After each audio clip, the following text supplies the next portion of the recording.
Zelly winning game 1. Is that lethal? Is that lethal? Jarla is your first Parallel Prime champion, ladies and gentlemen.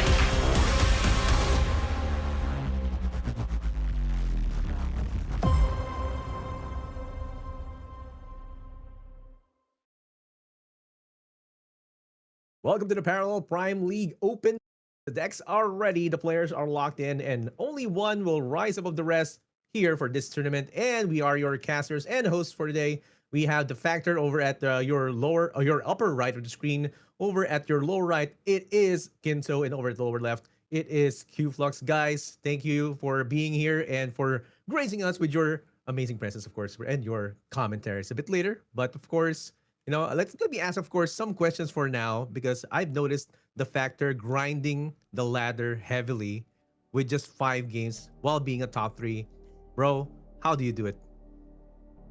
I wasn't expecting that question at all. God, I don't know.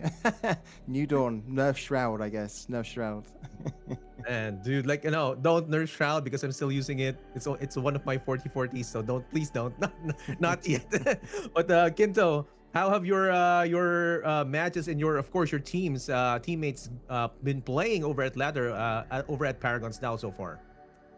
Well, as Free Tips just said, definitely Shroud, especially Nudon, when it comes to the meta and getting CP nerfed is when Nudon has a chance to breathe.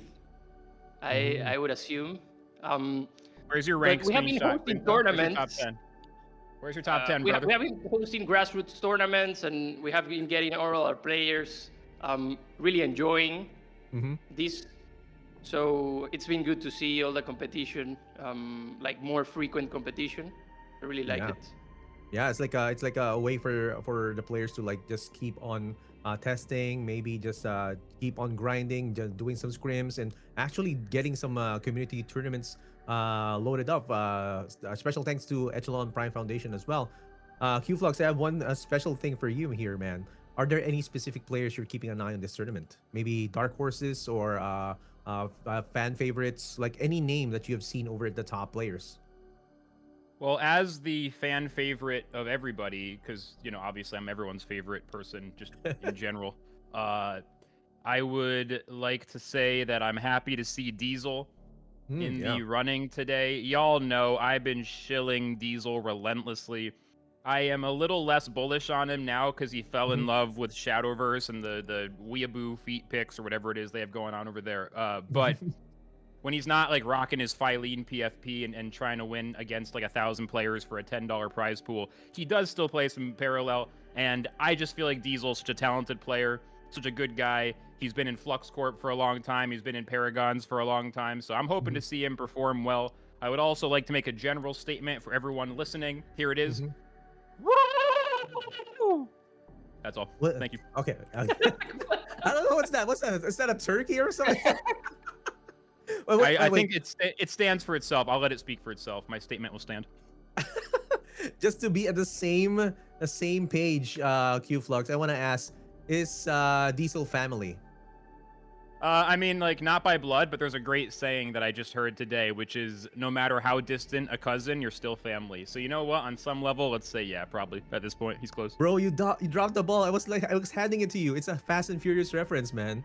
Oh. I don't watch Fast and Furious. I'm too busy reading the complete works of Plato, digging into philosophy, digging into spirituality, reading Stormlight Archive. I started Wind and Truth, literally 1,300 pages. It's a banger. I am close, guys. I'm close to finishing Stormlight, and then there's just a little cleanup to do for the Cosmere.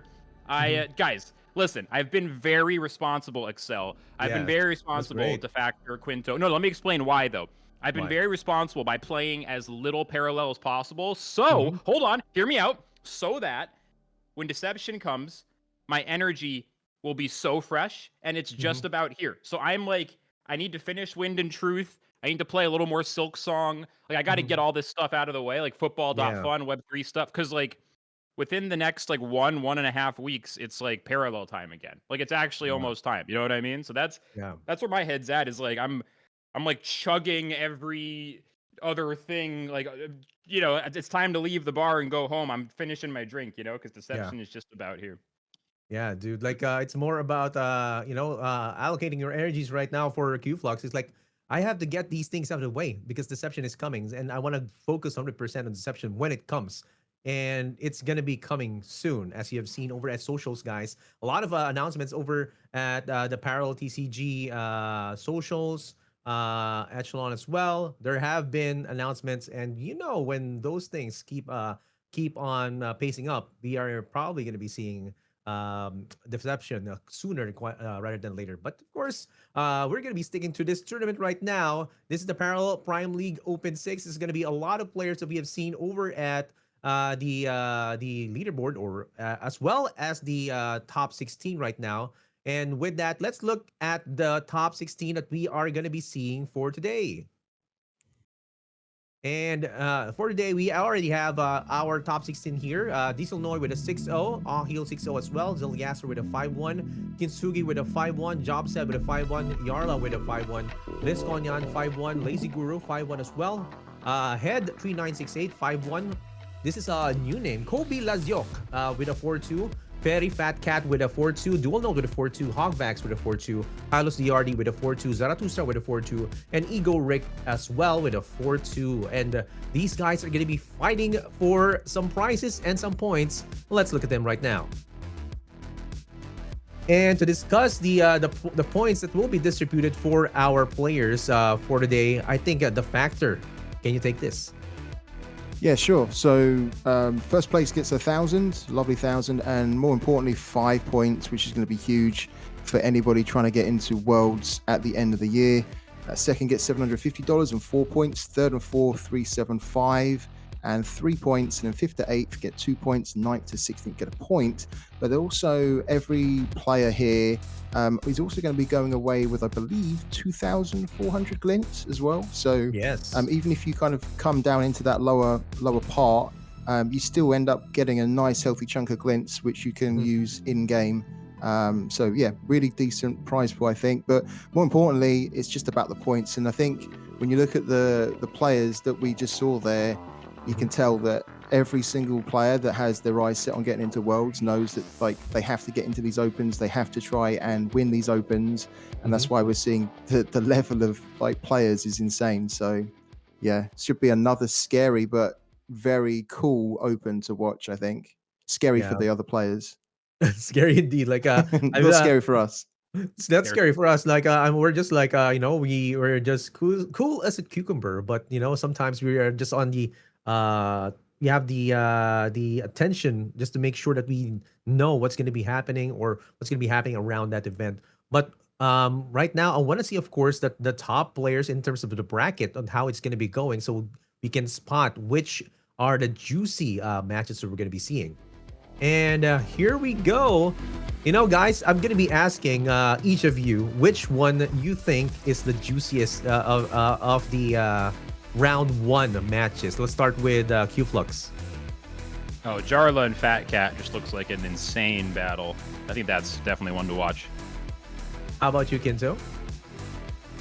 I'm thinking Jobsad and Dual Note, actually. I really like that one. I mean, even if Jobsad hasn't been like super, like has won, aside from a minor, I believe, he's really a really good player. So this match, I really like to see it. How about you, Kin? How about you, the Factor? Yeah, we it's really tough, isn't it? There's so many great matches here. I think the one that stands out for sure is Jarla Fat Cat, but I also have my eye on the Zelly Hylos game, because Hylos has done really well recently in tournaments, and Zelly, as we know, of course, done fantastic too. Won the last Open. So yeah, like that's a juicy one. That's an interesting one. I'd probably back Zelly there, but you can never write off Hylos. So I'd love to see what happens there. I have a possible line of story here. Isn't BlizzCon John and Jobsad aren't they siblings? Yeah. We talked about we mentioned this before. For a while I feel like this was just not true, but then it is true, isn't it? So at some point, if they do they can meet up with each other in the finals. If Yeah, if there's like a world wherein both of them just went straight into semifinals and win both of their semis, they can go into the finals. But yeah, this looks definitely interesting. Not being in the same kind of bracket, because in this kind of bracket, when you have a top 16, you have two arms, right? That meet up into each other down the line. So yeah, I mean this that might be a good, like an interesting story right there if it does happen, like a sibling rivalry, I so to mean, speak. Yeah. Yeah. So yeah. I just Family wanted final. like to remember Jobsad played one of the majors, the finals against Manos, and he was super new when he played that Yeah. final. So like watching him again in the competition is really interesting, especially since his brother is also here. Yeah. And watching them in the Yeah. finals will be really exciting. Yeah. Yeah. Like I also just want to uh, mention as well, because like it's the first thing that kind of stuck out to me when I saw the names for this tournament.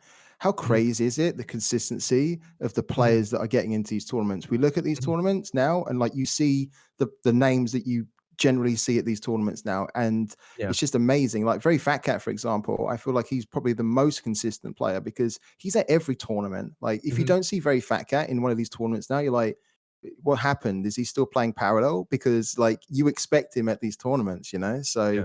incredible consistency from everyone. Yeah. And I Fat Cat's remember. too consistent because he always Yeah. hits like fourth place. Like it's just like fourth place. You can just write his name Yeah, before the tournament starts. And I don't mean that as an He insult. He's just close. Like he roasted. just needs that.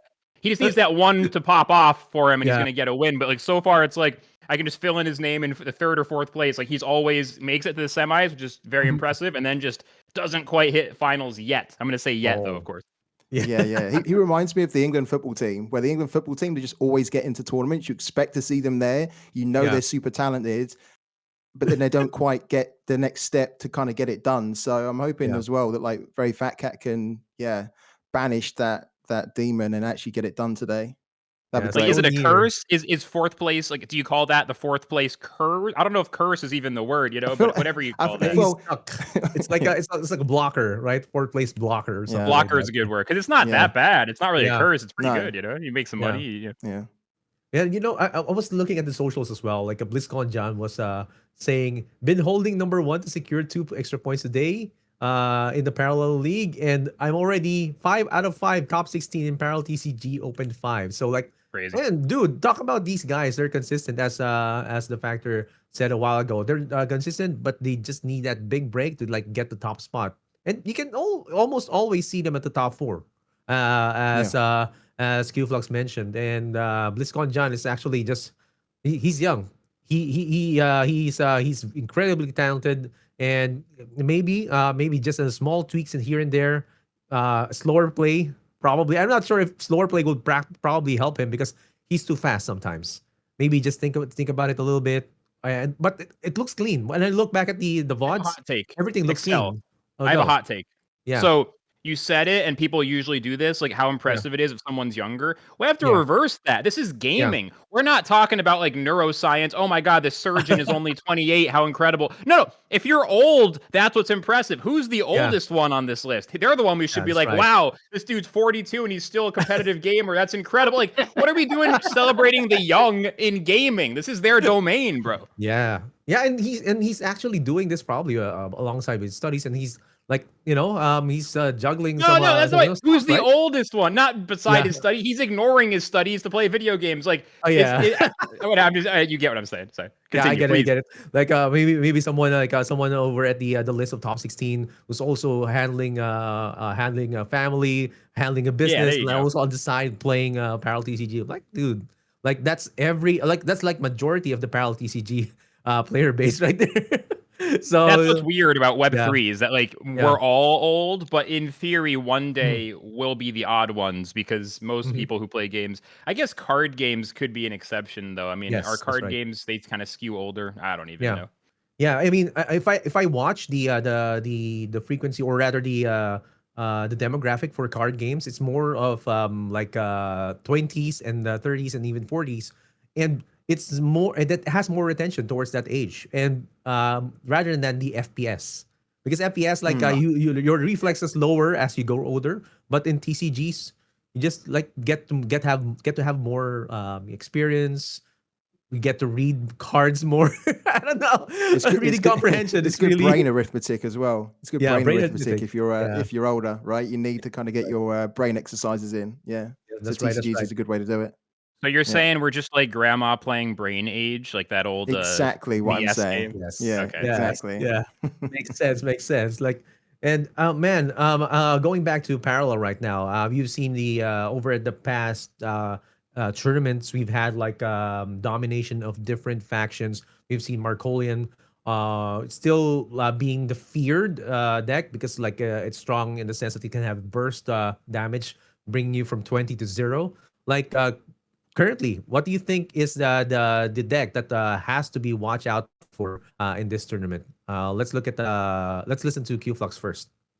Yeah, definitely Kathy, as you said. I'd also say Hacker is a big one. Hacker just, it's just such a high roll potential. It's one of those decks where if the opponent high rolls sufficiently, then if player A high rolls enough, player B can end up with no chance. And so I know for a lot of players that's like a wild card factor is like, okay, Hacker, there's Mhm. only so much I can do to try to stop that. Maybe Yeah, I don't even know really what's the best way to prevent Hacker from just high rolling your face off, but I think that's definitely one to watch.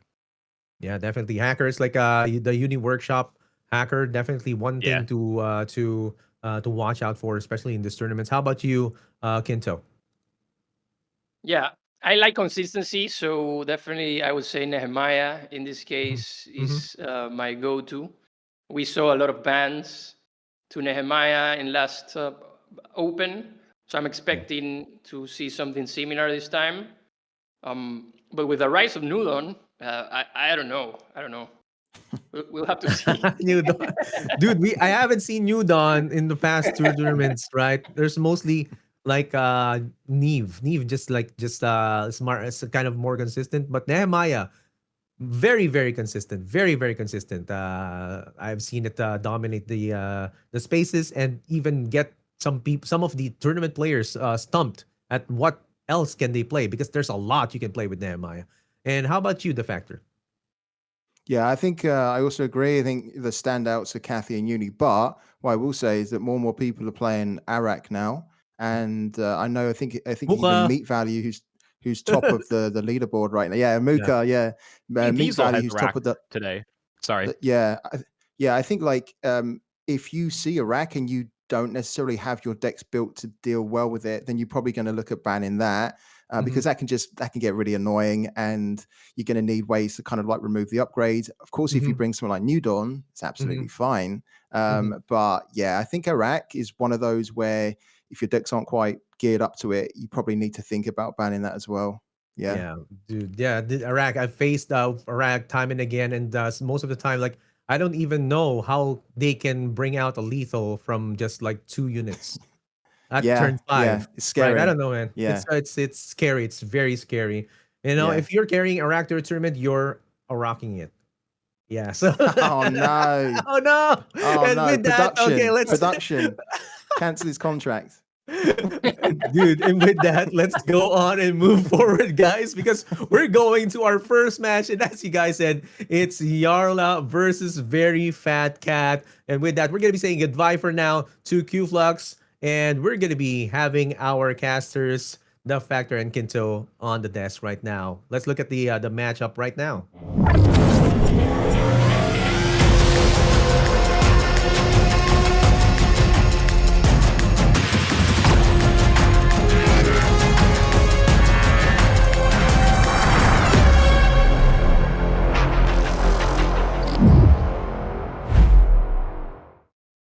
Okay, we are back here for the Parallel Prime League Open 6. We're going to be having the popular pick, Jarla versus Very Fat Cat. We're back here with our casters, Kinto and the Factor. Guys, this match, right? Can you give us a short rundown for our audience, like how stacked this match is? How about like can you give us the accolades so far? What you know about Jarla and Very Fat Cat? Let's start with the Factor.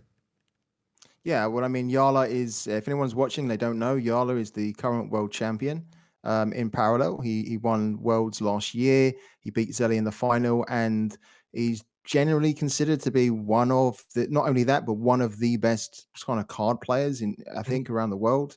He's very, very good. He's got a massive background in Hearthstone. He's got a lot of achievements in Hearthstone as well. So if you've been following Hearthstone, then you will know about Jarla. If you haven't been following, Hearthstone, you've just been following Parallel, for sure you would have heard about Jarla and you would have seen him. And if you see him on the ladder and you get matched up to him, you're usually like, oh dear, let's just count this one as a loss then and move on. But unless you get super lucky. And veryfatcat is just one of those players, as I said before, where we expect to see him at every tournament now. He's just like so consistent.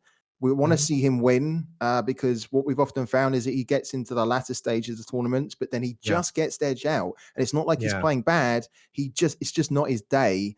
So I think it's just a matter of time before he wins. And, to be honest, let's see, it could be his day today. If it is, then that could be an incredible story. But he's going to have to beat Jarla, the world champ. So he's not going to have it easy at all to get it done. Yeah. Well, let's start off with that sentiment with veryfatcat's first deck right now. As we look into the deck review of veryfatcat's Markolian deck, let's listen to Kinto to break this down. Yeah, veryfatcat here running a pretty standard Cathy burn deck, really good here with the logistics mastery, 3 fleet supports, scimitar captains. Running all the copies of scimitar captain is interesting. The 1-cost unit package, Ramayan researcher for draw, really important for these Cathy decks.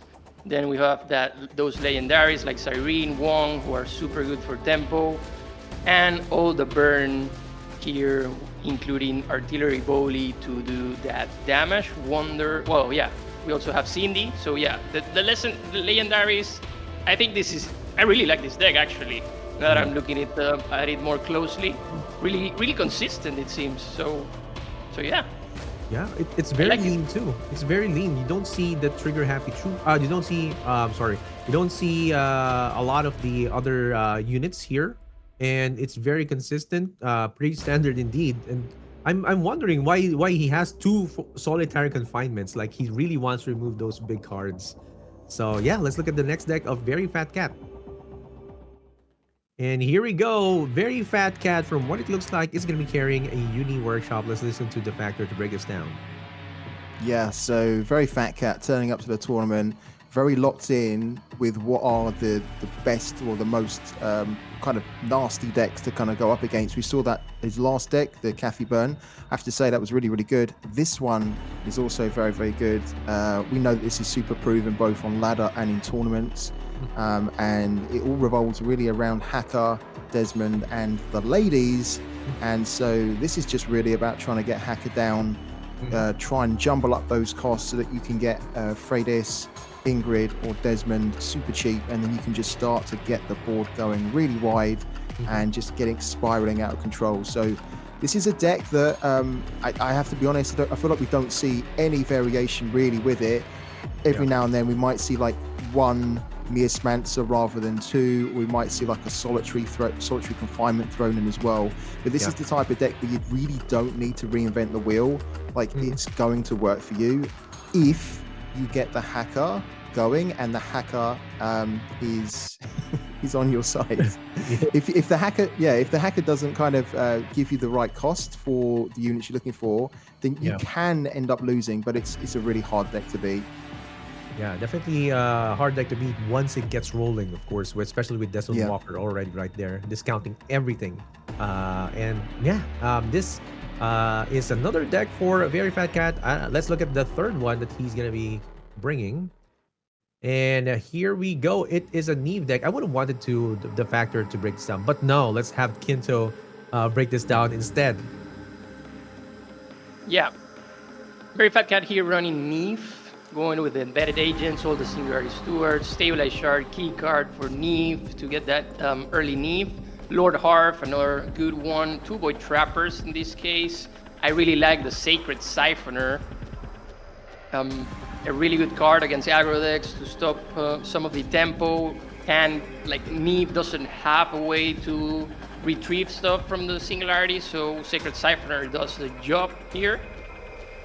We also see the No Snitching, Take Your Leader, Brand's expertise. We have talked about this. Instead of the Ramayan Researcher, going with the expertise for max draw, you can reduce its cost with Harf. All the treasure schemings, Eclipse Fate, and the classic 2 Triumphs of the Lost. Really nice deck here from veryfatcat. Really complete. And also running the Baron. Yeah. The Factor's nemesis. Baron is definitely one of those cards like you would want to be your friend, right? Sometimes he feels like, no, he doesn't want to be your friend. Maybe uses maybe low rolls into an ulterior designs on your 2-cost treacherous scheming. No, that's dangerous, man. It is a losing game if it does happen to you. But yeah, let's look at the next deck that's going to be coming from our player or our previous champion, Jarla. Okay, here we go. And this is going to be another Markolian deck. How does this compare to the Markolian deck that was brought by our first player, veryfatcat? Let's listen to the factor. Yeah, there's a few differences here, isn't there? I mean, I think veryfatcat was running actually more burn than Jarla is. Jarla's kind of trying to find the sweet spot here between going a little bit more unit heavy while still having enough burn to pose a threat in that way. So he's only running 12 effects here, and he's basically focusing his burn effects around Crackshot and Orbital Strike. 2 solitaries. We also saw, I think, solitaries in the veryfatcat deck, but he's loading up more with the units. So we can see slingers are in here. We didn't see slingers in veryfatcat's deck, and we also, I don't think, saw trigger happy troopers. So he's trying to establish more of a presence on the board early, because if you do that in parallel, you often are on a path to win. There's not many ways to kind of control wide boards early. So I think that's the way he's looking at this here. Try and control the board early, go wide, and then just try and finish them off with the few effects that he does run in this deck. Also love the fact that he is running, of course, Scimitar Captain. This is an interesting card because if you get this going with fleet support, you can kind of start to control what the opponent can play because you're reducing what they have in their hand. But yeah, it's also kind of an interesting one because if you're playing Shroud, and if Shroud tried to steal that, they can't actually really use it at the moment. There's a little bit of a bug with that. So it'll be interesting to see some interactions with that today. Yeah, really interesting if we get to see some interactions with that indeed. And let's look at the next deck that Jarla is going to be bringing to the table. And it's going to be another Uni Workshop, but let's listen to the factor, or rather to Kinto, to compare this to the other Uni Workshop that we've already seen. Yeah, we're seeing here Jarla running the Cyberdeck console, Stabilized Shard. Cyberdeck console being one of the goated cards of the last few tournaments, preventing and countering many effects. We see the 2 copies of Drone Printer, which has been the standard, pretty standard in this case.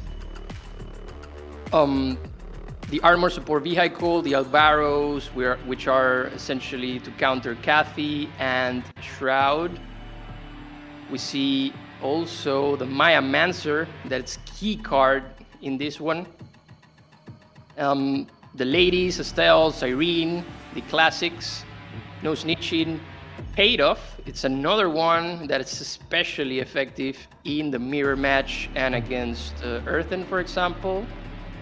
So, I mean, Jarla's decks are always super well done. So I just can say that I like it. Lots of draw too with the Cunning Diplomats also and the Ramayan Researchers. Really nice deck from Jarla here. Bro, that's a really nice deck indeed. And of course, it looks like both these guys are kind of similar in terms of the outputs as well, right? And I'm kind of interested how this is going to be going. And with that, of course, I think, are the bans in already? Can we look at the bans before we move on, or is it the same deck? We still have, we have one more deck that we are going for Jarla. I think, yes, it is another Neve, but let's listen to the factor to compare this to the first deck that we've seen from veryfatcat. Yeah, cool. So no one's bringing Nudorn so far, or Neve, which is fine. It's good because we know that Neve performs well, very good actually in tournaments because of a lot of the removal that she has, especially with the Neve's Dominion. which, every player who brings Neve really should be running 3, and we can see that Jarla is running 3. What's kind of interesting here is that we can see the way that the players are looking at this differently. For veryfatcat, he decided to bring the Sacred Siphoner, and as Quinto pointed out, that's a unit that you can get on that kind of starts to help you out. It's one of the only defenders actually that Shroud have access to, and it allows you to kind of just push back some of the early pressure whilst being able to pull out something from your singularity. Here, Jarla's not opted for that. He's decided to go with Unseen Allies. So kind of the way he's looking at it is that he will most likely try to use that towards the end. So let's say that he throws down Neve, the board comes down, but then the board kind of gets wiped. He still has that backup plan to then go into Unseen Allies and pull out and repopulate the board for another 2 turns. So he's looking at that in an interesting way. The other thing here as well, which I think is interesting, is that we can see that Jarla is definitely thinking about trying to block Uni. So he knows that he might need to let Uni workshop through, which is why he's also got a Miasmancer in this deck. So pretty similar, but there's just a few differences that are tailored towards how these players are wanting to play. So I think it's a very strong deck still. Yeah, very strong deck indeed. Like, also curious as to how. Yeah, you had to bring it in, okay? You had to bring it in. But yeah, this is a kind of as you said, it a pretty standard deck that we've seen time and time again. Lots of not a lot of changes we have seen over at the Neve decks so far, but it's all up to the pilot as to how they're going to be going. And with the presence of Miasmancer, that would be a good tech, especially for a mirror or against a Uni workshop. So let's look at how he's going to be piloting this. And with that, I want to see, of course, what the bans are going to be, because our players are already ready with it. And to no surprise, both Markolians have been banned. So we have the Shroud and the Augan Core decks to be lined up for our players. What do you think of this, guys? Yeah, I mean, I'm not surprised because Kathy is the one. If you have to pick between the two, Kathy or Uni, for me, it's always Kathy. Like, I'm always picking Kathy because it's just more of a pain to deal with, especially with the effects, right? Like, there's very little you can do, or you don't have as strong a chance to kind of win because you don't have as strong counters to deal with those direct effects, right? And they can do those in one turn. Whereas with Uni, you can kind of disrupt them, you can try and frustrate them. If you limit their board, then you limit how effective their ladies are going to be when they come on. So there's a few more ways that you can deal with it. So I'm not surprised by that at all. And again, I mentioned it in when we're looking at Jarla's Neve deck. He has the Miasmancer in there, so that's what I was thinking. He was probably going to let like Kathy get banned, and then he was probably going to let Uni through because he thought, okay, I've got more of a chance there against Hacker than I do against Kathy. Yeah, I want to ask, of course, Ginto, like, what do you think of these bans? Are they pretty standard? Well, I said in the pre-show that we would see Earthen bans, and Earthen is not even in the lineups. So, yeah, definitely Flux was right about Kathy. Kathy is the menace right now, especially against Neve. We have seen time and time again Kathy being super, super dangerous against Neve, because it can just put Neve in a position where it's nothing to do about it. And on the other hand, Unishop might be too slow for Kathy. So yeah, definitely Kathy is the right way to go in this one. Yeah, definitely. And with that, we're going to be starting our first match for the Parallel Prime League Open 6, opening up with a big match between Jarla and veryfatcat. Guys, take it away. Thank you, Excelsior. Welcome back again, Quinto. I have to say, for everyone that's tuned in, I absolutely love Quinto's glasses. It makes me want to get some glasses of my own, to be honest with you. So loving the look, my man. Yeah, thank you. Totally recommended. And well, another one for the books, The Factor. Yep. Pleasure to be here again, indeed. Casting alongside you. So what do we have here? So it looks like I like this actually. I love the fact that Jarla has been able to get the half, because we know that half, if you can get him down early enough, he can be really good at just disrupting. Yeah, exactly. Disrupting the opponent from getting to the hackers quicker. So I like that he's kept that. He kept Baron as well, which I think was a little bit interesting, but it's also not bad. It's fine. I like Baron. Um, I like Baron because of the stats mostly. Like playing it on turn 2 is not bad. Going on the play, it's actually you can set up a good amount of tempo. Definitely having Harf also in hand begs the question of what to do. I think Jarla is thinking right now, what can he bank? Because this hand looks really, really interesting. He goes ahead, the Life Siphon, definitely a card that he kind of won't need too much in this matchup since Uni starts slow, wants to build up.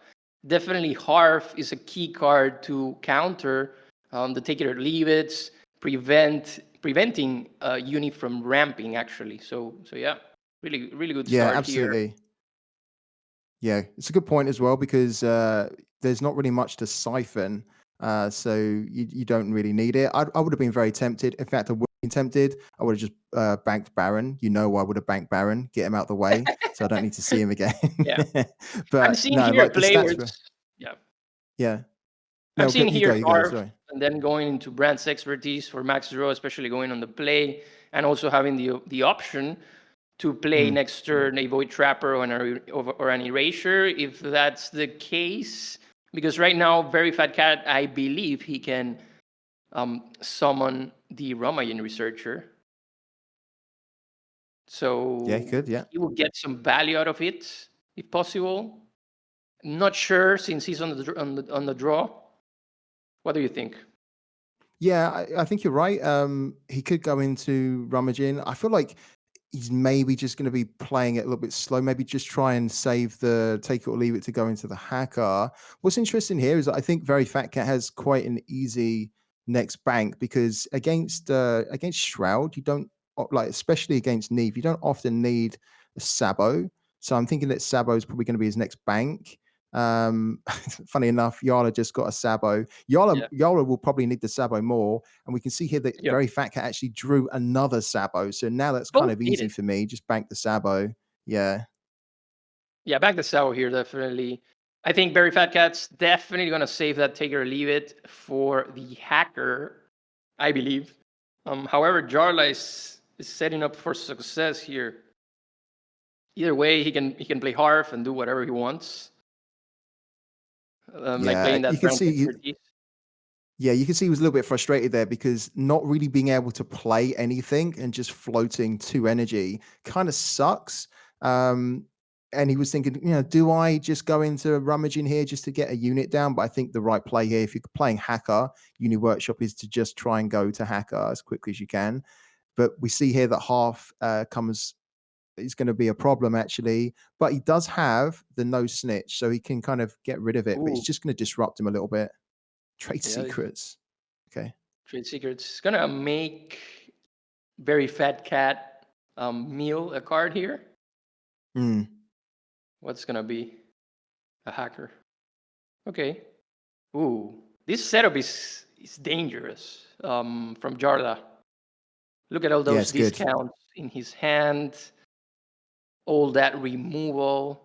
Going with a no snitching right away to just prevent Harf from disrupting him. Yeah. This is a bad start for veryfatcat, I think, here.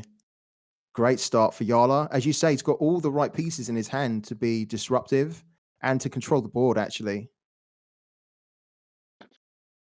Jarla setting up the tempo here, it's a good thing. So if he goes ahead and plays the Void Trapper and Treasure Scheming, for example, might place him in a position. For example, a Treasure Scheming here, stealing that take it or leave it. What do you think about that? Because that take it or leave it will, like veryfatcat will be able to play the hacker next turn. And drop the token. So that's a huge tempo swing for veryfatcat. On the next one, Jarla goes right ahead with a Treasure Scheming. I think he needs to take Desmond personally. Many options. What do you think about these options, the Factor? I'd take Desmond personally, but I'm not here playing. We have seen Desmond. Is he going to take it or leave it? Nice. He took the take it or leave it. I just think Desmond is such a threat. He just scares the hell out of me. Especially when you know that like he can just give so much cost reduction. So, but, I guess he's also thinking, look, if you play Desmond, then I've got enough removal just to kind of immediately deal with it. So kind of makes sense. Take it or leave it. You called it. Yeah, because he was faced with a difficult decision. If not taking a take or leave it, veryfatcat would have been able to play the hacker or Wong or Desmond. So he had many options. Mm. He's got to play the trapper here. Yeah, nice. Setting up that tempo. Veryfatcat with a stabilized shard. 4 energy this turn. It's not super optimal. He has the benefit of getting that token at the end of the turn. Might help him a bit. This Ramayan researcher might disappear with an erasure. Or I'm not sure actually. Jarla can just set up tempo here with Wong next turn and really really get ahead. Let's see. Yeah, I think it's it looks kind of promising for Jarla because, as you say, he could just play Wong next turn. Then Wong could potentially buff something on the board, and then you can just deal with the rummaging research with the units you've got on the board. So I don't think he's too fussed about erasing. Let's see though. I mean, he's also got another Void Trapper, and then he could throw Embedded Agent. But honestly, I think playing the Wong here seems better. Getting a chunky unit down, getting some more cards, draw. I think that's a good plan. He's going to bank the Void Trapper. Yeah. Void Trapper is interesting because, like, in this matchup, if you kind of slam into something to get a card, most of the time the cards that you're slamming into, they don't really seem that useful. So you can use them as banks, but also you could just bank a Void Trapper and then just keep, for example, Embedded Agents, because that's a bit of an issue where they don't really have much to deal with it other than snitches or PS8s. Yeah, it seems that Jarla played back the Void Trapper to play Wong, especially because he is looking out to buff something. He didn't. So now Jarla needs to see how he deals with this board, or if he doesn't mind and just goes face. Mm-hmm. This is a good play. Hit the face, and you can see, again, what has he got? He already looked at his hand, of course, before, but just using the Void Trapper just to kind of scout the hand to see, is there anything else that he has that he's drawn that I didn't see the first time? Yeah, and then getting the Embedded Agent down as well. Nice play. Keep the pressure going. Very good here for Jarla. So now it's veryfatcat's turn to play the hacker right away. See if he gets an insane top deck with, like, imagine a 1-cost Ingrid right there. Oh dear. Insanity. I would have loved to have seen Jarla's face there. We don't have a live feed of Jarla, unfortunately. We've just got a picture of him at the final. But yeah, can you imagine if that would have happened? That would have been pretty interesting. So using the PS8 for the Embedded Agent, yeah. Okay, and now, free resources for Jarla here. Yeah. He doesn't want to play that Roman researcher, probably going to the bank. I wonder if a hacker here for Jarla is a good one. I'm not sure. I would bank it, yeah. I think just bank that. And then you could maybe look at kind of just trying to clean the board up a bit. I wouldn't be surprised if we saw an erasure. He's going Triumph. Interesting. Triumph here. To actually, it's going to copy a hacker and the PS8. Yeah, so we can use the PS8 to kill the rummaging. Adira. That's actually pretty smart. That was a really good play, actually. The reason that's good play, if anyone's wondering, is that, to play the Triumph, you kind of need to be tracking and remembering what your opponent last played. And so the fact that Jarla remembered that the PS8 was played. Oh my God, you just called it. Oh, wow. You're a prophet, Quinto. You're a prophet, man. Oh, that's amazing. he needed that draw with the hacker, actually. It would have been a cook. Yeah. But veryfatcat is approaching a dangerous zone here.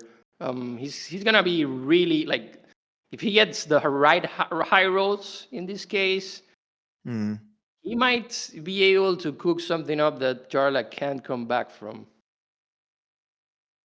We have seen it in these high look rolls. at this.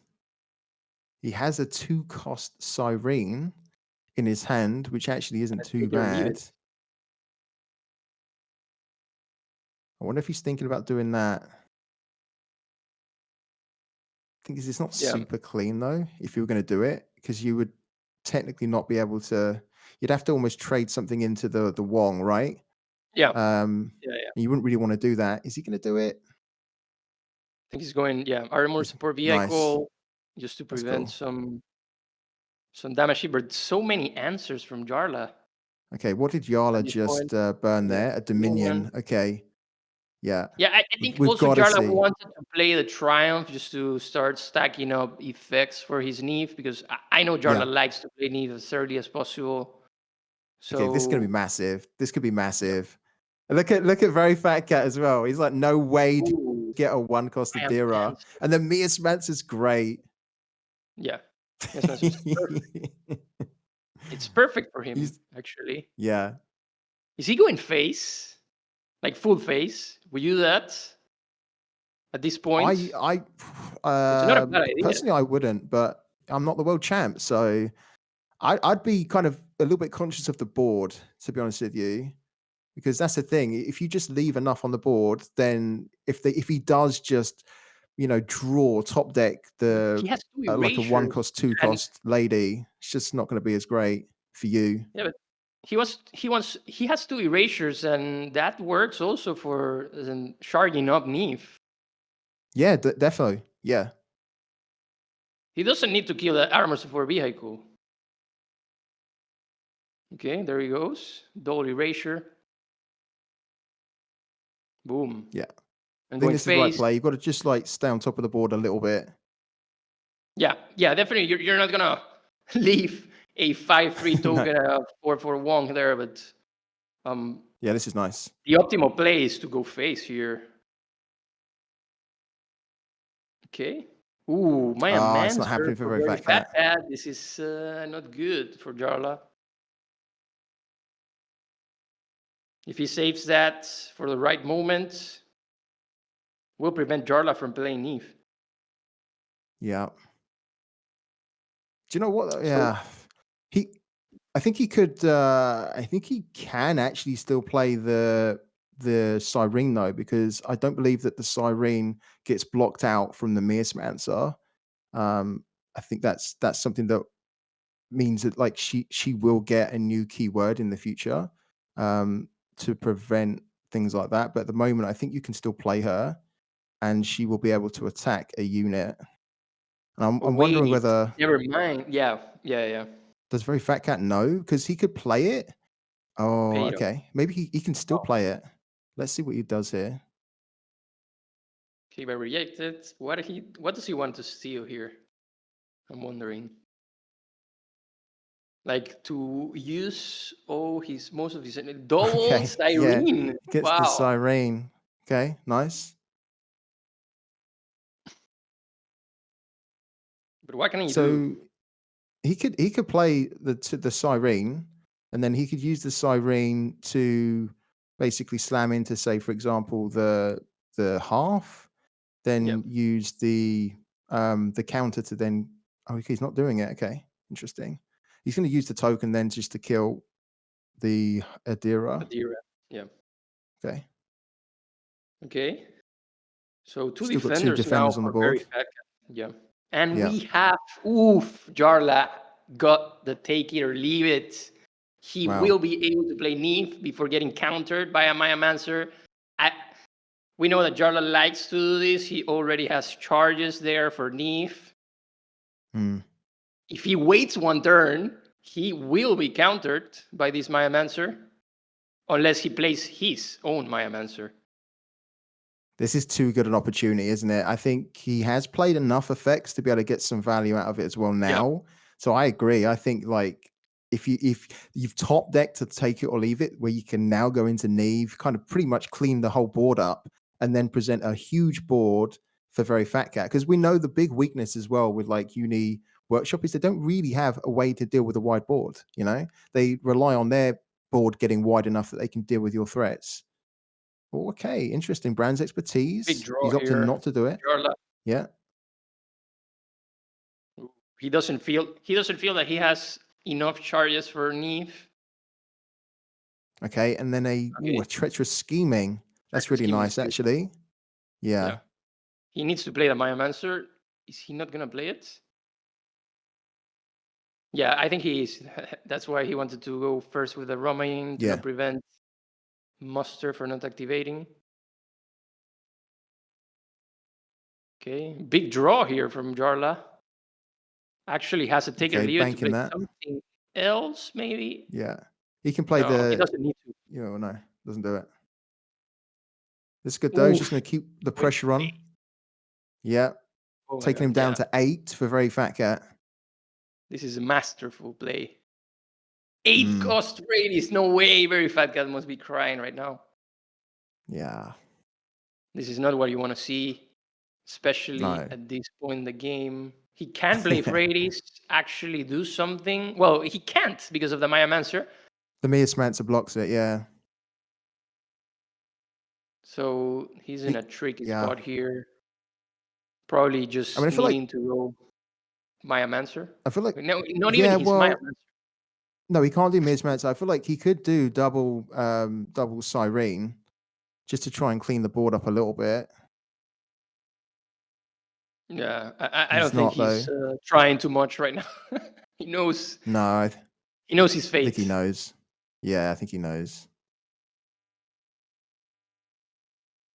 2 defenders won't actually do anything about a Neve and all of this. Not really. This board, especially. No. Neve comes down, she can hit face for 6, and then you just hope that you hope that you get an Adira. Oh no, actually, that's not going to work though, is it? Because the Adira was 1 cost, so that's not going to be. You won't get that. You'll get concede. Yeah. Well, easy enough. Was a tough match. Jarla got. Yeah. I think Jarla drew the nuts, as they say. In this case, he had a really good start, really good tempo in the beginning. Managed to deal with every threat. Prevented Very Fat Cat from playing his key cards like the hacker early on. It was super good. Super good. Well, like perfectly played by Jarla in this case. Complete lockdown of his opponent. Yeah. He also got like a really good start with his opening hand, didn't he? Because like getting that half just meant then that like Very Fat Cat had to answer it. So he then had to spend 1 on the no snitch, which then kind of put him a little bit behind because he couldn't really then, for example, play the rummaging researcher, which he might have been able to play. You know, he had to deal with the half really. So yeah, it was fantastic. Good hand, and then just really well played from Jarla. So Very Fat Cat kind of looked a bit frustrated there because, you know, when you know what it's like, Quinn. So when you're playing a hacker deck, you want to be able to get the hacker down as soon as you can, and then just immediately draw into some really big stuff, and it just didn't happen, did it? Yeah, exactly. I mean, you also have to see that for us, watching the game, it's clearly easier to make the calls of what the players will possibly do, but being in the game and actually like foreseeing not being able to watch your opponent's hand and actually doing the plays that are watching their hands do. So it's impressive actually what these guys do in these tournaments. Yeah, 100%. Wow, look at that. Jarla getting the half again. This is a mirror as well. So we're going to see Uni Hacker versus Uni Hacker here. Let's see. So Stabilized Shard's a really good one, plus Take It or Leave It. That's perfect for Jarla, who's going second. He's hoping then that he gets a hacker, because if he does, he will be able to go into his hacker very, very quickly, especially if there is no half from Very Fat Cat to block. Gets the Ingrid, doesn't want the Ingrid at all. Yeah, he's really looking for hacker here. Let's see what he gets. Yep. Really thinking about it. Stabilized Shard, definitely the card that we want to see early on. No Saboteur in Very Fat Cat hand. Quick Both have and paid easy. quick and easy banks here. Yeah, the payoff for veryfatcat is key. He's on the play, probably gonna play it first if he draws a take it or leave it early on. Jarla, on the other hand, also has the payoff and has the take it or leave it and has the stabilize shard. So we might see He's something got here. a ghosted hand. Yeah. He's Go with also that, got yeah. he's also got his slinger. I'm wondering if he's going to do that move. You know that move where you play a slinger and you just tap your opponent for one? Yeah. The move. We did see that at the last tournament. Just He for doesn't the do it this chaos. time. Yeah, exactly. So here we go. Cunning Diplomat here for the draw. veryfatcat needs it at this point. Doesn't have too much of a hand at the moment. Has some key cards, but nothing really that's going to stick. It's going to really stick here. Yeah. Jarla right away with a stabilized shard, setting up For the the ramp. hacker. Ooh, Yeah, a hacker it's a next turn nice, for Jarla will be ooh. very nice Very curve. bad guy with Ooh, a hello. Maya Mancer. He knows. He knows what's coming. That was He smart. knows. Yeah, that was smart from him. Very well played by veryfatcat here. Can't even ping him with a slinger. However, Jarla can play that paid off. Steal something. Play it. Create madness. Great madness. Start causing chaos. The interesting thing though is that like if he does it and then he plays a unit from the paid off, a lot of the units have musters though, right? So you're not even going to get the benefit of the muster. That's the kind of slight downside, but you do potentially get like a unit on the board, right? At the moment, Jarla doesn't have a unit on the board. He's considering it, isn't he? This is a tricky one. What would you do here, Quinto? It's actually kind of a tricky situation. Paid off right away. You'd go straight paid off. YOLO. Yeah? YOLO Okay. paid off. YOLO paid off. Love it. Yeah. Well, we might see it. Ooh, banking the He's looking to hacker. bank hacker, which makes me think then that he is just going to go. Oh, he's going, okay, rummaging just to Tempo. get a unit down. Yeah. Big tempo Okay. here. Really interesting. Really interesting that he did that. Not knowing that there's another Maya Mancer. So well. I think veryfatcat's okay. Going right ahead with a paid off. Gonna praying that those ladies are still in Jarla's deck. Accepted the kickback. He's setting up for something big. Go big or go home here for veryfatcat. Wonder if it's gonna be Urid or Kratos. Yeah, I was going to say this actually wouldn't be too bad at all if you play them. Yeah, there we go. This is massive. This is huge because he has enough on the board there where he can start to disrupt big time. And he can play another Maya Mancer, right? Yes, he can. Ooh, and getting And the he can token steal on top that, of the everything. rummaging. Yeah, and he's going to get a token down at the end of the turn. So this is really well ready played for here Jarla. by veryfatcat, front running Okay. everything from It gets Jarla's play. the Celebrating. rummaging. I think he forgot. He forgot. There's a bug here where it plays the unit that you steal. It plays a copy. He wanted the Mearsmancer there. Yeah. Yeah, but either way, Jarla playing paid off, getting one of the ladies. He doesn't have just has the stabilized shard in this case, so it's not like super good for Jarla to commit to the same play. Did you see veryfatcat looking at the camera like with his arms up saying, "Hey, what's I thought that? he was That's not what I happy, wanted." but no, he was just. Oh man, how do you come back from this if you're Jarla? Honestly, Uni He Workshop can does play not paid have a off way and to play deal a with this. lady for free. However, he has to play like a slinger to get at least two procs or three.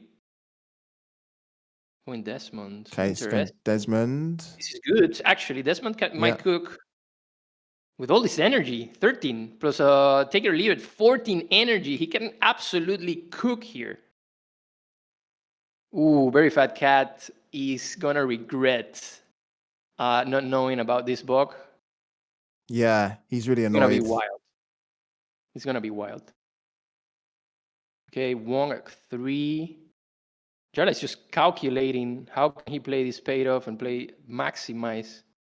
Okay, Mia Smith. Oh, only gets one thing from Wong. It's just one card type, all units. That's a little bit rough. Yeah, that's bad. Going for Alvaro here. Opting Yeah, but instead Alvaro, of the yeah, Mia he Spencer. can play for free, maximize the paid off. He's Yep. going for the paid off for sure. I mean, well, I'm thinking he's going for the paid off. Might not though. No, solitary confinement. That's solitary. Okay. Yeah. And then To get his Ingrid back. That's pretty smart, actually. banking the Alvaro And in the then end. it's going to get with the stuff. glaive down. Okay, so you know what? He's actually done well to kind of tidy that board up. Defender, And he's able to Joey. get a defender down.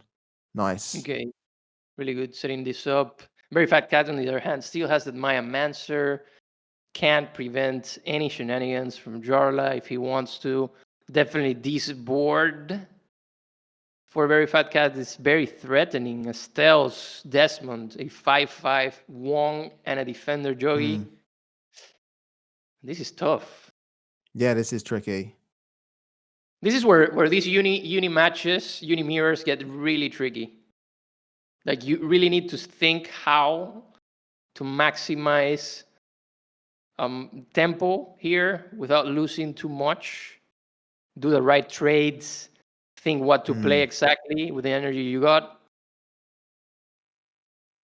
Definitely, the Maya Mancer helps, prevents, makes Very Fat Cat able to clear these Estelles or the Wong, for example. Also has the no snitching. I think what Okay, we could play here. He's going to do it. Yeah, I was going to say you could use the slingers to cut down the glaive down to a 4, and then you could use your armed juggernaut. He doesn't do it. Okay, interesting. I thought he was going to use the juggernaut to clear the glaive. Actually, it seems he doesn't care too much No. about the glaive at this point with all the defenders he got. So Jarla smart now play with as the well no to put the snitching. defenders on the ends. Okay, why? Oh yeah, Alvaro first. He has to if he wants to play paid off and one of the ladies here. Wonder if he's going with Freydis or Ingrid here again.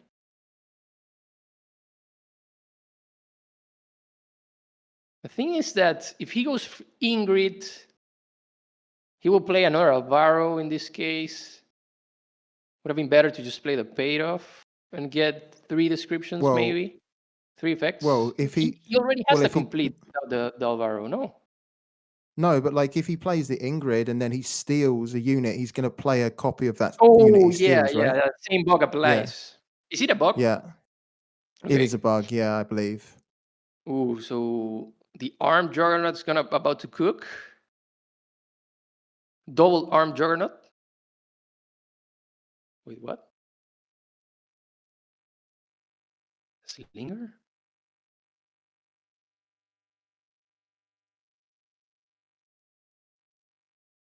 Okay.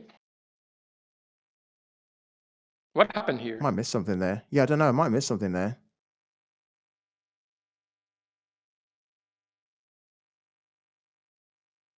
Okay, so he's done it that way.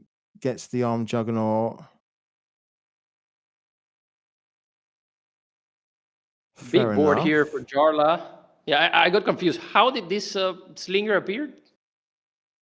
Well, it must have been the slinger was the last unit that He I played don't know, actually. he played the last I'm- unit with Alvaro, no?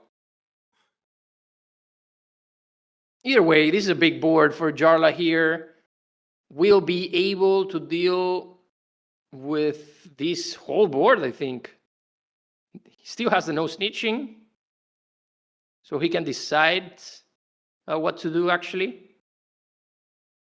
He could snitch the is he going to snitch the cunning diplomat, and then he can then just clear the board, as you say? Yeah. It's actually kind of a nice play to. Or he has to snitch the cunning diplomat, right? Because if he tries to attack the armored support vehicle, then he could just potentially block with the 0-3, and then He needs kind to. of a bit He's messy. thinking about how to deal with Desmond, especially, and clear the whole board. Yeah, Attack. Yeah, It yeah. seems Snitch like the kind attack of diplomat. Juggernaut. Yeah, exactly. Snitch the kind of diplomat, attack the armored support vehicle now, and then use the glaive to start Yeah. cleaning up. Yeah, he has to attack. Yeah. Yeah, there. 2, 3 Yeah, to deal nice. damage to Yeah. Desmond. Wong to Desmond. No? What? He left Desmond alive. Why? Oh, I think he was he running out wouldn't. of He time and wouldn't be just able took the to. decision. He wouldn't be able to attack Desmond, would he? Because if he tried to attack, then it would just get blocked Oh, by yeah, the yeah. cunning True, true, diplomat. true. Yeah. True. That's right. That's right. He couldn't. Gives defender to the cunning diplomat in any case. Or the Yeah. slinger. Wow. Oof, very fat cat with no draw, concedes right away, and Jarla takes it on a clean 2-0. Wow. Wow. Yeah. It's not Insane. very fat cat's day. We keep talking about very fat I cat. mean, Is he gonna win it? This He Ingrid was bug not able to. got crazy actually. Like what happened? Like in very fat cat plays, it actually summoned the Romanian researcher, and then for Jarla it was like a gunslinger out of nowhere. Yeah. Dude, The- I feel you like- guys. Like, I was asking, like, where did that slinger come from? It's discounted, so it might have come from his hand, or did it? I'm not sure. So it's like, it. I don't know, man. It's like, there's a lot of things happening with those universal Ogan Core matchups, and I was thinking, was the paid off from Very Fat Cat the play there, the actual like it's a YOLO play. I know, as Kinto said a while ago, but looking back, would it been is there anything that he could have done? Maybe find like stall it a bit, or maybe steal that card and play it a bit later. What are your thoughts? Let's start with Kinto. I think that definitely my very fat cat was about to completely cook Jarla if he had it right with a Maya Mancer from the Ingrid. It was gonna be essentially the game right there. But since that didn't happen, it opened Mhm. up for Jarla to come back essentially, Mhm. and he did it like masterfully in a way that just made very fat cat put very fat cat in a difficult spot, and on top of Yeah. that, fat cat wasn't getting any good draws actually. So yeah, I think that's the blame it on the bug. No, yeah, I was thinking like, yeah, the Mice Mancer would have done that, right? Would have prevented that kind of play from happening. But it's when you use paid off and the opponent has a lot of cards, you're opening yourself up to errors or like possible answers. Like uh, is it safe? Let me ask this for the factor: is it safe, or it's safer for people to use paid off, especially when there's like not a lot of cards on the opponent's hands? Or is there any really good answer to using paid off? Well, yeah. I mean, I guess you can try and block the paid off a little bit with things like cyber deck, Yeah. or for example, half. Mhm. But it was a tricky one. I really feel for Very Fat Cat in that match, because I think his line that he played was actually very, very good. The Mhm. problem is that he got an outcome that he was not banking on. He was not playing for, right? Yes. And so Yeah. then when he got that rummaging researcher, he was like, well, he saw his reaction. He was like, hold on a minute, that's not what I was intending to do. I should have been Yeah. getting, say, like for example, the Mearspants or whatever. So Yeah. yeah, it was really tricky. I think we paid off. It's so funny because there's sometimes you think, okay, paid off, just go straight into it, right? Yeah. And that was probably one where it was leaning towards that, but it just didn't pay off for him Yeah. at all. It's Cost like him. I was imagining a while ago, like when he used paid off, like the meme, like hold up, let him Yeah. cook. Like instead of hold up, let him cook, it's like hold up, I'm cooked. Yeah, So, like, definitely. that's like man, he got 2-0 straight from the start. But like the first match, going back, he also played Universal, and he saw a Neve from Jarla, the Neve that he won with over at the championships. Like is the play there like you were thinking, guys? Like, should he have schemed Mm. Walker or Desmond Walker, or is Tioli definitely the target, right? So Yeah. what are your thoughts on this one, Kinto? Like, is that the target, or you knowing have three hackers as well? Like any Tioli would be the good target for a scheming. Yes, in that case, Mhm. it was clear he had Yeah.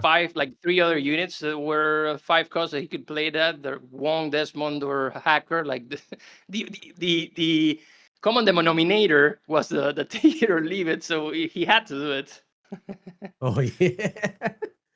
And man, in terms of the how do you say this? The big Kahuna play right there from Yara, is maybe using all the tools that he had. The Neve as well is very very dangerous. Like any time that you can get Neve, especially against a uni workshop, knowing that the opponent doesn't have an AOP, right? It Mm. has all the upsides right there, all the upsides. In terms of your experience with this kind of matchup, using Neve early, not even having like all of the spell or the effects that you've already loaded up, the factor, is it does it have a very very good upside when you're facing workshop?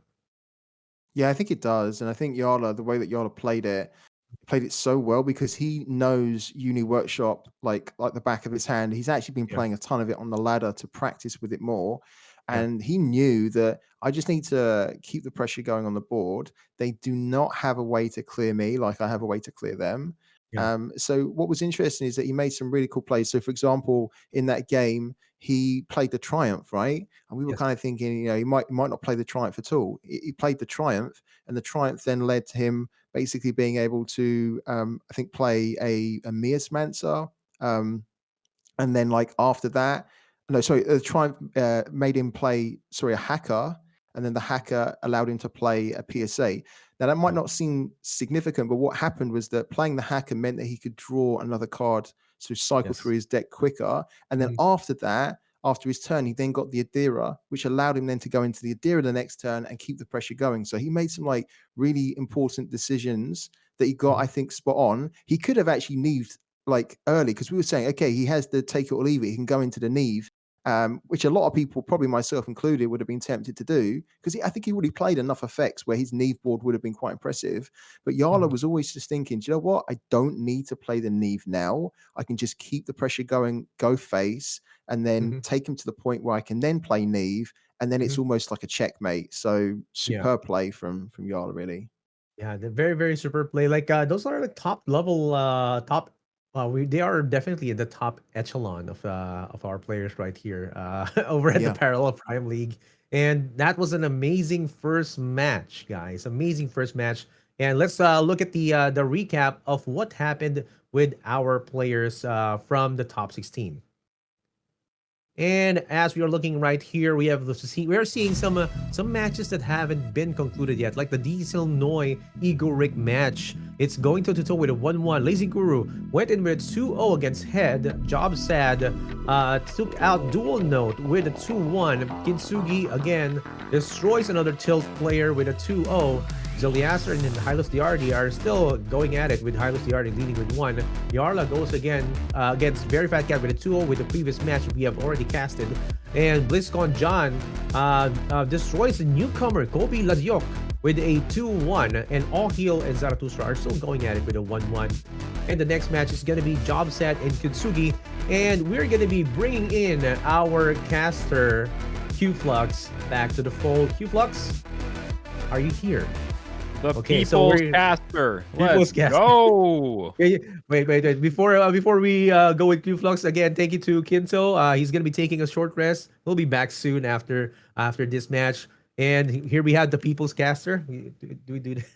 People's Caster, People's Caster. Qflux. Wait, I'm hidden. Yeah, okay. Oh, Oh, boo! It's like when you play with a boo! baby. Look who's here. Oh, where'd I go? Got your nose. Here we go, Qflux, man. You watched that match, man. Were you expecting a 2-0 in favor of Jarla? I was feeling the Fat Cat 1-1 even it out, go long.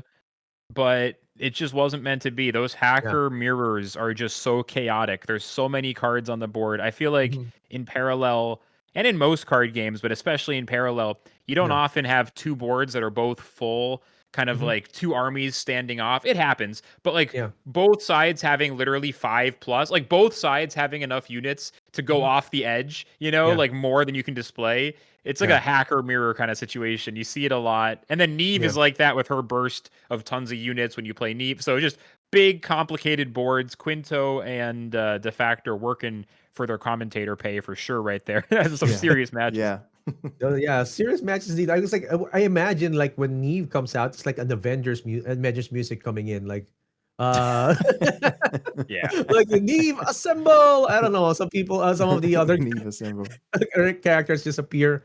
And a while ago, you were mentioning that it's hard to track because, like, you know, there's a lot of things happening, and it does help as well. I know some players have had like little notebooks beside them just to keep track.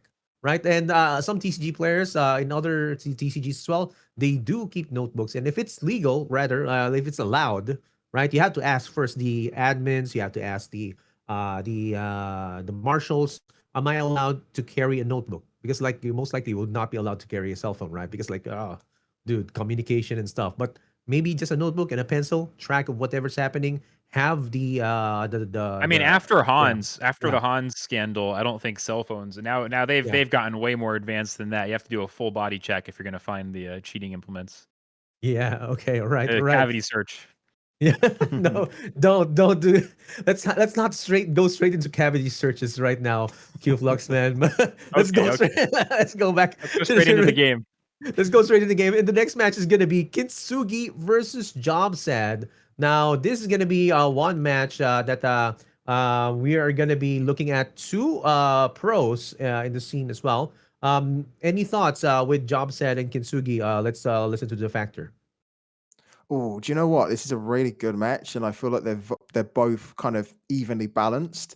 I would love to see their decks first. I feel like it's going to come down to deck composition and then just some decision making, because I think if you look at both of these players, it's so difficult to say he's better than the other. I kind of consider them to be equal. So I think we're definitely going to have a good match here, though, because Kyintsugy is one of those players where I feel like we probably don't talk about him enough. But when he's at a tournament, he's so strong. He's so strong. Like, he gets far. He wrecks people. You can't discount him. Jobsad, by the way, I feel like we've not seen the best of him so far this season, and I feel like he's been a little bit slow on the ladder as well. But you know, this could be his moment here where he decides to start, you know, taking it up a notch. So I want to see their decks first. So difficult to call.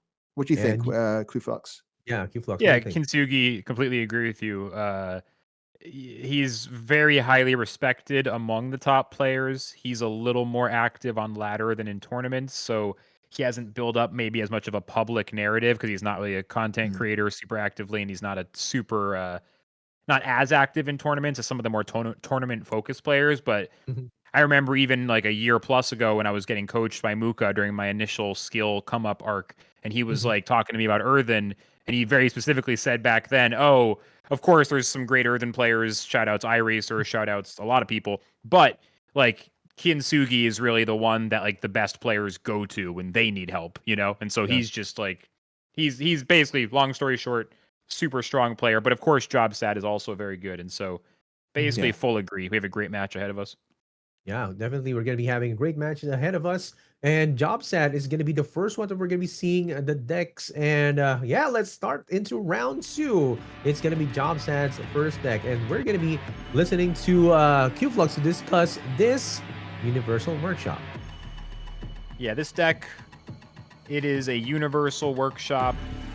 And I don't see anything super surprising about it. So, you know, pretty much what we're used to. We got the ladies in the top end, Freydis and Ingrid. We got some good draw enablers with Desmond, with Wong, with the Hacker. Of course, the Hacker shuffles the costs.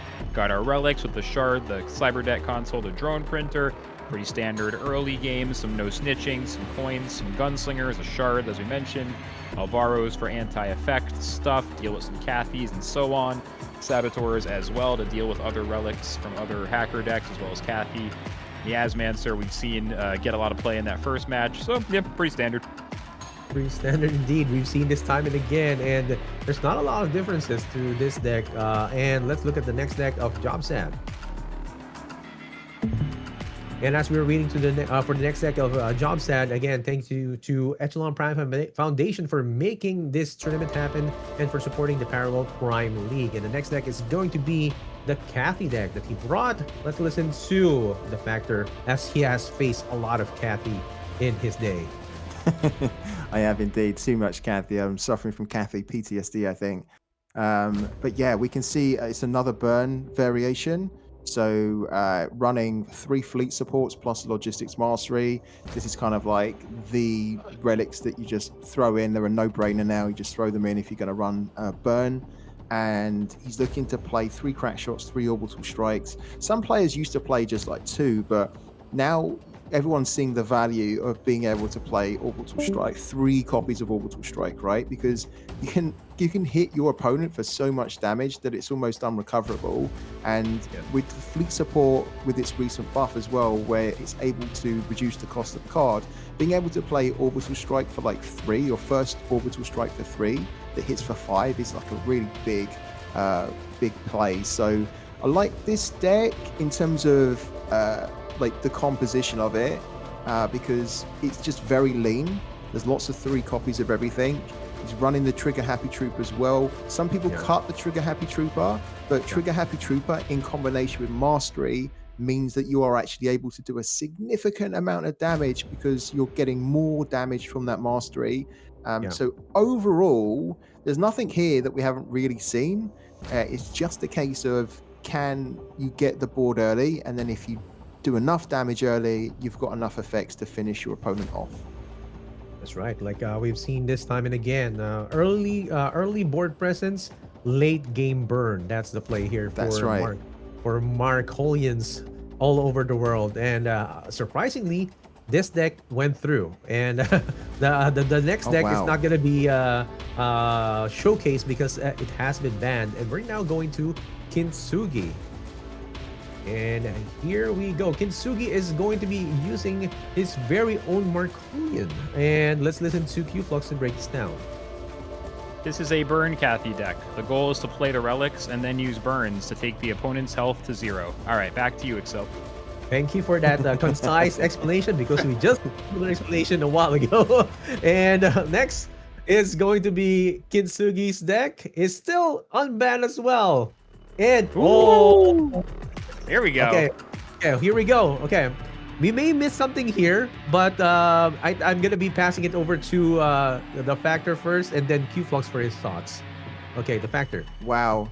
Yeah, this is interesting. I wasn't expecting this, but it's nice to see. And I did mention at the start of the broadcast that, you know, Arak, if you don't necessarily have a deck that's suited to counter it, then it might be one that you ban. But the fact that we're talking about it means that Jobsad, you know, feels like he can take on Arak. He has actually been playing Arak a lot, Jobsad. So this deck here is really interesting. We've seen it rise in popularity in recent weeks.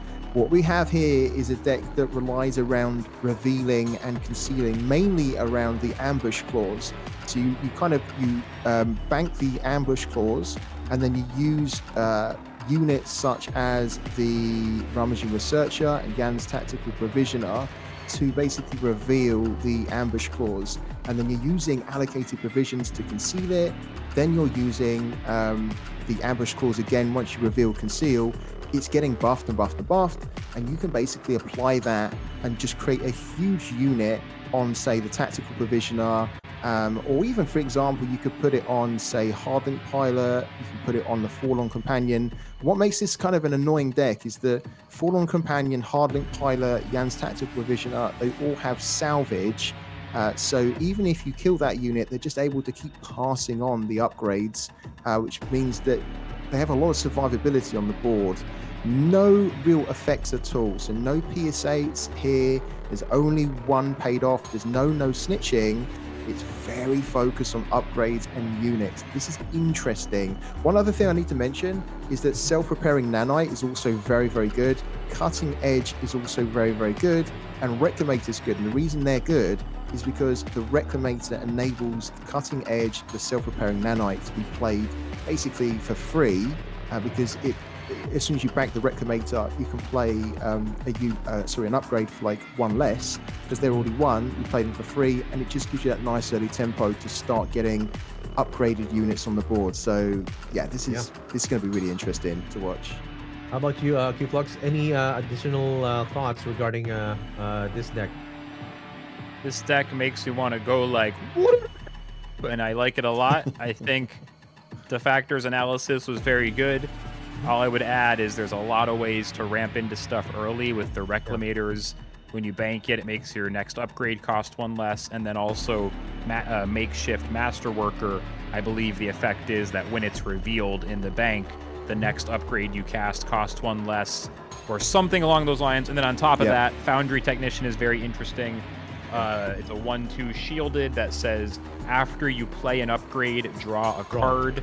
So it's just upgrade on any unit, not just on it. And so some interesting cards going along with all the stuff the Factor said. Even this lone artifact appraiser, just kind of chilling, which you don't see very often at all. Also a single copy of Watchbots, which can generate a lot of extra tokens. There's a lot of spicy stuff in here. I'm excited to see this deck in action. Bro, Muka. Yeah, Muka right now is just foaming at the mouth, isn't he? Muka. He's like, oh yeah, Arak. Yeah. Like, there's one thing that I would like to take note, guys. Jan's Tactical Provisioner, along with Voxec Jammer, comboed with allocated provisions, is cycling. You just you can bring back the Ambush Claws, right? Or you can conceal, and then when you reveal it, it gets extra damage. Like it's just cycling. Right. Yeah, it's a combo that's just waiting to happen. If you don't remove them, that's gonna be dangerous. And we have here all of the bans that have been done, and it's Earthen for Kyintsugy and Jobsad's Shroud deck has been banned, leaving us with two different or two of the same factions, Core and Markolian, but they're not the same Paragons. We have the Uni Workshop, and also that's going to be for Jobsad, and for Kyintsugy, he's going to be bringing Arak for his Core deck. But both of them are going to be carrying the Cathy Burn Markolians. In terms, I know you guys hate answering this. What's the play here? What do you start with in the first matchup? Let's start with Qflux. I mean, I have a weird feeling they both go Core first. Call me crazy. Oh, I want to see Core first. How about you, the Factor? I think Jobsad will go Cathy first. Just because I think Cathy kind of is aggressive. You can get a nice early quick win if you play it. The thing is that it's very well played from Kyintsugy to kind of ban the I was just checking now to see what Shroud deck Jobsad brought, and it was the Neve deck, and it's very well played because that's the biggest threat to his Arak deck. It's clear that his Arak deck is kind of like the oddball, the wild card, and like Neve can deal with that fairly well because the banishments basically mean that they don't really get any of the any units to kind of keep passing on to. So I don't know. I mean, if I was Jobsad, I'd be thinking about going with Marco first, Cathy. Hey, let's see. And what is happening indeed. We are going to be seeing Jobsad play Cathy, and Kyintsugy is already rocking it with Arak. Let's start with round 2 with the Parallel Prime League Open 6 here with our casters Qflux and the Factor. Guys, take it away. Cool. Welcome go back, Flux. Yeah, let's go, man. Thank you. This is so interesting. Like, we get to cast on an Arak deck. I don't actually think I've casted an Arak deck in the entire time I've been casting, so this is a real treat for me, and I'm sure for you. Yeah, after the number of times Muka and Diesel and a few other people, maybe Hogvax, there's been a few people in my mind who are just like maximum Arak enjoyers, and so I think a lot of us are excited to see this. We'll see. Kyintsugy has this early hand with Reclamator. He's looking to set up some kind of early ramp thing. Just give it another second here to see how these hands play out. He ideally needs another unit, I think, here. Yeah. because he knows as well that like Kathy is going to start so quickly, so he's going to need to get another unit, so passing on um, the upgrade so that then he still has something on the board. Oh, he did. Oh, wow, that's a great hand there for Kyintsugy because he can go immediately into on the second turn. He can go into the tactical provisioner and start to get that going. Oh, he's going to bank the reclamator and get it going early. Fair enough. Fair enough. Yeah, I always feel like you need to get maximum reclamator value, but I think sometimes with these guys, it's like whatever. Kill just switch. kill switch right Wow. away. Wow. Yeah, that's kind of interesting. It's defended by that shield pod as well, so we can't get to it right away. Of course, Jobsad is Yep. going so wide the kill switch isn't Yeah. as devastating as it could be, but still nice. That's still a nice pull, isn't it?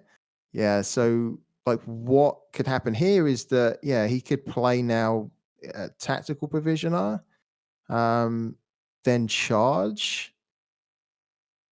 I mean, he has a zero Then cost look upgrade to- in his hand, so he can like Yeah, he easily does. charge and play then it on attach the an provisioner. upgrade. Yeah, Yeah. get at least up to a 2/4. Once John's value, the John Tactitional starts running, it just keeps getting spicier and spicier.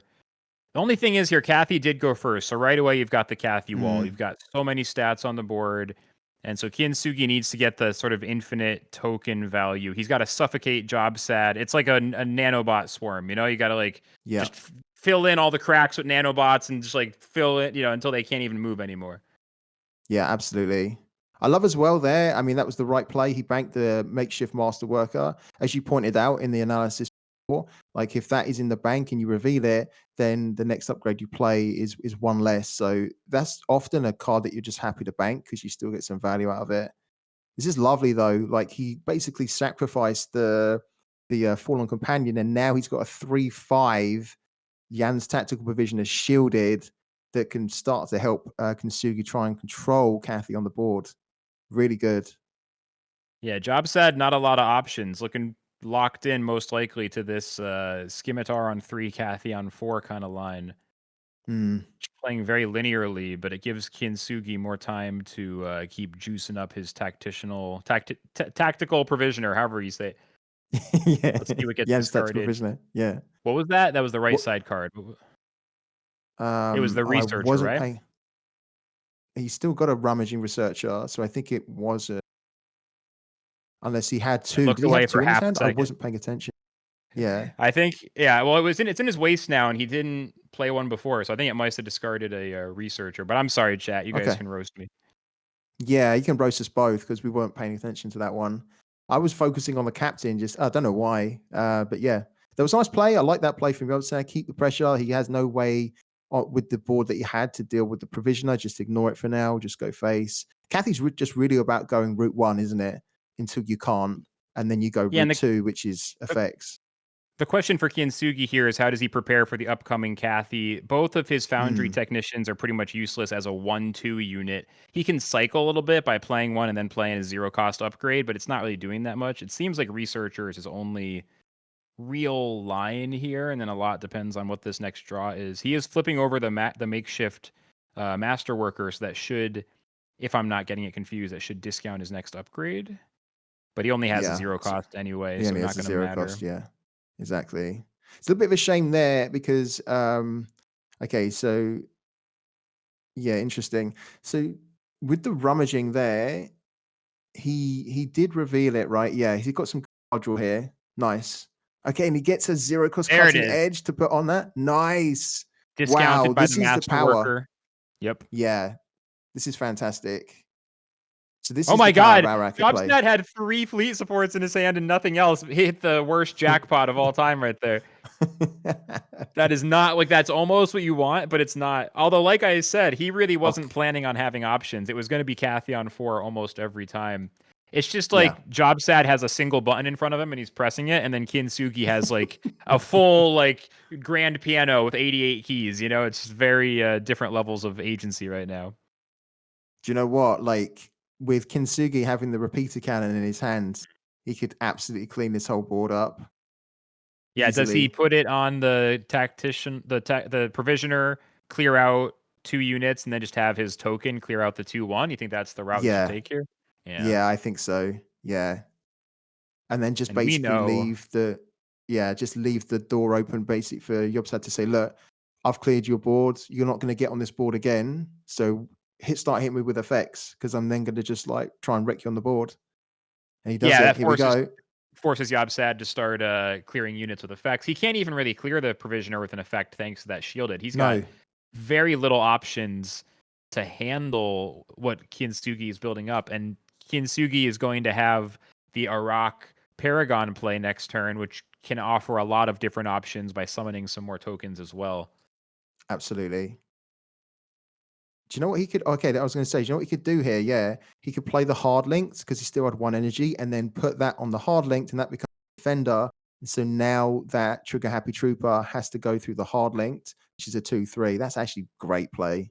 Really good. And that's a good example of how with Arak, it's not as much about clearing the board over and over, and it's more about maximizing shield value, maximizing amount of tokens, maximizing upgrade synergy. It really plays in a different realm of the game compared to the hacker plays from hand a lot. Kathy is board plus hand, et cetera, et cetera. But Arak's in this interesting place of like token value, shield value, almost a little closer to Earthen, where the shielded can really be impactful and stuff like that. Yeah, and it's so important as well. Like it's so reliant on being able to actually that you can put an upgrade on, right? Because as soon as you do that, you then are able, with the Aftermath, you're going to be able to get another token, which you can just keep that cycle of like passing upgrades on. It's so important. So he's done fantastic here so far. And do you know what? Kyintsugy hasn't even really taken that much damage at this point in the game. That being said, an orbital strike would change things massively for the game. Yeah, I mean, Jobsad is just falling behind on tempo. And like you said, Orbital Strike would be big. If nothing else, it might let him just go straight to face for 10 damage and try to just draw into lethal. But if Jobsad doesn't... Oh, there it is! If he doesn't get it, I was going to say it's going to be hard to find lines. Okay, so yeah, I mean, next turn, if he doesn't quite have enough energy yet, though. He can't 4+3 next turn, so it's still a big tempo issue. Kyintsugy needs to put the pressure on here. He needs to get closer to lethal. He needs to just be getting closer to that final threat so that Jobsad doesn't have the time or the flexibility to just kind of go brute force and just burn his face over and over.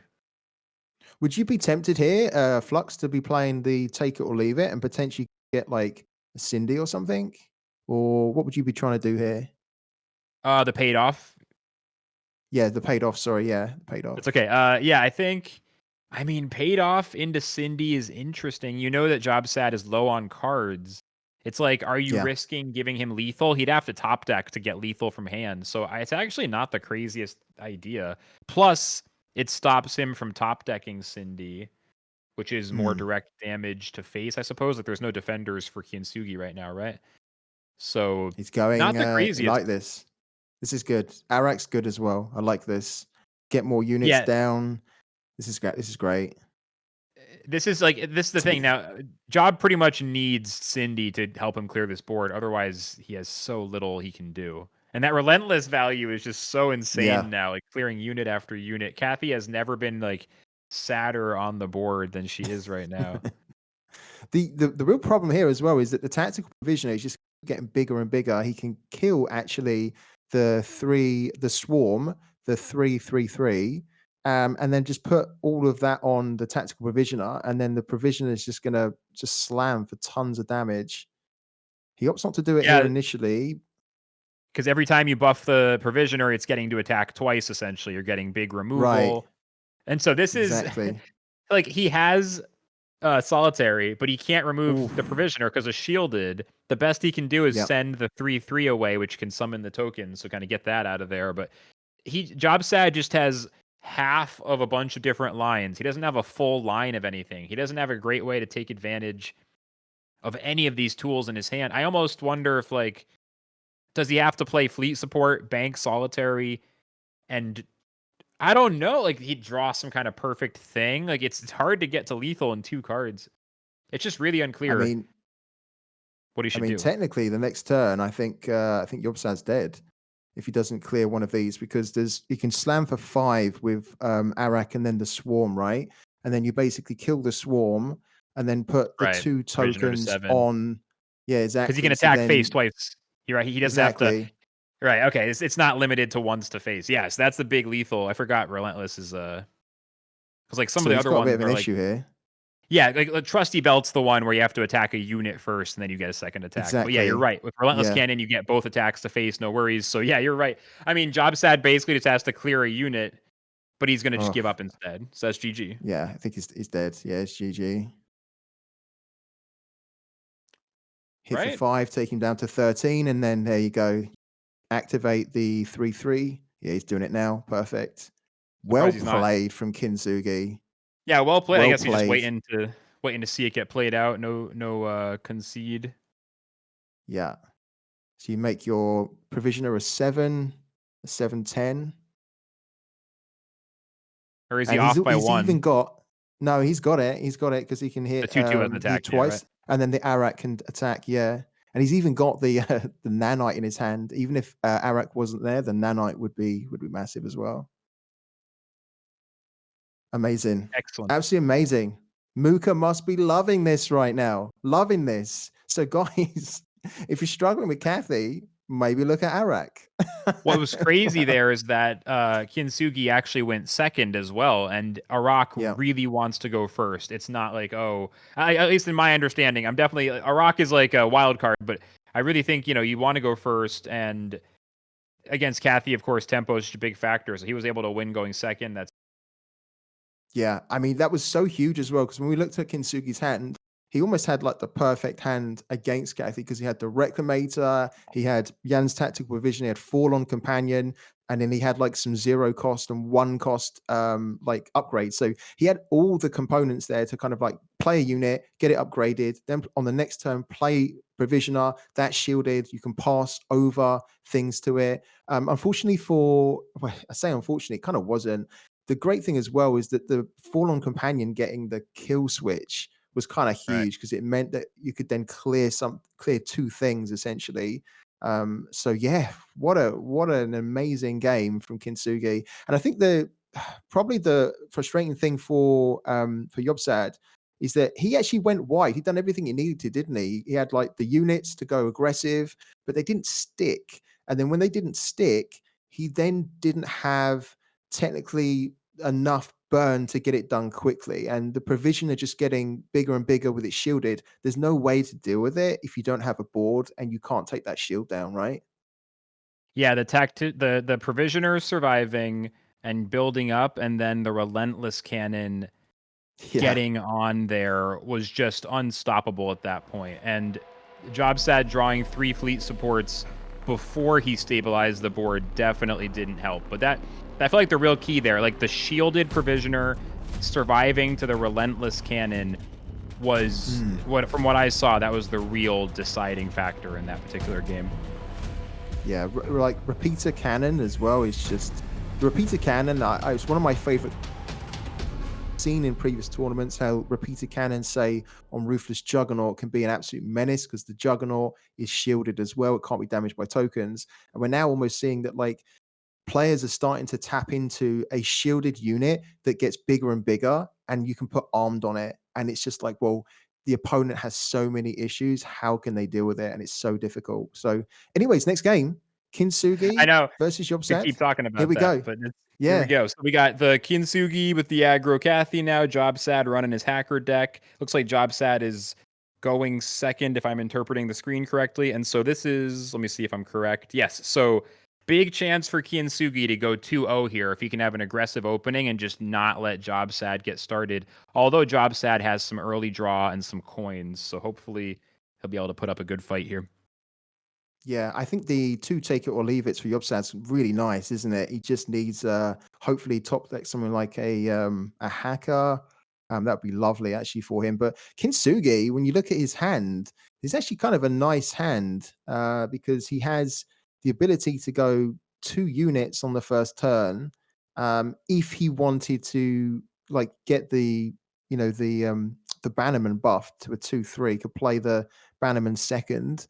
That could be quite interesting. And then you've got already a crack shot. He's going to bank it though. So your turn 2 could potentially be the Logistics Master. And he is doing it to get the Bannerman to a 2/3. Lovely play, like it. Yeah, just you never it's never too much. Whatever you got to do, if you can get that 2/3 Bannerman on turn 1, you just want to do it. Like if you're gonna cast a Yeah. snitching on a nothing, if you're gonna whatever, just get it to 2/3 is usually the game plan. It's so difficult, isn't it, Flux, at the moment with the cards that are currently in the game? It's so difficult early in a game to be removing or like kind of answering a unit that has 3 health because there's just not many ways uh like simply to remove something that has 3 health. You've either usually got to sort of snitch something, but then it's still got the stats, or you've got to kind of like throw a couple of things down, like a PSA or a siphon, plus then maybe a slinger. So basically saying to your opponent, you're going to have to use a couple of resources to try and deal with a kind of a beefy unit to begin with. So really good. Yeah, it's a big thing when you're looking at bigger boards as well. It's like, okay, I have some random damage to do. Like, I have 1 damage left. Nothing is going to die. What do I pick? It's like getting something down to 2 health is like one of Yeah. those break points because the difference between 2 and 3 is so big, as you said. And so getting there Absolutely. early in the game just makes it all the more impactful. We do see Jobsad with the hacker in hand. Kyintsugy with a nice setup, although Job has the Saboteur to remove that logistics mastery. Honestly, like Kyintsugy feeling a little bit light on resources considering that Job has the relic removal. Thing is, though, he doesn't really want to use any of these coins until he hackers next turn. And so what does he do in between here and there? Does he consider doing an earlier coin, for example, to play Sabo this turn? Or he's got a couple options It's an here. awkward one, isn't it? Yeah, it's a really awkward one because you're right. He has like the key cards to allow him to go into hacker early, but if he is looking to bank the Alvaro, He's gonna okay, so coin, he's yeah. gonna nice, okay. Because think about it, Gonna he play doesn't rummaging. know that Kyintsugy doesn't have a spell in hand. And I mean, he could draw one, but even aside, he could just have a crack shot sitting there, a coin or a no snitching rather, whatever. And then that Bannerman goes up to 3/3. It gets out of like. So I think he just really wants to be more tempo oriented here. That's at least my thought process. Yeah, no, I agree. I absolutely agree. I think it's nice as well to play the rummage. We see so much in these burn decks that they try to get their rummaging down to cycle through, right? So if you can get your rummaging down, you're kind of saying, well, look, if you play yours, I at least get something out of it. It's a nice 2/4 as well. So it means that you can answer the Bannerman. So I think that was the right play, definitely. Yeah, so Logistics Mastery still on the board, but Kyintsugy with nothing to really take advantage of it yet. He's got his nice looping Scimitar Captain. Does he go face and then like look at his hand? Or I mean, I guess that's crazy. Does he just play it as a unit? I mean, I'd be playing it as a unit, yeah. So he discards. Was that a Diplo? The Cunning Diplomat. Yeah, it was the Cunning Diplomat. So Ingrid survives, just 1 card off. And I mean, Kyintsugy isn't really accomplishing that much, you know? It's kind of feels similar to the previous match, but in reverse. Like Jobsad didn't get much tempo, much momentum. Kyintsugy, it's like he's got units, but I don't know. Like it's just because he's that Saboteur is just lurking. Like if Sabo wasn't in Jobsad's hand, maybe I'd feel differently. Gunslinger I'd be really tempted to get the glaive down, to be honest with you. Just keep the pressure going. He's going to bank the glaive and then play. The disrespect. He does. Yeah, there you go. The disrespect to bank it as you're saying that. Yeah, seriously. He's like, I don't listen to you. What the hell do you know?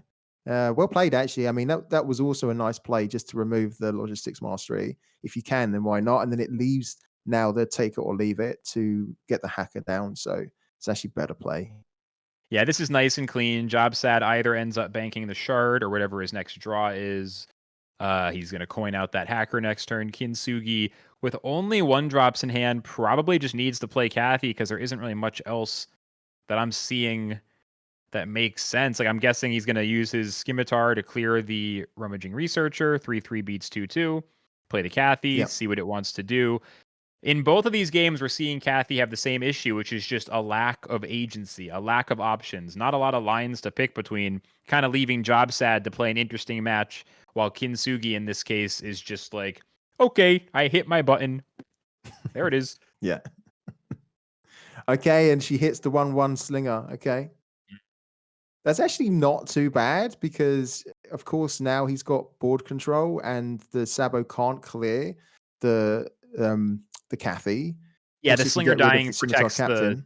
protects the 3-1 exactly. That's nice for Exactly. Kyintsugy. I mean, Jobsad has to bank Shard or Diplo, right? Why is he putting his mouse on Ingrid? He's just thinking. I don't His know. movement of his mouse is like, oh, I'll bank this. It's like, you're not going to bank Ingrid. Stop being weird. Okay, No, he does yeah. bank the Diplo. He's going to hold on to the Shard, getting to Ingrid faster, I suppose. He's thinking next turn he Yep. plays Shard. He can play Ingrid on 7 and draws a solitary confinement. Not super helpful right now. No, it doesn't even have its cost reduced as well. It's the same cost. That's insult to injury. Not the right card really, and the cost is not changed. Just super insulting. He's gonna go face maybe. Okay, so Jobsad is taking the aggressive position here. Yep. Which clear is the 3-1. Yeah, interesting against Nice. Cathy, because usually you feel like Cathy's the aggressor, but I guess from Jobsad perspective, Cathy, the Cathy card has been played. Kyintsugy doesn't have any relics that have stayed on the board, and so Jobsad's getting comfortable kind of taking the aggression side and getting ready to play Ingrid in 2 turns. Yeah, Kintsugi's running out of time here because he's not really done any damage whatsoever. I mean, when we look at Jobsad's health, he's on 28. When you're playing Cathy, you really want to be getting your opponent down to kind of like less than 20 by this point, because then you know if you lose the board, you can still finish them off with effects. And he's just kind of like running out of steam a little bit. He's drawing more cards, more Red Sand Scouts, fine. But if he plays them, they just get answered really easily. So he's not really found he's not really found any effects. He's not really found any big momentum or pressure on the board. He does have the Cathy though, so the Cathy could help him a little bit. But yeah, he needs a big top deck. He needs almost like a Wong. Yeah, last round it was jackpot 3 fleet supports in Jobsad's hand. This time is like the opposite, 0 fleet supports. Really no synergies for Kyintsugy. He's just got a lot of small stat line units to play, but nothing to really combine. Oof. Slinger for both as well. They both draw a Slinger.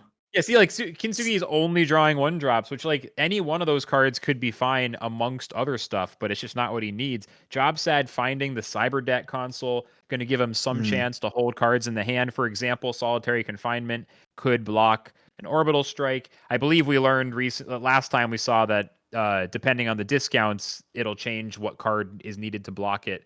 With Cyber Deck interacting with Fleet Support, we'll get there when we get there, but long story short, Jobsad is in total control of the situation right now. Oh yeah, and the Slinger top deck was actually amazing because it just meant Cathy doesn't have to worry about that anymore. Still maintaining his decent units on the board, like the Hacker 3-4, the Artillery Juggernaut 2-3, and he's got to be playing the Shard, I think here, isn't he? Just so he can start to ramp. I think the question is, what does he bank?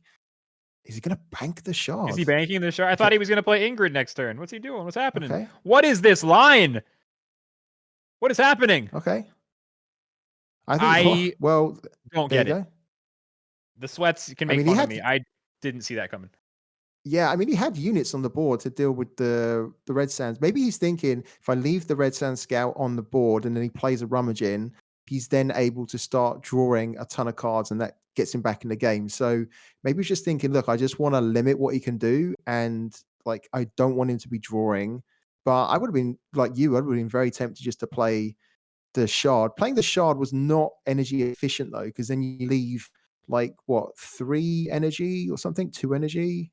So it's interesting. It's just like the sooner you play Ingrid, the sooner you win, I feel like. And the one way that Cathy comes back is by having time to draw and like find anything. I'm just very surprised by that line, but what do I know? Still a really good position for Jobsad. It was just so unexpected. So getting back into the action, Researcher hits the board, 1 cost hacker in the hand, very nice. Miasmancer going to the bank, not really helpful against Cathy. I mean, Jobsad is in utter control. Yeah, he is. Although Sabo will give an answer for the Cyber Deck at least, so he's not going to be able to hold on to that. He's not going to be able to block Kyintsugi's burn, which would matter more if Kyintsugy was closer to winning. But man, 28 health still, like you said 2 or 3 turns ago, Kathy really wants to have the opponent below 20 back then. By now, they want to basically already have won. So it's just a very, very slow position. And Kyintsugy still seems to only be drawing 1-drop units. Like, bruh, what is going on? Yeah, I feel. I mean, I feel a little bit for Kyintsugy, but he's not been drawing enough, and that's the thing with this deck, right? It's like you try and just go full ham early on, try and get them down to kind of within lethal, and then you don't mind if you're running out of cards. But the problem is that he just wasn't able to establish anything, even though he had a good start with the Bannerman coming down as a 2/3. He just wasn't able to assert big early pressure, and he's started to run out of steam here now, isn't he? And the thing is that now Jobsad can just really control this game because he's going to get a token at the end of this turn as well, and he's going to have a board that, frankly, I don't know how Kyintsugy can deal with it. You would need like a Cindy and a fleet support. Yeah, that's what I was thinking. The combo. Yeah. And that would get you back to got... even. That would get you back to yes. even, and then you have to fight on from there. It's a very long road Exactly. for Kyintsugy from this position. God, look at what Jobsad drew as well. Wow, wow, yeah, wow. the Desmond, in case as if he wasn't far enough ahead.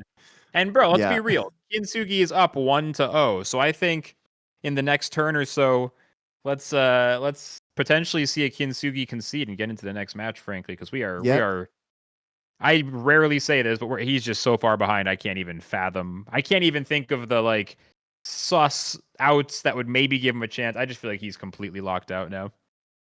Yeah, I think he knows as well, being in this position, that it's just almost a formality at this point, isn't it? Unless he top decks something crazy, which still wouldn't really bail him out, I don't think.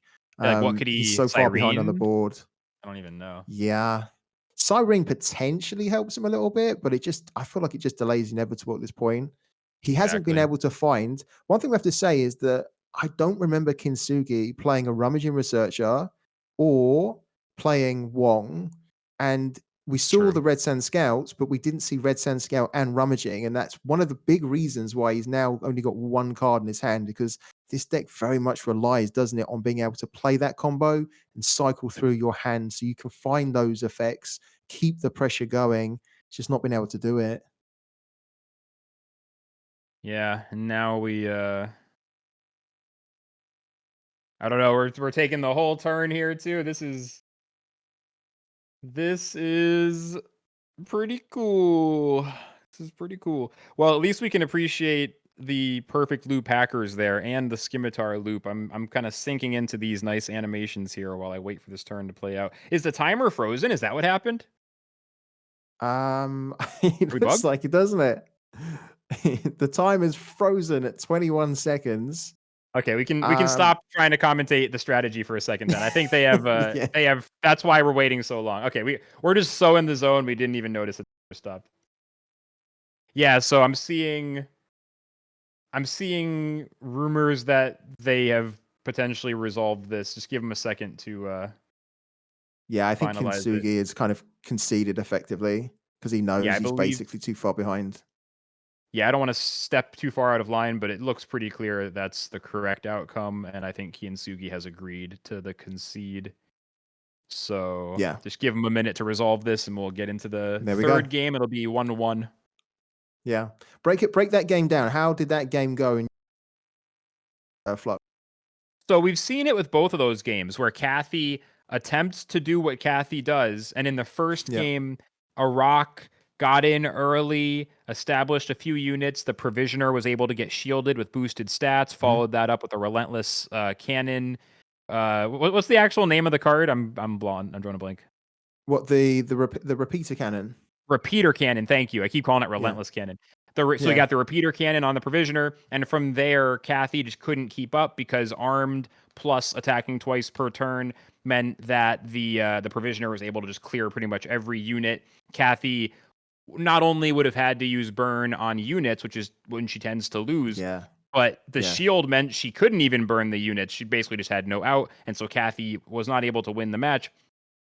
Next game, we reverse the spots, so now Kathy switches over to, the Kathy side becomes the Ogden side and vice versa, and then it's a different Ogden. Now it's Uni Ogden, but same kind of thing where Kathy's early game did not manage to dominate the board. And then the draw got super awkward for Kyintsugy. Jobsad was able to build up a really nice board with the hacker.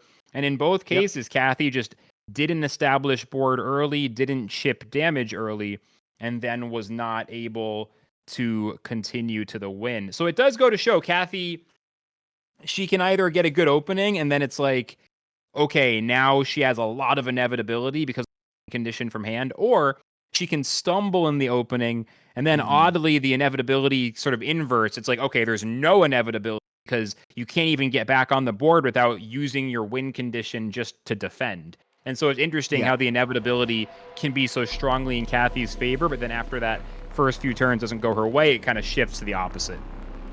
Yeah, I agree with you, man. I think that's really good insight there. What I found with Kathy going up against it so much, and maybe you're the same, and I think we saw it here, it's like perfectly in that last game, is that Kathy almost relies, like Kathy Byrne in particular, really relies on two things: early board pressure that can kind of stick and do enough damage, and then being able to cycle through the deck quick enough to find those effects to finish off the opponent. And what we saw there is that Kyintsugy did not have the early pressure that stuck to do damage, and he didn't cycle through his deck. He couldn't find the cards to cycle through, and so then the deck was dead in the water by like kind of turn 4, turn 5, and then we saw Jobsad just really get into that flow because he's getting tokens from the Juggernaut Workshop, and he's having units that stick. He's getting cost reductions from being able to play hackers. So, I mean, I'd be a liar if I said that I that I am sad to see Kathy kind of lose some games, but I do feel like more players are starting to suss out better ways to deal with Kathy decks, and I think we're seeing it.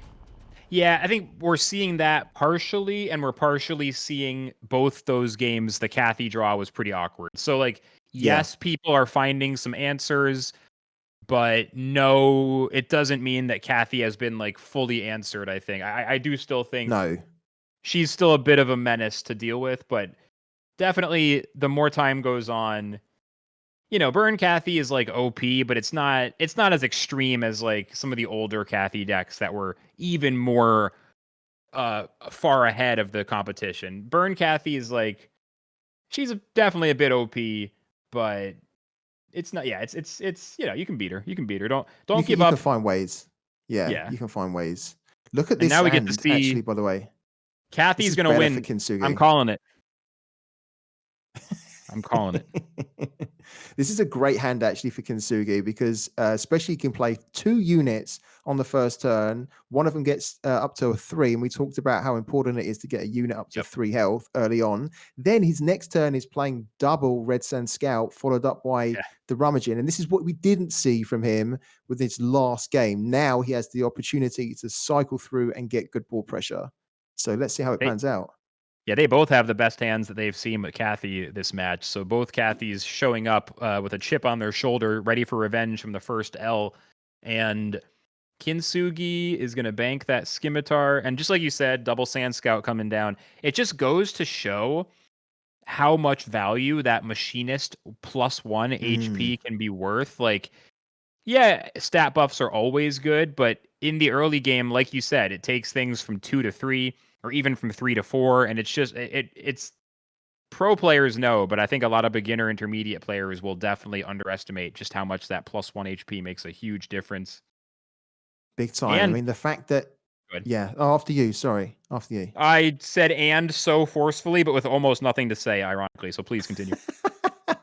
Well, I was just going to say, like, I love the way you talked about that, and the fact that, you know, the Machinist has been able to basically buff both Red Sand Scouts. Well, actually, one of them got buffed from the no, he has buffed both of them. Sorry, he has buffed both of them. The fact that one of them is already a 2/4, it's just kind of scary. But Jobsad's answering that by having 2 Machinists that then create a 2/5. So it really is just a battle between the Machinist and the Red Sand Scout at the moment. I do feel like the board is really good though, because for Kyintsugy, he has the advantage of being able to play Rummaging next, and Jobsad can't answer any of those Red Sand Scouts. So Kyintsugy has that nice aggression, and he's going to get a ton of card draw in a second. Yeah, it's interesting. Kyintsugy has just a little more width. Jobsad has just a little more health on his one Sand Scout. They're both very close. And the timer is going down to 0. He barely makes that. I thought he was going to miss his timer there. Yeah. He maximized the entire time there. He took the Red Sand Scout down to a 1-2, so he has the opportunity to try and at least trade one of them away the next turn. It's really awkward though, right? Because you lose a unit, you don't actually answer the threat, and it still allows Kyintsugy to be able to get that kind of triple card draw effectively. He's going to get triple card draw here when he plays Rummaging. How nuts is that? Yeah, he's only going to have 3 energy in the bank, right? So it'll be a double. Yeah. Not to actually you, but yeah, it'll be a nice double draw. Potential for the triple draw if he had one more in the bank. But this is what I'm seeing is Kyintsugy is ahead on the board, and he's got this nice both cards in hand, giving him a bunch of draw. We talked about how important it is to get the board early for Kathy. We saw what happens when she doesn't. So it feels like Kyintsugy, even though he's low on cards in hand for the moment, he's fixing that right now, finds his first fleet support. Yeah, it just feels like Kyintsugy is in a very good position. And Jobsad, it doesn't look like he's that far behind, but when you consider how little energy he has, it looks like we should be on turn 5 right now because there's so much stuff going on. But of course, it's only turn 3 because lol Kathy. So with that in mind, Jobsad has very little bandwidth to answer a multitude of threats right now. Yeah, you're absolutely right. Spot on, man. And I mean, for Kyintsugy, he's quite a nice potential for the next turn where he can just clear the 2/5 Red Sand Scout, clear the way really for Kathy just to kind of come down, hit face, get some more damage going. Because at the moment, both players haven't really done damage. They've just been kind of contesting for the board. For Jobsad, is it probably just a case of just trying to get as many things down on the board as possible, right? Getting more Red Sand Scouts going. Yeah, I mean, from Jobsad's perspective, all he can do this turn is get wide. He's going to hold on to that Sabo to answer the first relic. My fear for Jobsad is that he plays Kathy next turn, and then maybe this is insane, but no, I guess it's kind of insane. I was going to say maybe he plays Kathy, and then Kyintsugy, he's going to maybe use the solitary confinement on the Kathy, but that wouldn't be that good because Kathy would get value when she attacks first. That would be interesting. But yeah, I mean, the thing is, neither one of them really has a turn other than Kathy. So it just kind of feels like both players are about to roll the dice for a minute, and we're going to, Kathy's going to take the wheel for a second is what it feels like. Yeah. I like this. I thought this was really good from Jobsad because he didn't really have anything on the board. He kind of thought, well, I need to try and get the board wide, put some threats down so that then Kyintsugy maybe has to try and answer them. Also, just means that it's a bit more of a pain now because he doesn't have a clean route to play the Kathy and Kathy hitting the face for full whack. So he does have 2 fleet support and he has the crack shot, which isn't bad, but he's also got Wong that he's going to probably want to play the next turn as well. Okay, so he's just trying to clean up as much as he can. Is it Kathy? It's Kathy, isn't it? There we go. Yeah, and she clears one of the Red Sand Scouts as well. Interesting. Good. So, again, it's like I was saying, Jobsad is just... how does he catch up on all this with only 4 energy? It's just like I said, bro. He has to play Kathy. Yeah. Nothing else really has enough impact. This Kathy, really can't go face. Ooh. Okay, because if it went face, then I think solitary. Oh, sorry, I got banked a while ago. I'm living in the past. I mean, that was actually probably quite good, actually, because now they've both got pretty much on par. There's the exact same units with the same health and attack. I think he needed that just to kind of, as you say, just to try and claw back some control on the board. I think this is a lot of this comes down to Wong here. If Wong buffs the 2/3, the Red Sand Scout, that can clear the Kathy. That's really powerful. If it buffs Kathy, then Kathy has a chance. You really want it to buff the Sand Scout. Come on, Wong, buff that Sand Scout. That's what Kyintsugy's thinking. He's self-buffed. He's selfish. But it's 3 draws. So dude, looking at Kyintsugy's hand, I think he's kind of there. He's able to go face a bit. slam down fleet supports, and jam crack shots. I actually think Kyintsugy can pretty much race to lethal from here. And I don't know that Jobsad's one Saboteur is enough to defend him. Jobsad doesn't have burn in his hand. He doesn't have a win condition going. Kyintsugy's got a full win condition. I just don't know if Jobsad can get enough Scimitar value to answer the threats that are in Kyintsugy's hand right now. And that's besides the fact he's behind on the board. I really do feel like Kyintsugy has been farther ahead than it might look for like a while now. We're kind of seeing it get towards the end stage. Yeah, I This mean, is nice. Jobsad here being almost forced to play Cyrene here just to try and clean the board up, but it's okay because being able to tag that Kathy or 2 just to remove it is decent. And then Kathy actually hit his own Kathy actually hit the Wong to take that down to 2. So wow, that's nice. That's pretty nice actually. It's 13 damage to face here if he wants it to be. Wong and then fleet support crack shot, take Jobsad down to 11. Unless he'd rather clear the Cyrene, which is then he'd have to trade in the Wong. I doubt it though, right? Yeah, I think you go face it, don't you? I think you called it right. I just go face here. You've got enough in your hand to try and finish the game off. I think I pretty much called it when I said it around turn 4. Kyintsugy drawing all the fleet supports and the double crack shot kind of made that even more inevitable than it was looking back then. It's just like he's far enough ahead on the board. He's chipping away that face damage. And this is one of those big skills for aggressive decks. It's just knowing when to send everything face. And, you know, the less obvious it is, the more skill it takes to see it. This is a pretty easy one to spot. But a lot of new players might get kind of lost in the sauce defending here instead of just taking aggression. But yeah, presumably, is everything going face here? Looks like it. Yeah, it Gunslinger to like face. it, doesn't it? Wong to face. And yeah, I mean, Jobsad down to 10. With Kyintsugy at a full 30, no less. And this is Jobsad fighting for his tournament life in a very sad position to be in. Yeah. I mean, what we'll probably see as well is that he has to deal with the fleet support. But of course, if he plays the Sabo, deals with it, then, you know, like there's another one which is coming down. So it's not ideal. I mean, potentially what you could do, to be fair, is you could also play fleet support, and then you could play the Scimitar Captain,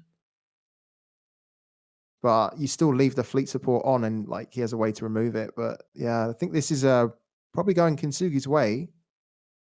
So he's going to go for the random discard. Okay, I thought he might look at the hand and pick. Oh, it gets a fleet support. I mean, that's probably what he would have picked anyway if he'd looked. Yeah. Unless he would have preferred the crack shot. I don't think so, though. The thing is, like, there's just not enough cards Jobsad can take away from Kyintsugy's hand without, like, a actual, like, triple Scimitar fleet support kind of combo. He can't deny. There's just so many different ways to get there. Once you're down to 10 health, like, you can't, there's no way to, and with Kyintsugy with 5 cards in hand, it's just like, he has so many ways to get there. Although Jobsad has a lot of damage on the board now. It's 11 attack power. So it's like, what Jobsad's trying to do, of course, is he's trying to make Kyintsugy's decision turn out to be a mistake. So Kyintsugy decides to start going all face. Jobsad needs to punish him for that. And he's putting up a good effort. But yeah, this is big. This is the big. Warfare. Yeah. Gonna get rid of this. The Sabo. Sabo, right? Get rid of the Sabo, then potentially get rid of the fleet support. Yeah. So we got rid of the fleet support first. It's got to be the Sabo, surely. Got the Sabo now. Because Cindy doesn't even want to go 3 damage to everything. It'll clear Job's board more than it hurts. Exactly. Yeah. Well, do you know what? That was actually a very important decision you made there. Because I think a lot of players would have been really tempted to have just like played the crack shot just to kind of get more damage. Orbital. If he had done that, wow, he would have been in a position where he could have won the game, but he didn't know he was going to top that, right? So I think it was the smart play to just think, okay, how can I protect the fleet support? So he used the Scimitar Captain to kind of give him that double look in the hand and remove something. But wow. He had lethal here if he hadn't have done that. He still has it though next turn. I mean, he has it for sure. Yeah, if fleet, it's GG because fleet support plus orbital is lethal. But even if Yeah. he hadn't drawn it, I think what you're saying is very true. Which is like rather than rushing out the crack shot, he used his scimitar to remove the counterplay, and then he was able to Yeah. hold crack shot for longer. But we said it turns ago. Once Jobsad is down to 10 health, when Kyintsugy had 3 fleet supports in his hand, it's just like you're 1 orbital away from death. And the chance of it not happening is very low. So sure enough, Kyintsugy with the GG gonna continue in the tournament, and Jobsad putting up a good fight in a close best of 3. But it's gonna be Kyintsugi's round. Kathy Byrne does what Kathy Byrne does. She gets the win. She burns you with orbital strike. Really well played. I mean, what a contrast as well, right? Compared to the game before for Kyintsugy. Complete like chalk and cheese. Worlds apart, man, when it comes to how his game went when he was playing against in the first game, compared to this one. That's really how Kathy should go, getting that cycle going between Red Sand Scout and the rummaging, and it really helped him because he was able to keep ball pressure, done so well being able to like use the Crimson Fleet Machinist to kind of give the buffs, and then he just meant that like he constantly had that pressure on. He wasn't really pushing for a lot of damage early, but he was just making it so difficult for Jobsad to kind of establish himself on the board, and that cycling through was absolutely key for Kyintsugy as well. Because if he hadn't have done that, he wouldn't have been able to have found the orbital strikes and the crack shots soon enough, and then he would have died, right? Because then Jobsad eventually got and had enough to kind of kill him the next turn. So it's so important, that combo. Yeah, like it was a back and forth with these players, Kitsuki and Jobsad, and guys, amazing casting right there. And the first match, really interesting. We saw like Arak. Like, how is it for you so far? Like, being the first. Is it the first? I think it's the first Arak that you've casted, guys, over like It the was, whole yeah. span of your casting career so far. How was it? Let's start with Qflux. Well, Iraq just uses so many different cards you don't see otherwise. So it's like, I'm just like, okay, do I actually know? I know the main thing this card does. Do I have both the other little things, right? Or am I mixing up this one with that one? So it's definitely a mental encyclopedia test of like, how well do I have all these cards burned into my memory? You'd think waiting this long for Deception, every card would be memorized word for word, but we all know that the best players don't read cards. They let other people do that for them. So, Yeah. you know. Yeah. How about you, the factor? Like, was that like a one of a kind experience for you so far? Yeah, it was. You know, it was so special. I mean, I really don't feel like we've seen Arak at all in like the last year or so that we've been casting. So it was like, given that we keep talking about the meta, and a lot of people are kind of at the point where they really want Deception, they want a fresh injection of cards, and they want fresh discoveries that they can do. It was kind of nice that we're seeing Arak just squeeze in before we go to Deception, and not only that, but Arak, you know, it's very strong Yeah. if you can kind of get that early synergy happening between Forlon and the tactical provisioner. The tactical provisioner, I said this about a month back. I was playing about with Juggernaut Workshop, and I was trying to put together a counter for Kathy, which I kind of did. And I said that the tactical provisioner, in my opinion, is the best 2-cost unit in the game. It's so strong. The fact it buffs, it can synergize well with the Rummaging Researcher for the card draw, and it's shielded is absolutely amazing. Yes. It's just a shame that sometimes a lot of the other cards around it aren't as good, but it's lovely that people have found a way to kind of get the best out of it in an Arak deck. So yeah, GG to Kyintsugy. Yeah, definitely one of the 2 cost cards that are up there. I think along with Baron Squire, your favorite, and Void Trapper. Of course, for yeah. me. But yeah, Nothing I mean beats the Baron. The Baron's it's- number one in the game, you know, it's by far. very dangerous. Like, there's not a lot of cards that can actually remove it early on. I am thinking Ceres will actually have more value down the line if this continues on. So yeah, I mean the next one, the next match was actually quite interesting. Anything that any part of that play in that second match that got etched into your mind, Qflux? No. I think we covered it pretty well. I'm just gonna turn on the air conditioning while you set up the next match. I started melting. All right. So yeah, I think the second match, going back to you, the factor, like it was Jobsad who won that, right? With his Yeah. Very own, if I remember correctly, let me look at the decks. Uni Right? Workshop. Uni Workshop, right? And Yeah.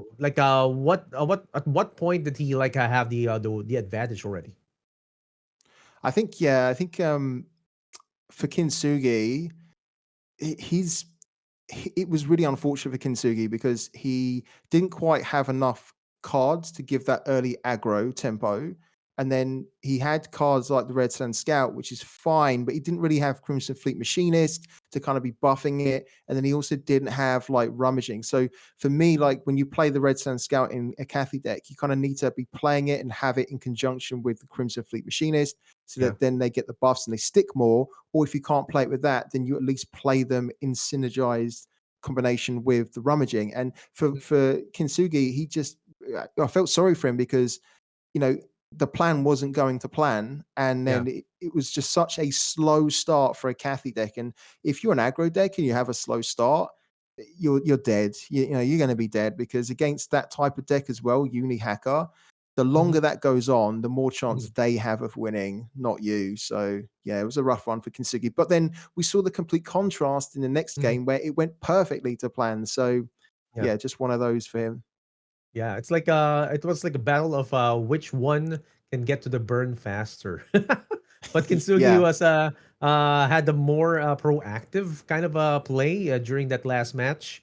It was more like putting out fires than bringing the fire in terms of Jobsad's position right there. And yeah, it was a very, very hard position for Jobsad to be in. But still, back and forth, got in with a 2-1, and Kintsugi will be moving forward. And with that, we're going to be saying goodbye for now to the Factor. He'll be taking a rest in his spaceship as we go on to the brackets. Here we go. Let's look at the brackets right now. And after round 2, or some of the matches are still ongoing in round 2, Diesel Noi actually got defeated by Lazy Guru with a 2-1 in the top part of the match in round 2. And the recent one that we just watched, Q-Flux and the Factor cast, Kyintsugy versus Jobsad, we've had a 2-1 matchup with the last match having a Markolian mirror. Zeliaster and Jarla are still not concluded. But they will have their points updated soon. And on the other hand, BlizzCon John on a roll with a 2-0 against Aw Heel. Look at that. That's a fast matchup. And again, guys, Zeliaster and Jarla. This is a kind of we've seen this in the previous minor that they faced each other. Like that's already like how do you say this? The rematch yet again from the World Championship, wherein Jarla took that win.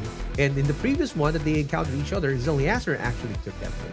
So, well, that's a kind of a 1-1, so to speak. But yeah, welcoming back to the table, we have Kinto. We're gonna be having a caster QQ. Kinto and Q Flux right here. Kinto, man, how's the weather looking with your glasses right now? Is everything kind of orange? No, actually, it's good. You don't even notice the difference. Yeah. But yeah. For your eyes, it's great. Like someone who is watching a screen the whole day, you really notice the difference. Right. Like I'm all for this, man. Like if you're using your eyes for work, or like you're on the screen all day, find some protection. I myself are already using eye drops just to get more how do you say this, more lubrication, because it gets dry, right? It gets dry just facing the screen most of the time, and you get to notice it if you get to have long periods during the screen. And going back here over at the next match, we're looking at the next match that we're going to be watching. And interestingly, Kyintsugy is going to be coming in yet again. And Kyintsugy versus Lazy Guru. I'm going to be asking you, Q-Flux, like, do you have any info regarding Lazy Guru? I only see him during the matches, or during my matches in ladder. and he is actually he's also an ambassador for Parallel, right? Do you have any Yeah. info, guys? Yeah, go. Lazy's great. No, Lazy Guru is great. He's been playing Web3 card games for as long as I have been, pretty much. I mean, I've seen him in Gods Unchained for a long time, Yeah. for years before Parallel. I've Yep. also seen him in other just kind of Web3 gaming stuff. Bro's Mhm. very talented, dedicated, streams Parallel pretty often Yep. when things are happening. Puts up Yeah. performances in these events fairly often. I think Lazy Guru is a super solid player, quite consistent, good mental game. I mean, Mhm. him and Kyintsugy are both just very high level players that are a bit more low key. So I really think we're likely to see some very good play in this next match.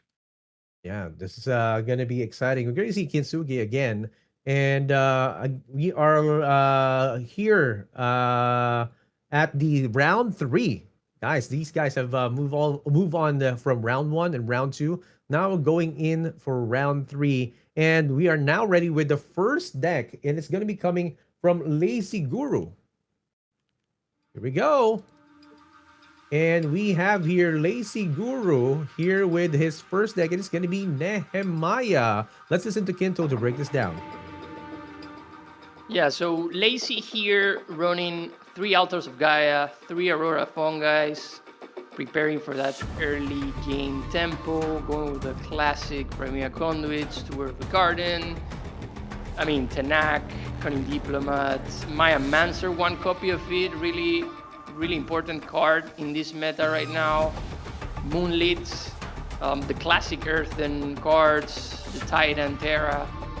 Going with the no snitching, relic repurposing here, a lot of relic removal, really prepared to deal with those stabilized shards. Going with the Virulent, really crucial against early tempo from Marco, for example. Then 2 Formiro Presences, interesting, and Solitary Confinement. Really good deck here from Lazy. Yeah. So yeah. And yeah, it's like we've heard Kinto say this a while ago that he wants to see Nehemiah come into play, and we are now seeing it right now. Lazy Good is going to be seeing it, and let's look at the next deck that he is going to be bringing to this tournament. And it is going to be, oh, surprise, surprise! It is not Uni Workshop. It is how do we call this? Ogincore, classic Ogincore. Let's listen to Qflux. Yeah, so we got a real proper Juggernaut Workshop deck here. You can tell right away because it's got the 3 Reclamators, the 2 Repeater Cannons, the Upcycle technology. This ain't no Uni deck.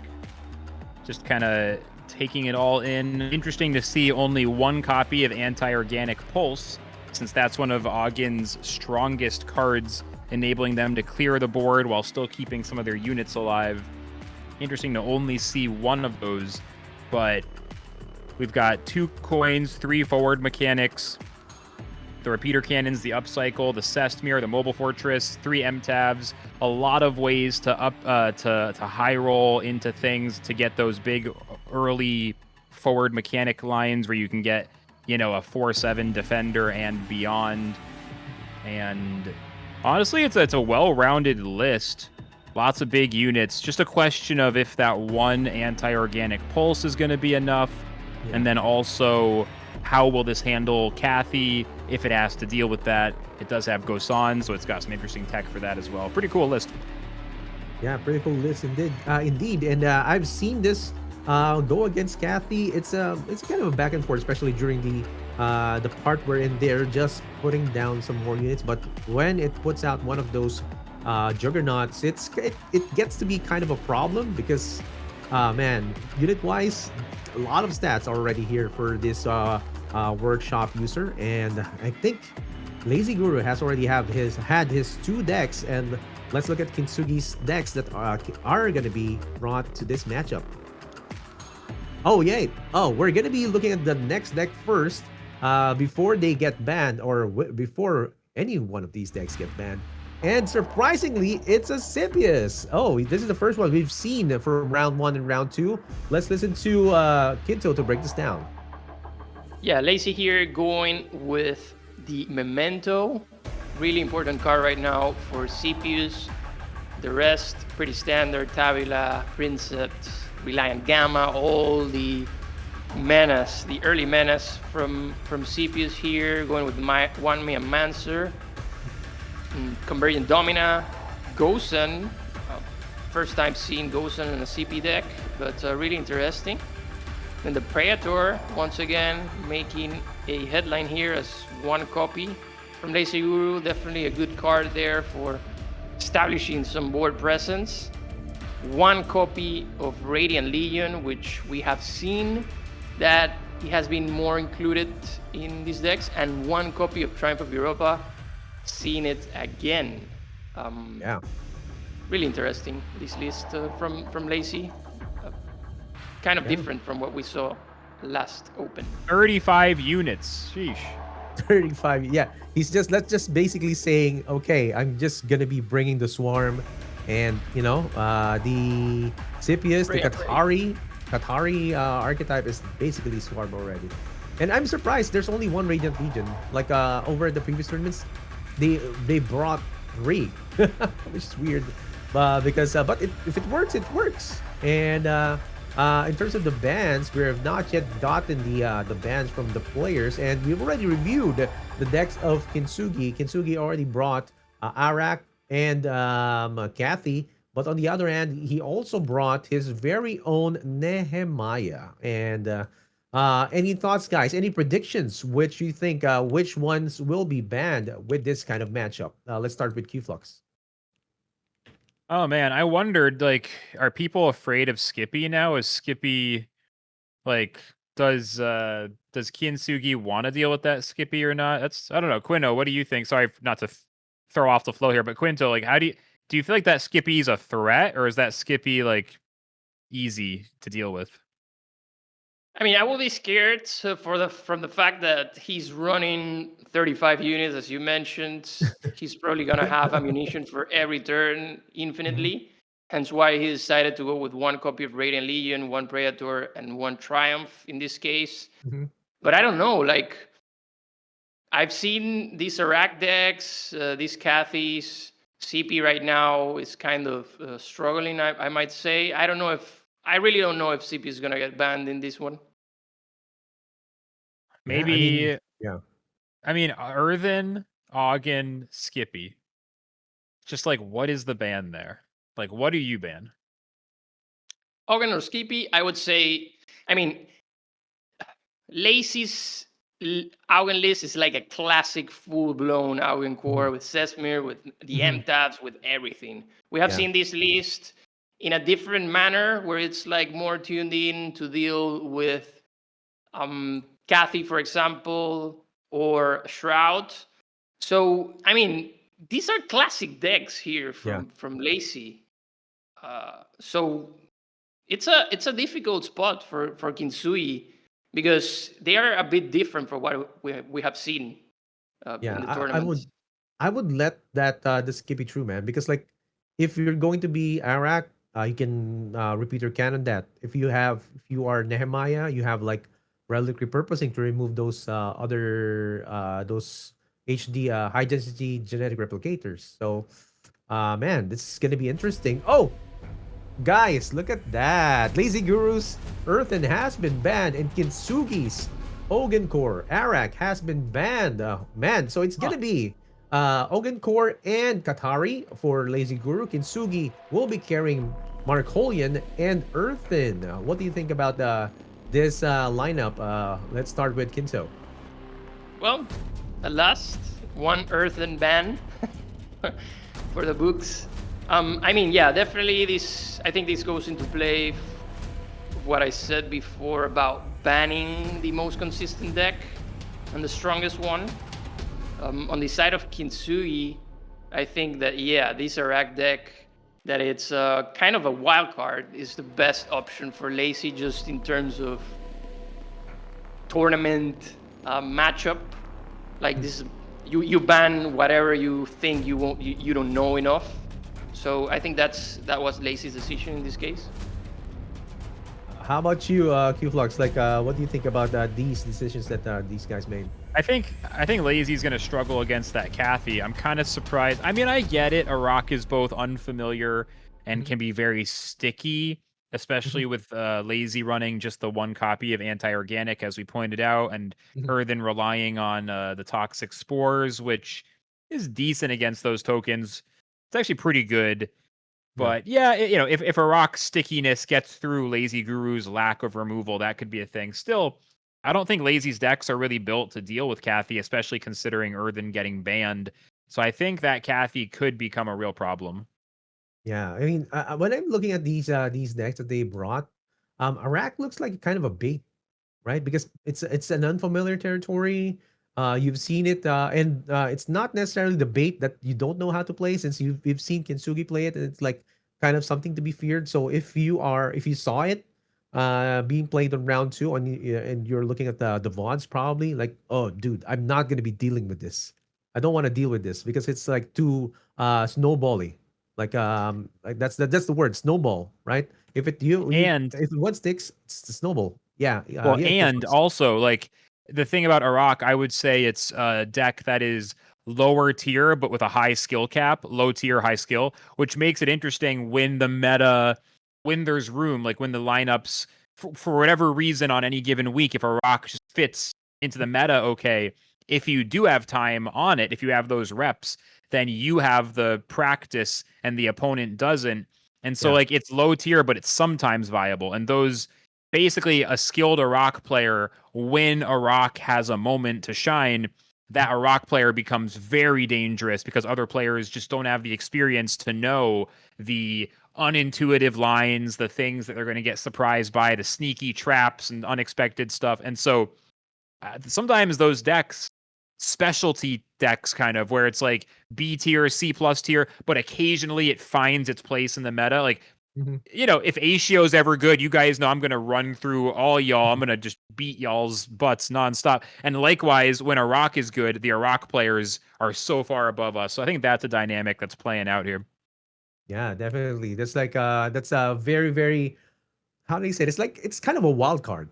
And Yeah. as you said, like you need a high skill cap to make this work. If you like fail at some point in terms of lining up the order of how it has to be played, then you just fail. If you make a mistake, really big punish coming into this. But in terms of the first deck that has to be played, any thoughts, Kinto? Which deck you would line up for each of the players? Well, I'm thinking Kathy, obviously, and then Mhm. Lacy going with CPUs. I think that's gonna be the first match.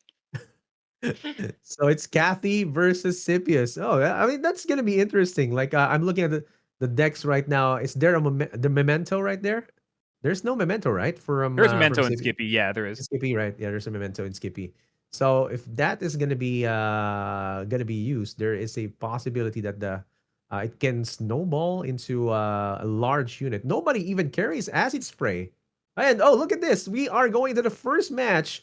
It's gonna be Earthen versus Ogankor. Really far from what we have what we've predicted, but still, round three. It's gonna be Lazy Guru versus Kintsugi here at the Parallel Prime League Open 6 with our casters Qflux, and Kinto. See you guys.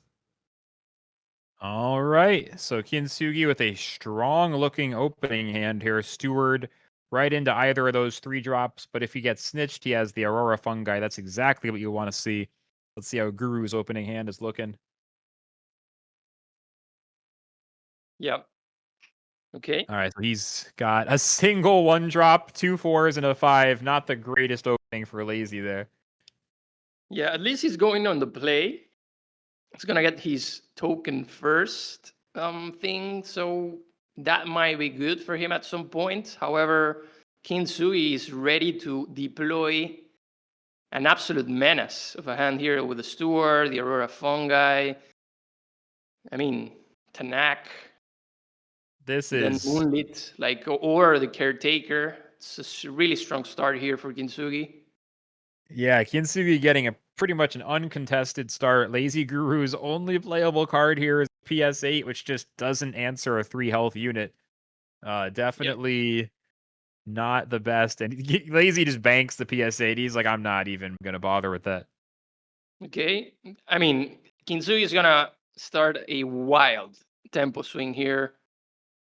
Can play Aurora Fungi, can play Tanak, can go with Moonlit, can also go Cunning Diplomat to establish those defenders and Tanak.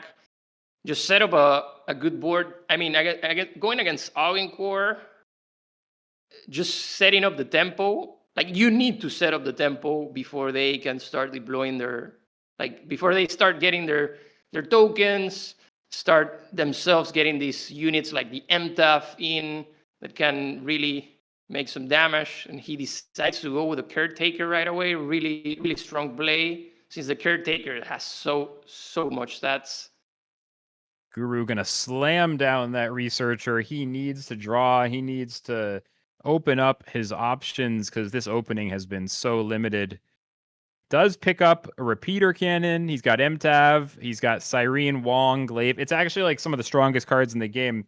But man, he has nothing that costs anything other than 4 and 5, which is a very awkward curve.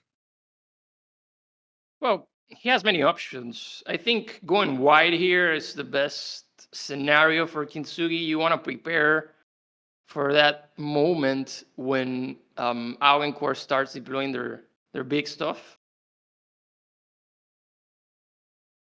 Yeah, I mean, Kyintsugy just snowballing hard here. So what I'm thinking is like, how is Lazy gonna get back to even on the board to then start to deploy some of that big later game Ogden stuff?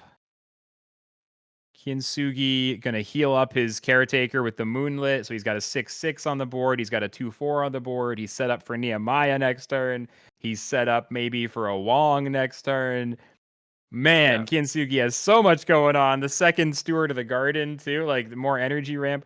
That is a wild snowball opener. Let's see if Lazy can start to put this back together. This is Lazy about to go with the YOLO paid off. Is he really? He's hovering over it. I mean, he might have to. Too much energy to Earth, and it's not a good idea actually. So let's see. That's the problem. That really because wouldn't accomplish Stells much. Here does nothing. Yeah, Stells dies to the 6/6 to the Caretaker. There's nothing to put the Repeater Cannon on. Brother, Lazy has basically no relevant plays on turn 4. This is so sad. This is so sad for him. Yeah. Lazy Guru, Sad Guru is the new name. Oh, that's actually a famous guy, isn't it? Like Sad Guru. That's like a real... Anyway, point is, Lazy Guru is in such an unbelievably bad position. No! The more I look at it, the sadder I get. YOLO paid off, Titan, get the token at least. I think... But that's just bad. That's just bad for him because Kyintsugy will just get so much. He's going to go Glaive instead. Yeah, so Glaive plus Defender. To go with his Estelles. Instead of a paid-off Terramech Defender, but that would have given Kyintsugy... I mean, what we're seeing here, actually, it's Kyintsugy winning in 2 turns. If you, like... Really. With this formidable presences, dropping Nehemiah right now, he can actually do it. He can actually just play Nehemiah, and then next turn, formidable, the turn after that one, formidable again. Yeah. And it's over. This is the thing about these early earthen snowballs is that, well, he's banking formidable, which is not what we expected, but generally once you get close to lethal, formidable just locks it in with the defender, can't be damaged, all that stuff. However, Kyintsugy actually banked one of the formidables, which is quite unexpected. Okay, went with Nehemiah right away. He's thinking about where to position her, since this Estelle might be a problem. But no, he's just going to clear the board, play it safely, drop that Albaro, and just lock in a board that is absolutely wild. It's surprising that he banked that formidable. I guess he really wanted to keep Aurora Fungi before he drew the other one, because that way he has an answer for anti-organic pulse, I suppose. That's my only logic there. Guru has so many cards in hand, and yet MTAV or Cyrene is the only ones that have any immediate impact. I mean, Talk about a snowball. This is the definition of snowball. Okay, going with the MTF here. Get that free kill. What did he get there? Getting Claws. freaky with the Ooh. free kill. Okay. So now, Alright, formidable two GG. Aurora fungi are actually wild here with Nehemiah on board. Caretaker can't attack though. Nothing to reveal in bank. Right. You can just drop. Yeah, Formidable Presence. Formidable Presence, Aurora fungi here. Like, what can you do about it? Lazy doesn't have a clear answer, doesn't have AOP, can't even play it. A take it or leave it could, yeah, a take it or leave it doesn't even take him to being able to play Sesmir.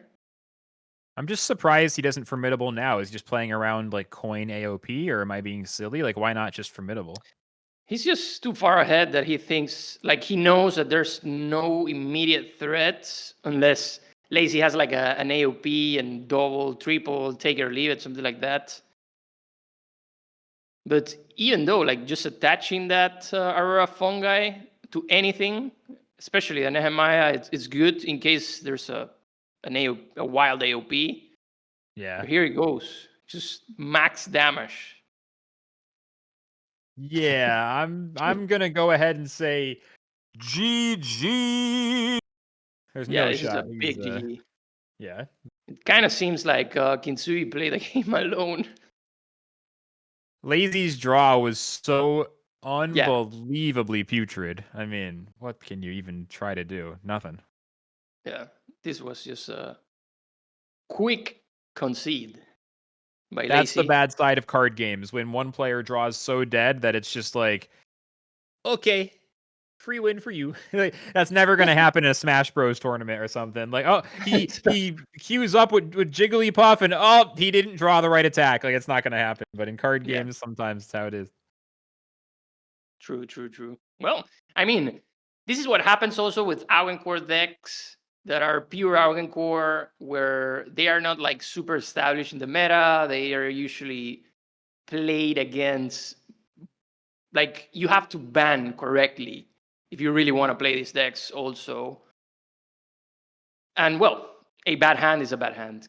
Nothing to do about it. In this case, Kyintsugy also had a great start. Going on the play. I mean, actually, no. He was. Don't quite remember, but just having the stewards, being able to ramp freely, just sets up the stage for a wild defeat. I mean, bro, like turn 2, Kyintsugy had 4 different options to play 3 mana of cards. So, and Lazy had approximately 0 options until turn 5. So, like, sometimes that's just how it's going to be. I do think Kyintsugy was in a good position anyway, since with Guru only running 1 AOP, and with those Aurora fungi being available early anyway, like, even if it hadn't been quite so lopsided, I mean, it's interesting. Earthen versus Oggen is an interesting matchup that can tilt very strongly in one direction or the other, depending on some stuff. But moving on, we got Oggen again, now needing to answer the Kathy. We'll see if I was right when I said that Lazy would have a time dealing with Kathy. We'll see if that ends up being the case. Well, I actually think that this Lazy's deck is tuned in to stop this Kathy deck. With the Alvaros, the early removals we see there. If he manages to play this table as shard, the only problem for Lazy right now I see is that he's on the draw. He's not getting those tokens early, which are crucial to stopping Kathy's tempo. So we'll see. Yeah, we'll see how with an interesting hand here. Like, what does he want to bank? He kind of needs to keep both the 1s and the 0 for his early game. Is he forced to bank Scimitar here? No, he's going to give up logistics. Okay. Yeah, at this point, it's like too early for it, basically. Gets removed anyway. He knows that he needs to. Ooh, this is a good by Kyintsugy. Wow. The 3/3 instead of doing the split stats. Yeah, getting around that PS8. Reading Guru's mind. I mean, yes. It's Not that hard it's to read. I know. a really good play here from Kyintsugy. I mean, this is a great example, though. Just we were talking about it in an earlier match. We were talking about it earlier, how like the difference between 2 and 3 health is very, very big, and this is literally this is it. Like this is why. Yeah. If you split up your stats and you make a 1/2 Bloodhound, then your trigger happy dies, and you only have a 1/2. This is so much stronger. Yeah. Lacy, either way, played the PS8, which is good. You really want to trim down the health of it. Kyintsugy floating 1 energy, so that's a breeding room for Lacy Guru. However, Lacy once again is in a position where it's like, okay, he can play Stabilized Shard here to allow him to ramp and waits for something to happen in the future. But at the same time, he's going to let Kyintsugy build insane tempo with this Scimitar Captain in hand. Then a Kathy probably next turn. So what's the alternative? He could play the Alvaro and just go on the board. Nah, he's going to play the Shard for sure. Yeah, the Alvaro. Yeah, he needed to think to look forward. Actually, even if he sacrificed some tempo. Yeah, he's all setting up for these tempo spikes in the next few turns. Kyintsugy, though, getting to chip away some damage, getting to take control of the board, getting to discard a random card out of Lazy's hand when he plays this Scimitar Captain in a second. Question is, does he bank the snitching or does he bank the solitary? Yeah, good question. Good question. I feel like he's going to bank solitary, is what my gut is saying. Yeah, ideally, Kyintsugy wants to bank solitary here because he wants that free cost card so he can play something else, establish insane tempo in any case. But no, he decides to go for a snitching. Play unit side right here. Yep, unit side. It's going to get rid of the repeater cannon, which wasn't really getting much value yet since Guru doesn't have the board set up. Okay, the this is a good forward mechanic situation here for Lacy nice. right now, actually. Kyintsugy seems to be running out of steam. Save the solitary confinement. So now he can't actually deal effectively with the token if he decides to go for a defender token here. Okay, Gotta go for defender, right? Just shut down Kyintsugi's ability to choose what he attacks. The captain will still be evasive, though, to be fair, which is not ideal, but it still at least shuts down the other attacks. Guru just needs to buy some time, reduce Kyintsugi's options, slow him down, box him up a little bit, put him in a corner. That way Lazy has time to stabilize. Yeah. I think he's doing a pretty good job, especially if he manages to keep the workshop assembly foreman. Okay, he decided to just... Okay, this is a good play here. Yeah, Kyintsugi's staying very far ahead on the board. And that's it. He didn't need to go with Kathy, achieve the same results effectively, cheapening damage. That's what he wants, really. He knows that with some top decks in the future, he might just get the lethal blow.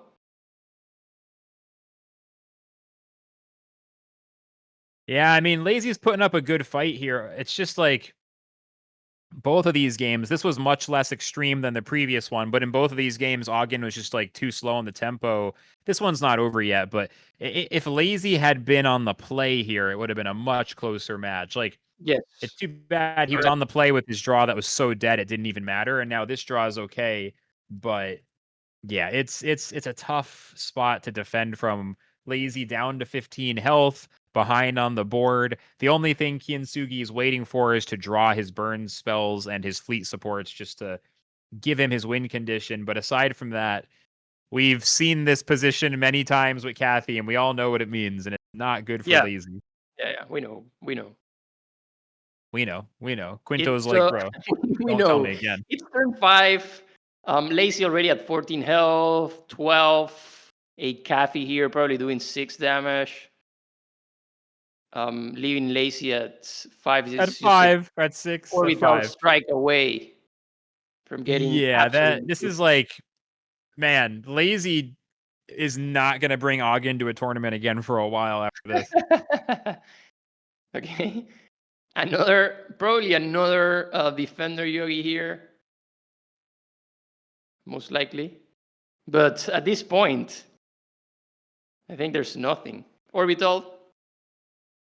No, crack shot. Same thing, basically. He's one off lethal with the evasive. No, he has lethal. No, he has no, lethal. It's lethal. It's lethal. Yep. Trooper does 1 to face with the effect. Red Sand Scout has evasive and then crack shot for 3. That's 5 damage to face. Lazy Guru goes down. Lazy had no chance whatsoever. His deck just completely flatlined both games. Honestly, one of the saddest matches in a tournament that I've seen in a while. Hopefully, Lazy can get a good night's sleep and just forget that ever happened, because that was rough. You didn't have to cook him like that. Bro. Hey, it wasn't his fault. It's not like he misplayed. It just was not meant to be. Congratulations good play by to Kyintsugy advancing. Really good. Bro, Q-Flux is he's not pulling all the breaks, man. Like he's like, Okay, I mean that was a great match though. Like the Earthen match, dude. Like I just went in, put in another tab, just typing in all the things that I'm gonna be saying, and then like going back, I went in and like the whole board is filled. Like, how good is Kyintsugy playing that Nehemiah deck? I don't know, man. It's like it's everything is going for him, and it's already on the second match that he's been broadcasted for this tournament. Like, how did it? Can you break this down? Can you break it down how it went with the first match, Q-Flux? Like, how did he have a whiteboard so fast? Well, I mean, Lazy Guru had basically no playable cards. So Kyintsugy played Steward of the Garden on turn 1. Lazy Guru banks his PS8 because it's not enough to kill the Steward. And then Kyintsugy on turn 2 had 4 different lions available. It was Moonlit plus Caretaker plus 2 drops and 1 drops. He had so many options. And Guru essentially didn't have anything worth playing until turn 5. And so, like, Earthen had about 5 turns to snowball, and that's why you saw that board get so big so fast. It was going to be bad no matter what. It was made even worse by Kyintsugi's hand being so good. Yeah, it's like a kind of it's a really hard problem if you don't have anything to answer the Steward of the Garden. Like the usual that you need is like a no snitching, and if you don't have that, then it just snowballs into something really really hard to remove. And you've had the Caretaker, like the 6/6. It's kind of it's a body that you can't remove that easily, and it also synergizes with some relics as well. The allocated provisions. If you do have that, really really good synergy. And Kyintsugy just showed us how it was done. Next match, the next match was the Ogan Core versus Marcoli, where Kyintsugy just played it as it is. Like I was calling it in the chat, like production. It's like it's done. Everything he has it lined up. He picked solitary confinement over no snitching, which means he wants to remove something big that can come out from the workshop, the overclock, right? So and exactly as he predicted, it would be a 4/7 instead of a 2/5 to remove one of the units.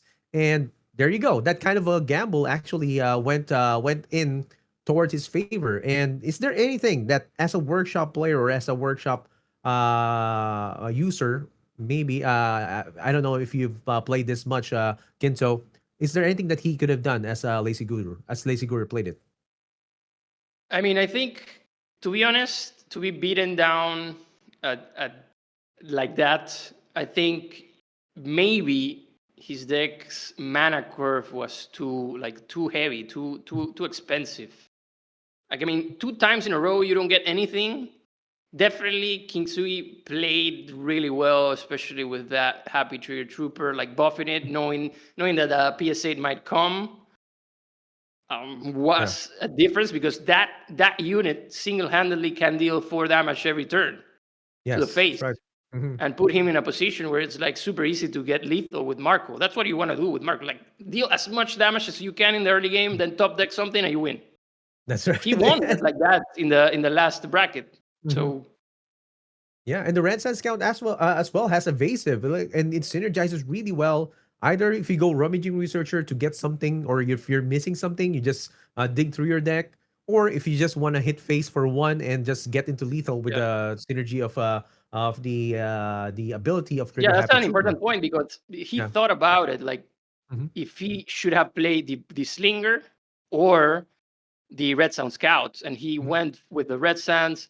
He and just because of that, he managed to get lethal in that case.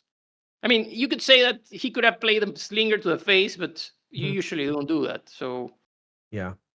Yeah, that's what happened, guys. Really quick matches again with the fast patch equals really quick matches with our players here at the Open Six, and we have here over at our next match. It's going to be another semifinals that we're going to be casting. Looking at the brackets right now, we have the matches. It was Zeliaser versus Jarla that we were watching or we were waiting for a while ago. And it turns out the previous world champion defeated Zeliaser this time because in the previous tournament, Zeliaser was able to defeat Jarla, and now Jarla will be has defeated Zeliaser with a 2-0 clean sweep right there, moving forward into the semifinals lower bracket or lower half. And over at the other side, BlizzCon John defeated Ahil with a 2-0 as well. So we're going to be watching this matchup. It's going to be Jarla versus BlizzCon John. If I remember correctly, these guys are scrim partners, and we are going to be switching over our caster Q Flux as he's going to be taking a break. And let's welcome back the Factor. The Factor? I'm here.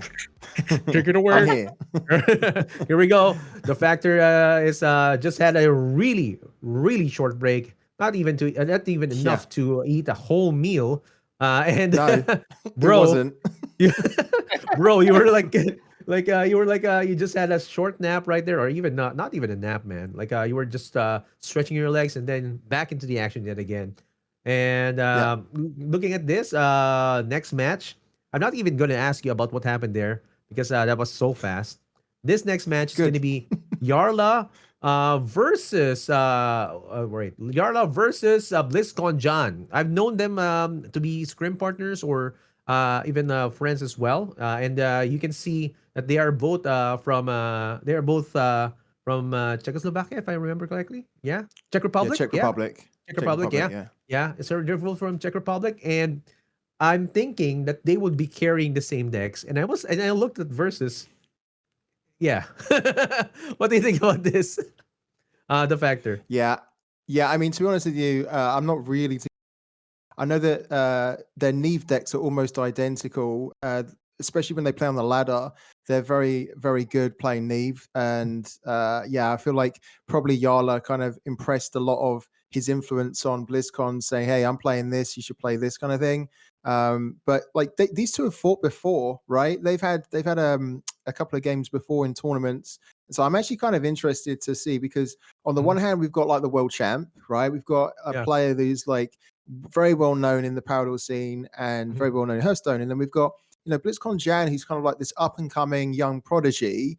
And it's quite nice to see how they both go up against each other, because when you play somebody that you already know very, very well and you know their decks very well, it's then a lot of mind games come into it as to, okay, how do I want to play? What do I want to do that he's not going to expect, because he knows me and I know him. So it's just trying to find that edge of doing something unexpected. And I think it could be quite interesting.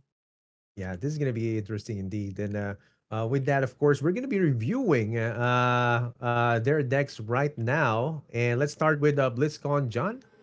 Yep. And BlizzCon John is going to be bringing this Neve deck. We're going to be starting with you, The Factor, before going into Kinto for the next deck. What do you think about this Neve deck? Yeah, so this is a deck that we have seen quite a lot in the tournament, not just this tournament so far, but also previous tournaments. And to be honest with you, this is almost like a template now, that if you're going to play Neve, this is pretty much how you play it. These are the cards that you need. It doesn't really change too much. It doesn't need to. Often there are a couple of little cards that go in, almost tech cards, that you can change. So for example, some people play a Miasmancer. Here we can see BlizzCon Jan is playing one copy of Miasmancer in this tournament, so he has an ability to block, say, a Neve coming down for one turn, or he has the ability to kind of block Uni Workshop and other things as well. But those are the two main kind of targets you want to use. And then of course He's got one unseen allies as well. Some people opt for like the Sacred Siphoner, as we saw earlier. But in this case, he's going for unseen allies. So the deck itself doesn't really change. This is the core that if you're playing Neve in tournaments or on the ladder, this is pretty much what you play. But it's just those few little cards that kind of change slightly. So yeah, just he knows how to play it. He's very aggressive. I'll tell you this now. BlizzCon Jan, when he plays Neve, he wants to get to Neve as quickly as possible. So I would not be surprised if he mulligans aggressively for the shard and the take it or leave it. And he doesn't even mind going into Neve, even if he's not played like a ton of effects, because he knows getting the Neve down that can't be targeted by effects is just kind of a pain. So yeah, interested to see how he plays it against Jarla. Yeah, what's interesting about Neve as well is like if you're going into a mirror match and they've already put down the stabilized shard and they're on turn 1 and then they put down Triumph of the Lost, like what the heck, man? Like he's gonna go even faster, and that's right. You made him do that too. So wow. Okay, let's look at the next deck that BlizzCon John is gonna be bringing, and it's gonna be a Uni Workshop yet again. Let's listen to Kyintsugy to break this down.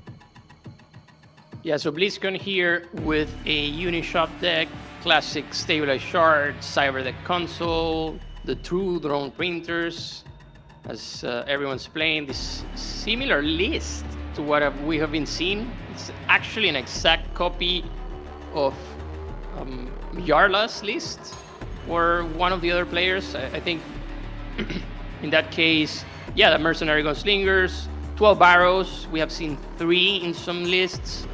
Went with a 3 Cunning Diplomats in this case, 1 Armor Support Vehicle, the 3 Mayamancers, all the Roman Researchers, the classic legendaries, Desmond Cyrene, no Snitchings, Theolis, 1 PSA Launcher, the Paid Off, which has been key card lately, and then the 2 Solitary Confinements. This is a really consistent deck, really pretty standard, pretty good deck from BlizzCon.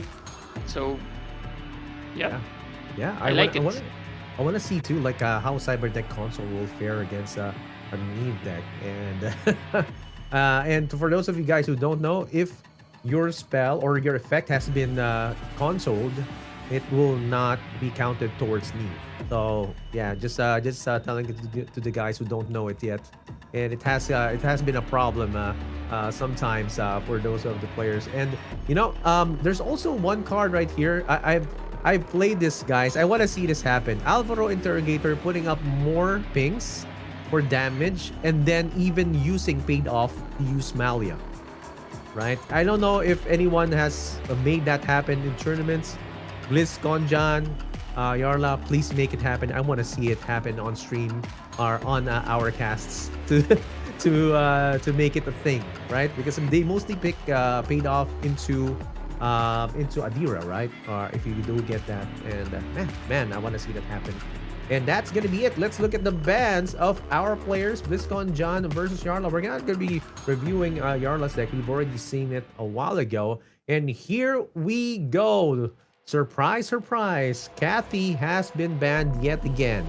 So, we're gonna be seeing some mirrors possibly in this tournament or in this match right now. Any thoughts with this matchup? Let's start with the factor. Yeah, no surprise really on the bans there. I think this match most likely will come down to just who is able to get the better draws and make. I think decision making. They both know how to make the best decision making. These are some of the top players in the game. I think it's going to come down to who gets kind of blessed by the RNG gods and who kind of, if they don't get blessed by the RNG gods, who is able then to just adapt to a bad situation and try and turn it into a good one. Definitely. I feel you, man. As to how you can adapt to whatever cards you have or whatever answers you can give. How about you, Kinto? Yeah, I think that definitely the way to go here was banning Kathy. I think both players are playing essentially the same decks, so they know what they're up to. Yeah. Basically. So yeah, I mean, nothing to say much about that. They probably practice together. So we're about to see a full-blown um, Battle of the Titans right here. Yeah, Battle of Titans indeed. Like these guys, we've seen again as we have said a while ago in the pre-show. BlizzCon John put out a tweet that the tweet that he was 5 out of 5. For all the opens, and now he is here again, and trying to get his spot, and maybe even get a win. After like not placing in the top spot for a while now. So I don't know, man. Like this might be his spot, but who better to make me put him down a peg is the previous world champion. If he does go through Yeah. that, then he deserves the to win the finals. Whoever, whoever like is in the finals, like it's Kyintsugy, right? So Kyintsugy has already been in the top 16. BlizzCon John, not yet, right? So it's a battle of experience, battle of adjusting, adaptability, and even maybe some luck, right? Yeah. Yeah. I think you just mentioned a really good point there. You made a really Yeah. mentioned experience. That's something that we didn't really pinpoint. Like Jarla's got a ton of experience on BlizzCon, and Mhm. so if he's in a bad situation, his experience might be able to bail him out. Whereas BlizzCon Jan is just almost fearless. He Yeah. makes up for a lack of experience with the lack of fear. So going to be Yeah. interesting. And Yeah. yeah, Definitely. we have Definitely going to be a mirror interesting. already. Second Shroud winner. semi-final match, mirror match between BlizzCon, Jan, and Jarla. Neve mirror. Guys, take it away. Love it. I love it. I love a bit of shroud on shroud violence, especially when it's Yeah. Neve, because this can get kind of crazy, especially if both of the players are able to kind of get to the Neve board. We can see that Jarla is opting to keep the Void Trapper and also the Snitch, the No Snitch. He's actually got a good hand, but so does BlizzCon Jan. Great hands actually for both players here, don't you think, Quinto? Yeah, definitely. In this case, I think BlizzCon John, would you like to play something at this point of the game, or you would prefer to be more reactive when playing this mirror? Yeah, well, in my experience of playing against BlizzCon Jan, he's actually kind of a frustrating player to play against because he often doesn't tend to play stuff on the board. He's actually one of those players that tends to be quite reactive and tends to focus on effects, right? And then he just wants to get to his Neve quickly. So I almost wouldn't be surprised if he doesn't play the Void Trapper. And maybe he just plays. Is he going to play it? Okay, there you go. I Commentator think curse. no. I mean, I think it's a good analysis what you gave there. I would assume the logic behind playing the Void Trapper here is the fact that whatever he gets from this Void Trapper in the mirror kind of like works for him either way. So Mm, because it's the same deck basically. So stealing yeah. stuff, getting those resources, especially going on the play, setting up some tempo as Neve might be something good here for Jan. Yeah, I agree. I mean, I like that he played it actually, to be fair, because if you've got an opportunity to play a Void Trapper on curve, then often you should, right? Because it's one of the best units to play early on for Shroud. The great thing for Jarla is that he can equally play his own Void Trapper and then snitch that Void Trapper, and it puts him in quite a good spot because at the moment Jan doesn't have a way to kind of contain if Jarla was going to play his own Void Trapper, he doesn't have a way to contain it. So we're going to see that now, snitching the Trapper and then probably playing his own. Oh, he goes into Yep. yeah, there we go. That's That's amazing. That's good play. full-blown mirror match, playing exactly the same things. Yeah. Okay, going for some tempo here Ooh. with the Saboteur. Yeah. And Yeah. Jarla Yeah. gets a free meal here from the Boy Trapper. a free meal. Yeah, he does get a free meal, and what's great here is that he can slam into it, knowing he's not going to give him play another Void Trapper. He would actually play the corrupted one to start building up some corrupted damage for his potential Malia. It's okay for BlizzCon Jan because he has the next turn he can kind of go like into Brand's expertise, then see what he draws, and then maybe make a decision of do I kind of scheme and then just leave that Void Trapper on. Maybe if he Brand's expertise is he finds his own snitch and then he can kind of contain that for a bit. But like the brand's expertise, it's good he has it, because if he didn't have it, he'd be kind of starting to look down the barrel a little bit at this stage of the game, especially considering what Jarla has in his hand. Yeah. True. So Jarla waiting here, thinking Oof. about what to play, dear. misses it completely since Jan doesn't have a unit. Which is good. He knows now that Jan doesn't have a unit. That's kind of good information. However, with this brand's expertise, he's going to get shuffled a bit and still no units. Kickback accepted. More cards for John here. 2 Tiolis are crucial in this match. Playing early that Neve is what these guys want, essentially. That's, like, if you can play a Neve on turn 7, that is actually super good. If you have the charges. Yeah, you're absolutely right. And this is what I was saying before we went into this game, is this is perfect for BlizzCon Jan, because this is how he plays Neve. He just wants to get to Neve as quickly as possible. And he's only played one effect. And the way he's thinking of it is that maybe I sneak in another treacherous scheming. But then if I can then Neve after that, I'll most likely Neve, because I want to try and just establish that board. It's so difficult to then deal with that, because if you don't have a board already, you obviously can't target Neve with any effects. So, and then you're faced then with a 6/6 right on the board that's evasive and other things. So I feel like that's his strategy here. He's just going to be super aggro, try to get to the Neve. I like this from Jarla, getting another Void Trapper down. These trappers can be a pain to deal with, can't they, Quinto? Yeah, sure. But what about this treasure scheming, the second treasure scheming from John here, stealing that Triumph of the Lost? Well, not actually stealing it, just discarding it, or maybe take it or leave it. We have seen this play about just discarding the take it or leave it, preventing some shenanigans going on. Shenanigans. Yeah, you're right. We have seen this where, players are right. I want to try and prevent you from getting to your win card, rather than maybe taking a card that on face value looks a lot more powerful, a lot more dangerous, like the Triumph for the Loss. So if he does opt to go with the treacherous scheming, is he going to do that? Okay. He's going to give him a Siren, essentially, here. Yeah, okay. Just for the sake of tempo. Yeah. Okay. This is interesting. However, now Jarla is going to cook with his Triumph of the Lost. Am I correct? Another Siren. He can actually bank the corrupted one in any case, I think. Yeah, he can. I mean, what was the last effect that was played as well from, was it a snitch? No, treacherous, right? Okay. Wow, this is great then. No. Actually, you're right. It probably was a snitch. Yeah, it was because he brand expertise, then he got the snitch, right? And he snitched the trapper.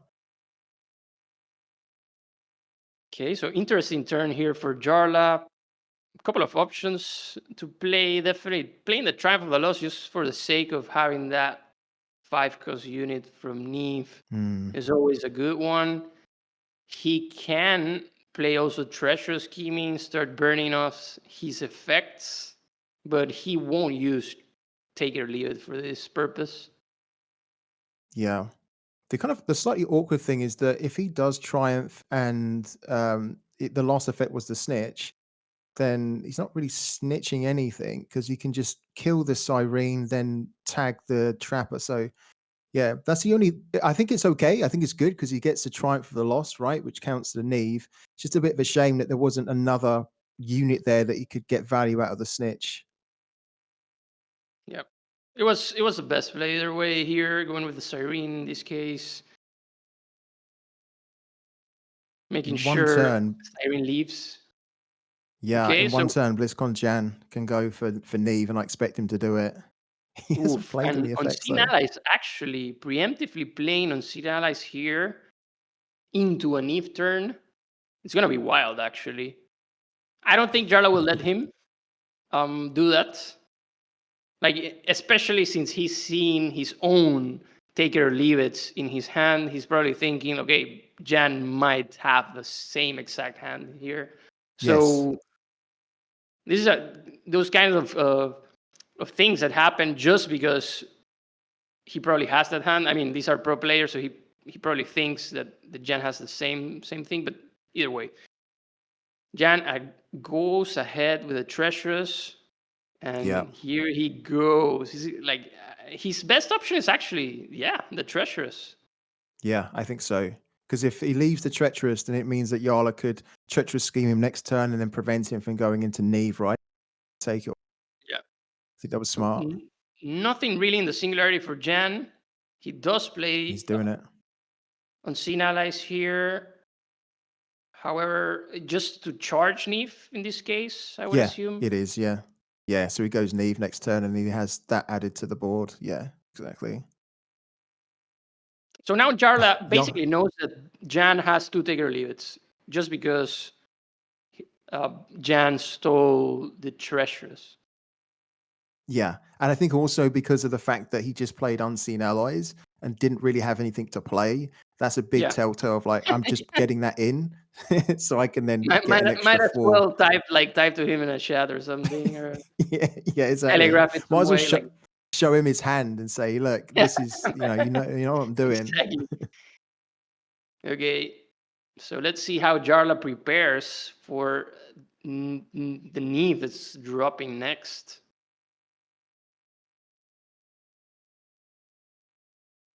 Goes ahead, Cyrene. Nothing else to play. Just sets up a board there for Jan to deal with it, essentially. Oh, he actually can play the treasures from Singularity. Okay. Ooh. Take it or leave it. He has to take that now. Yeah, he has to take it. Goes ahead, and he has a third take it or leave, like a free take it or leave it. Gets wow. another Oh my God. He's about Massive. to. He's looping. Jan is looping here. Massive. It's making and a he loop. gets the siphon as God. well. He can play the siphon for free and deal with one of the sirens. That's huge. Take the other, take it or leave it. Exactly. Wow. Okay, that really puts him in the ascendancy here. And he can just use the straight back immediately against Jarla. Wow, great play here from BlizzCon. He's absolutely cooking here. Yeah. And he's going to use the erasure. Yeah, love it. Absolutely love it. This is one of the best plays I've seen at this tournament so far. Fantastic play. Yeah, I think this is the best one for sure. For sure. What? Oh, he got the formidable. Nice. Jarla with the formidable. So Jarla with the formidable. Okay. So he's just... I mean, this doesn't really change much. He does, like, the Baron really packs a punch to that Neve right now.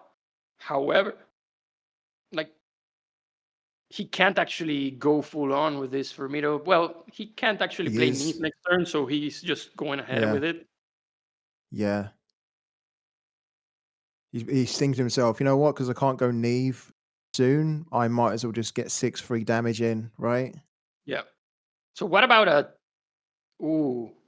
Oh my God, is he going to do that? That would be so dirty if he done that. If he played the Mir Spencer when he can technically go Neve, so dirty. It's not the turn to play it, actually. So Jan here is going to drop his Neve. Oh my God. The hider list. Wasting a card. Another one? Did he get another one? He got 2. Oh my God.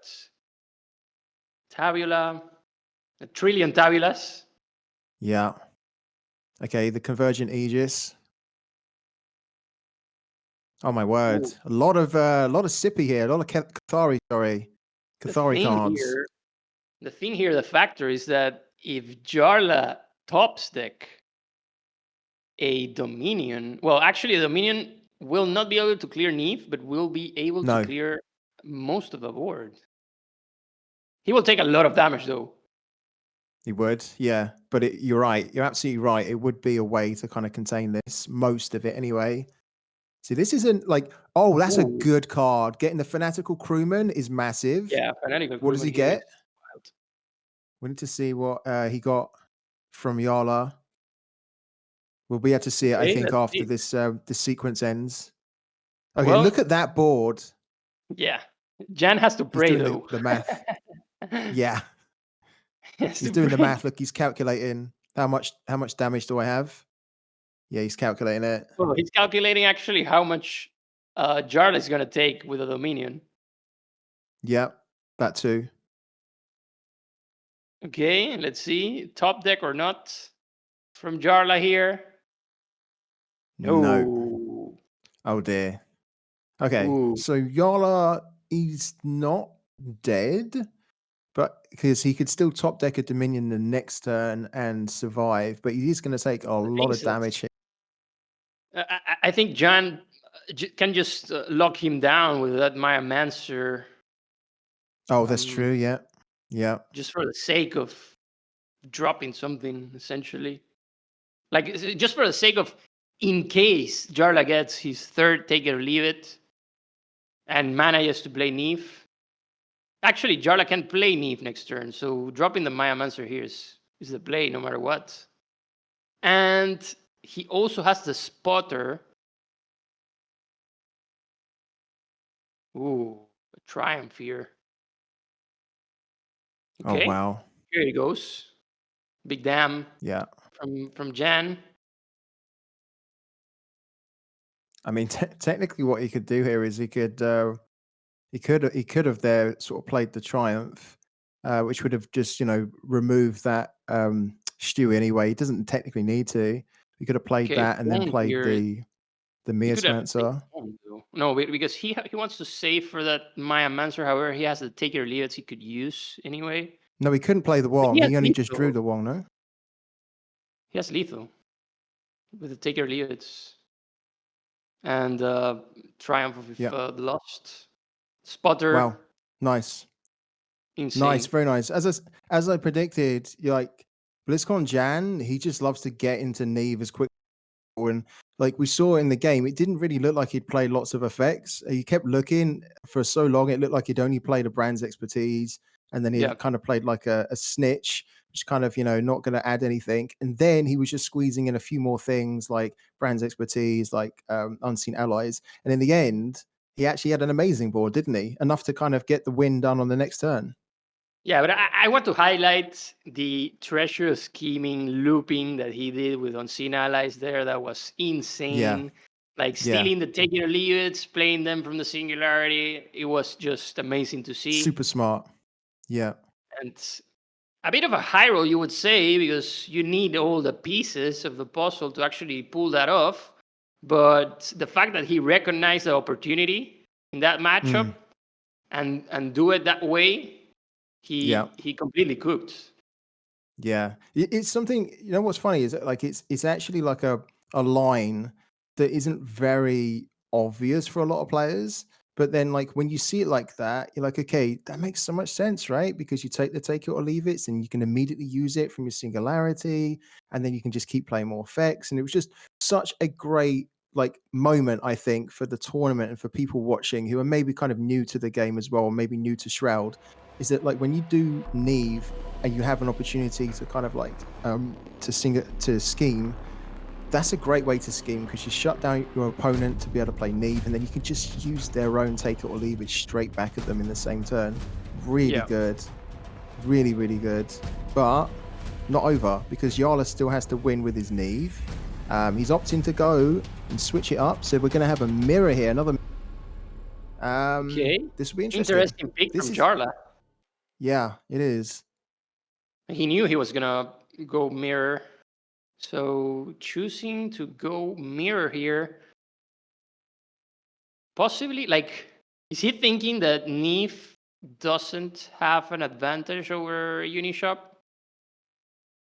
I think what he's thinking is that Neve potentially can fall quite far behind on the board, and even though she can remove it with Dominion, I just think he is thinking, I want to try and contest him with my own uni threat to begin with, and then get this win in this mirror, and then see if I can overturn it in the last game. But he needs a win. The champ needs a win here to stay in the tournament. BlizzCon with the early ping. Slinger. Now Jarla doesn't even care about his. Okay, he can actually. I think we missed a bit the first turn, Jarla's first turn. So No, yeah. this is Jarla's first turn. Oh yeah, really? No. Yeah, he Can't just be. banked, He's on the I play. think, and then No, he didn't he's. bank. He Oh, didn't did bank. we miss it? Oh, we did miss it then. What Yeah. happened there? So I think Jarla's Oh. going stabilize shard, a classic option to play right now for Unishop. What is these mind games? Like the gunslinger mind games? He's thinking like, do I clear this slinger? Or do I ramp? What do I bank here?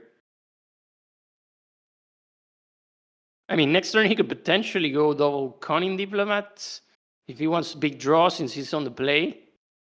But at the same time, for some reason, he's thinking like this linger. But yeah, stabilized shard is just the best option here. However, Jan with the Saboteur and just top deck Ingrid, not the thing that you want to see. Playing Unishop in the early game.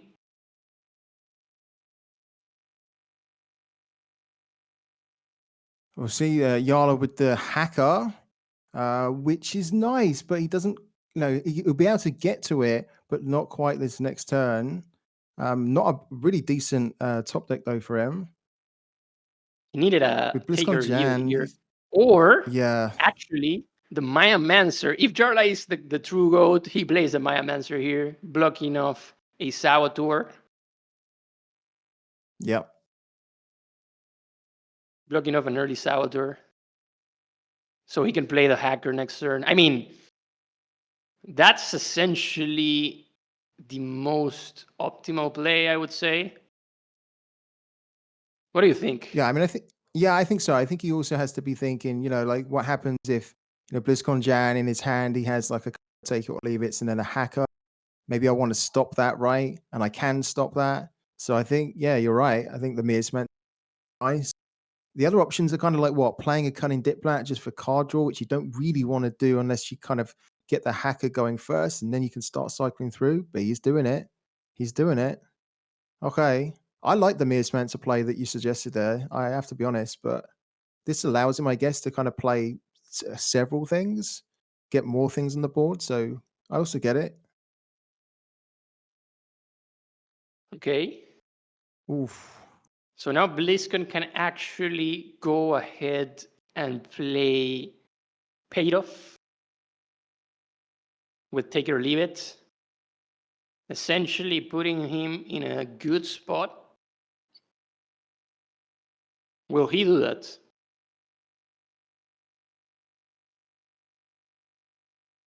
I mean, he's got to think about so Jarla's getting the token next, right? So it's interesting. Like when you look at his hand, BlizzCon Jan, he's almost too many of the good cards too early. He can remove the shard. I'd kind of be tempted to remove the shard. Yeah, removing a shard is a good idea, actually. Really tricky you still spot get- here. Many things to actually play. Like he could go into Take It or Leave It, right? Sorry, Paid Off. He could do that, but I like this better. Just removing the energy disadvantage that you have, and then still getting another body down. Yeah. Yeah, I think that's nice. I think that's the right play. I like it.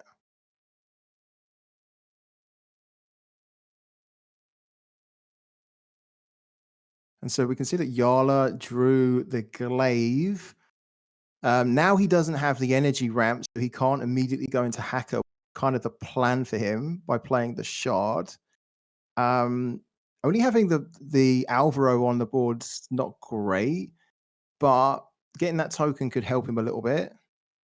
I think, to be honest with is not a you, bad play here. Actually. yeah, I was going to say, I think the glaive is quite attractive here, right? I think. Sets up tempo. He's getting the token at the end of the turn. Can deal with Saboteur. Probably going with Defender Jogi. I'm not sure what's the optimal play here. But these are like we're watching these players go like full blown mind games right now. Yeah, yeah. Like really thinking how to prevent their opponent to actually play key cards. What's he going to do? He is going to go glaive. And I like that. I like what you suggested as well, because I think glaive's good. It puts a big threat on the board, which is really difficult for Uni Workshop to try and deal with. You have to almost try and trade into it. And then also removing a unit with the artillery juggernaut is pretty good. Okay. So Blitzcrank now decides now to play paid-off, doing it. receiving 6 damage to the face. Do you know what's crazy here is that if he goes and gets, which he might do, if he goes and gets the Ingrid here, He's doing it. the He's Ingrid, actually doing it. He's gonna do it. Yeah. Double assault. You can take the glaive now, and then the glaive attacks immediately. Ooh, this is wild. Wild alert. This is good. Are we gonna see another amazing play by Blitzcrank Jan? Okay, he opted to discard, didn't opt to copy a unit. And then he can remove this board. Great. Really good. Yeah. Beautiful. And the attack journal, no defend journal, actually. Dear. What a great turn from Blitzcrank Jan. This is actually wild. Double hacker gets a drone printer, not what you want to see. No. Ooh, a one cost Wong is big. Yeah, it's good. It's good. And he decides to go with a Maya Mancer. Am I seeing this right? He's preparing. Yeah. He's setting up for a big turn. Yeah. He's thinking, can I find my Freydis here? And she's reduced cost and then play it. The thing is, he needs to drop some stuff in board. Well, and also the Freydis has to be low cost in any case. Yes, exactly. He has to almost play Wong and then hope that Freydis is like 2 cost or something, 3 cost, right? Either way, Jan is cooking here. Gets an Alvaro, Jarla drops Wong right away, searches for his Hail Mary here. He gets it. He finds it. So he can play the Alvaro and the Freydis just to get more stuff down. Well, actually, in this case, I think a token is even better if he wants to play a no snitching. I don't know. Yeah, maybe saving that one. Draws. Oh, no. Not the best draws, though. Yeah. Yeah, not the best draws. Too much effects, not much to do with them. No. Oh, that was so good. I mean, it was absolutely what we were talking about, right? Get Wong down, see if you can find that Freydis. He found it. Uses the +4 damage to get rid of the glaive, leaving just the Desmond, the Alvaro, the Ingrid, and the Defender Juggernaut on the board at the moment for Blitzcrank Jan. And plays the Miasmancer as well. Yep. You love to see it. You love to see it. Jarla is actually setting up something good here. Blitzcrank Jan's board is not that strong. None of the Jan's units will be able to do much next turn, especially Ingrid. No. That was Another huge, wasn't it, playing that Miasmancer? Yeah. And keep the Miasmancer chain going. Incredible. Yeah. So Jarla, I think Jarla just flipped the tables here. Flip the script, right? Flip the script, but Blitzcrank Jan. We do have to say that he's going all in. Doesn't matter. We do have to say that Jarla doesn't have any more ladies, and on the other hand, Blitzcrank does have a Freydis and an Ingrid. Yeah. With the Ingrid in hand as well, we can't necessarily play it and get the advantage of it because of the Miasmancer. So Jarla's just looking to gets a token, see what he could get. He drew. I think he actually just banked that super quick. He doesn't have anything good in his hand here, does he? He's got nothing really to kind of contain this board. Is the play here, Quinto, just getting another Miasmancer down? Setting up with Maya Mancer is practically a must. right now. Yep. So Jarla is about to set up his board again, try to regain some tempo, time to do some trades here and there. Definitely clearing up this Desmond, I believe. We can't get Well, to the actually, he Desmond, can't no? do that. Yeah, he can't Yeah. do that. Desmond is always one of those where, because it also show that it's a defender, like you can't see visually, it's so easy to think, okay, I'm just gonna go for it, but then you know, everything else is a defender. He's gonna stop him. So BlizzCon Jan uses the cyber deck to stop Jarla from even playing the take it or think leave that- it. Why use it? Now he can't actually. Well, if Desmond survives, it doesn't matter, I guess. And the Maya Mancer is actually not that effective for Jarla right here. I think Jarla was baiting, and BlizzCon Jan doesn't even care if he plays Ingrid next turn or not. Okay, so the Maya Mancer actually prevented Desmond's description effect. Oh, that's really interesting. That's really interesting. Again, the same position here. BlizzCon Jan is about to lose a turn, basically. I mean, to be fair, Jarla's actually done fantastic there to just get his own board going again, try and contain some of the threats. The Mearmancer blocks out BlizzCon Jan. Wow. Great game here between two Titans.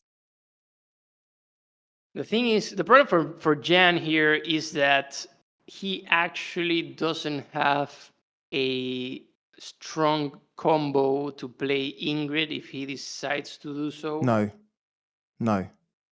Because these units, like this Alvaro, won't survive. And probably this artillery Jornot neither. Well, Jarla doesn't have too many weapons. Jan top Another decking. Oh my Mearmancer. god, Jarla, the third one. Wow.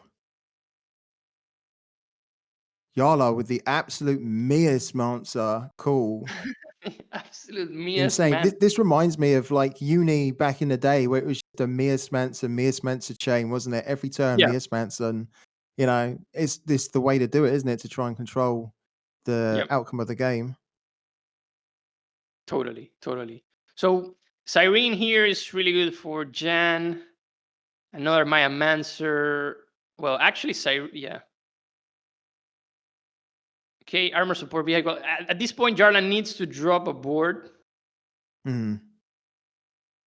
Maximize his board. Yeah, so this is the last one.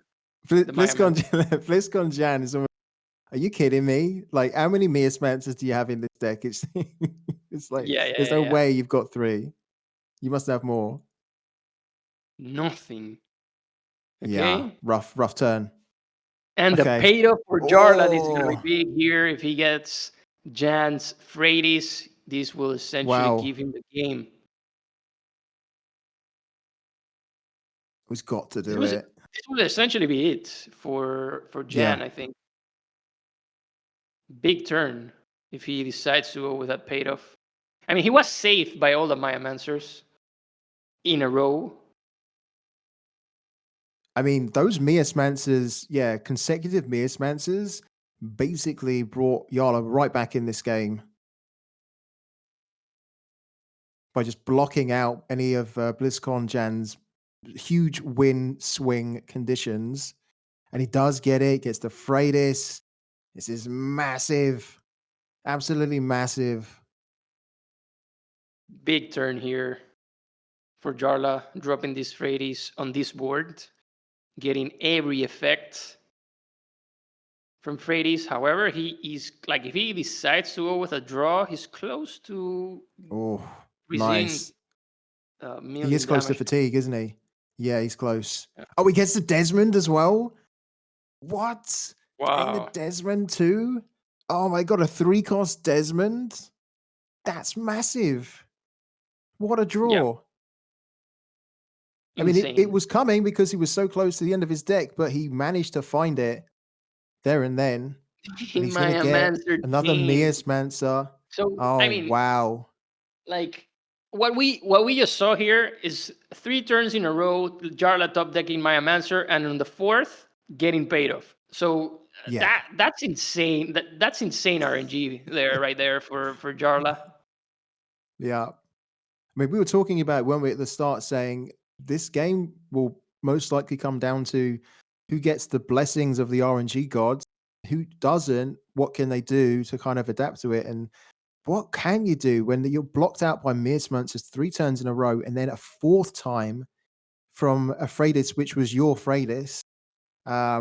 This is absolutely brilliant. And fantastic play here because he uses the solitary confinement, then can go into take it or leave it, and gets an Alvaro down just for good measure. Yeah, that Helps to 3 keep the damage. Desmond. Yeah, That 3 damage gets a lot of value at this point with this board. it does. Just Yeah, essentially locks in your opponent. There's nothing he can actually do here. nothing. Like, There's I nothing mean, Yan can do here. Yeah, Jarla GG. got an insane Maya Mancer chain here for 4 turns in a row. Yeah, that's Wondering if Jan should have played the payoff at the start of the game, just like right out of the think? bat. I don't Yeah, know. we I'm were just talking wondering. about it, weren't we? We were saying like he kind of had a board where he could have justified playing the paid off, but he didn't. Yeah. But then to be fair, right? I mean, you're so unlucky to then be facing an opponent that Mearsmances 3 times in a row. Like twice he might have been able to deal with, but 3 times in a row, and then a 4th time is like, well, the game is yours, Yeah. isn't it? nothing to do. I'm blocked Nothing out, to you do know. right there. My whole deck is muster based, and I can't muster. So Yeah. there you go. Incredible. Absolutely incredible. I don't think we've ever seen that, have we, Quinta? We've seen chains of 3. I can't ever remember seeing a chain of 4 Mearsmances I mean, in a row. It was just because Jarla top decked, like really, like he top decked the Maya Mancer 2 turns in a row, and then top deck the paid off, which gives him a Freydis, which gives him another Maya Mancer. So in total, it's 4 times. Like 4 times in a row, he actually played Maya Mancer against BlizzCon Jan in this matchup, locking down completely. Like, because if just 1 turn BlizzCon Jan would have been able to play his Ingrid, it would have been another story. Oh, definitely. Yeah. He was basically sitting on that Ingrid for like 3-4 turns, thinking, okay, I want to play it. I need to play it. And in the end, he kind of just played it just to kind of say to y'all, look, this is what I had. Well done. You've stopped me from playing it. GG. But it means then we get a final deciding game. So it goes to the 3rd game between these two. And this should be a really interesting one because now Jarla can see whether the power of Shroud's removal can actually deal with BlizzCon's aggressive style of playing Uni Workshop. Let's see what their mulligans are. Okay. Oh, wow. Last match of the set. Jarla keeping an embedded agent, looking for some more stuff. He's happy with the treasure scheming also. Let's see. What is he looking for going on the draw? I guess. Yeah, I think Yeah, I was going to say, there you go. I think you want the Void Trapper because the Void Trapper, you mentioned it in the last match, and I think it was a really good point. The Void Trapper, when you attack face, it tells you so much information, right, about what's in the hand. And so getting Void Trapper here will determine what he needs to do, whether he needs to be a little bit more aggressive, whether he needs to search for different things. So he's got a treacherous scheming as well. Great. And for BlizzCon Jan, BlizzCon Jan's hand's a little bit weak, actually. Okay. Interesting to see. So Jarla right away is going to go with embedded agent. I assume BlizzCon Jan might top deck a Slinger, but we never know. It will be interesting to see whether it'll be interesting now to see whether does BlizzCon Jan. He doesn't. Good. Okay. I wanted to know whether BlizzCon Jan was going to use the no snitch on the embedded agent, and he doesn't. he actually is saving it for something more sinister, like a Void Trapper. So if we see the Void Trapper played now, Yeah. BlizzCon Jan will snitch it because even though the embedded agent's kind of annoying, he knows that his token can always deal with it. Yeah, your token, a slinger, like it's not it's not that kind of a threat against Unishop, especially because Unishop doesn't rely on early tempo. No, So exactly. for him, it's like, and it's not Earthen Earthen relies also on early tempo, especially. Quite a nice top deck as well from BlizzCon Jan to get the hacker. He's banking another Miasmancer. So BlizzCon And Jan get seems to be Cyberdeck going. setting up here everything. Cyberdeck console, just in case, to block any of Neve's effects. This is really good. We have seen it, especially with a take it or leave it. Look at that. And Look at that. Jarla decides to go Saboteur. Immediate ruin. answer. Yeah. Ruin Jan's party. Okay, so we're gonna see a hacker here right away. Yep. There we go. Hacker. He's going straight for it. What can he get? Oh, he gets a 2-cost You're armored right. support vehicle Yeah. that doesn't change in cost. But then he's going to use the token to clear the embedded agent. So he's been able to claw back some kind of establishment on the board. But Gonna be an interesting turn here for Jarla. yeah. Double treacherous here. Oh dear. Double treacherous could be absolutely devastating here. Yeah. Because you take the Miasmancer. Mancer. Yeah, exactly. Yeah. You could take Desmond, take Miasmancer, then what's he got? You know, he's got an armor support vehicle, a snitch. Not the greatest. Let's see. Is he going to do it? He might say, you know what? He might be thinking, do I save it? But I feel like he almost.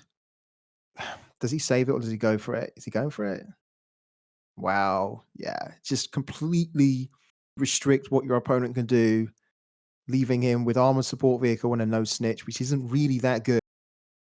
And clear up some of the board. Ooh, and a Oh, wow.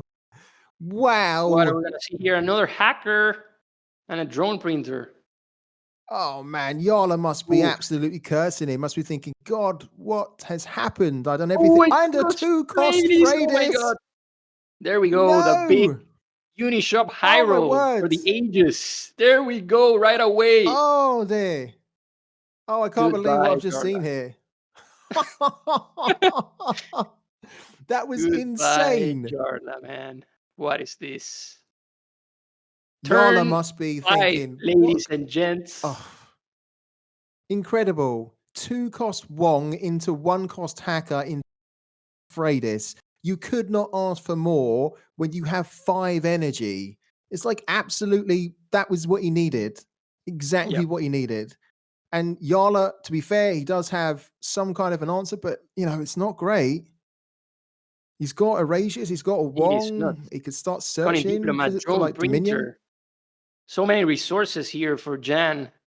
No Dominion in sight, and Dominion can't actually deal with this at this stage of the game. These are the high rolls of the hacker that just make the game so overwhelming for his opponent.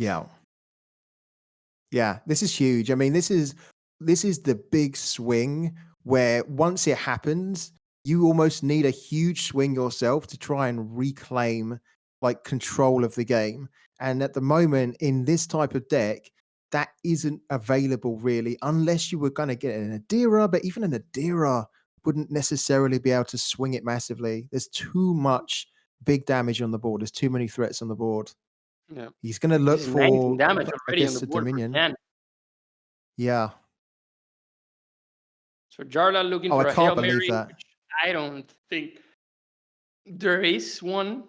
At this point, so much advantage, so much value advantage. There's the Dominion. He has been able to find it, but there's a lot of damage here on the board for BlizzCon Jan already. 15, there's 19 damage on the board. Jan is searching for another high roll right here. He's going for it. Yep. Take or leave it. He's going with Alvaro's. He's going for tempo. He's going for the checkmate, isn't he? Yeah, he's going for that checkmate. Yeah. He's on it. So the minion right here actually does nothing because Jan is effectively protecting right now. He's 8/8 Wong, and it's also Yeah. getting damage from an Alvaro. Yeah. This is it. This is the Dominion is blocked out. He's at a checkmate. This is checkmate. And the fact that oh my god, the fact that BlizzCon Jan was getting a token as well, the ability to clear the entire board. He would have been down to 1, then a token comes down. It's done. I mean, the Alvaro would have finished him anyway. Incredible. BlizzCon Jan progresses to the final and overcomes Jarla, the world champ. Incredible game. It's such a privilege to watch that, wasn't it, Quinto? That was incredible. Such amazing plays by Jan here. We've seen today. Yeah, I've been watching it as well, guys. Like I've seen like a lot of clippable moments, definitely just from BlizzCon John and Jarla as well. But more so on BlizzCon John, man. Like game 1, going back at it, guys. Like that Unseen Allies pre-play with treacherous scheming, going back into treacherous scheming the Tioli, and then using the Tioli just to be able to remove one of the sirens is bro. That you cannot make that up. You cannot make up that, man. It's like it's not necessarily it has been planned. It's like what you can do. This is what you said a while ago, guys. What you can do with what you have at the exact moment.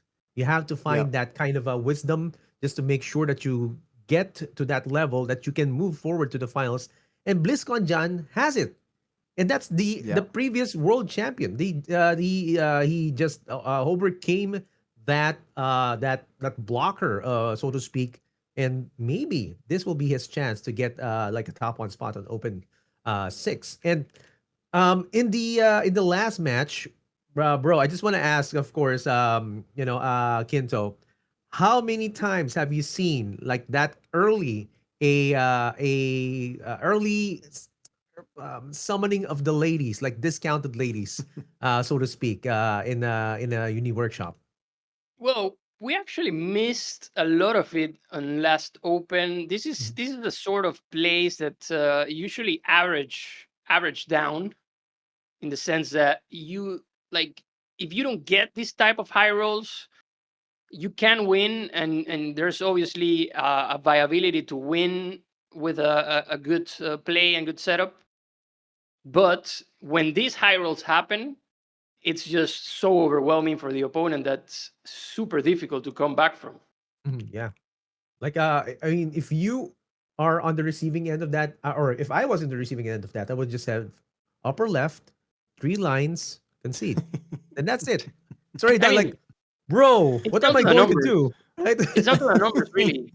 Yeah. It's down to the numbers. Like, early game, so much value already, like, placed on the board. Yeah. There's not enough cards, not enough resources with the energy that you have to actually deal with it. It's just not mathematically impossible.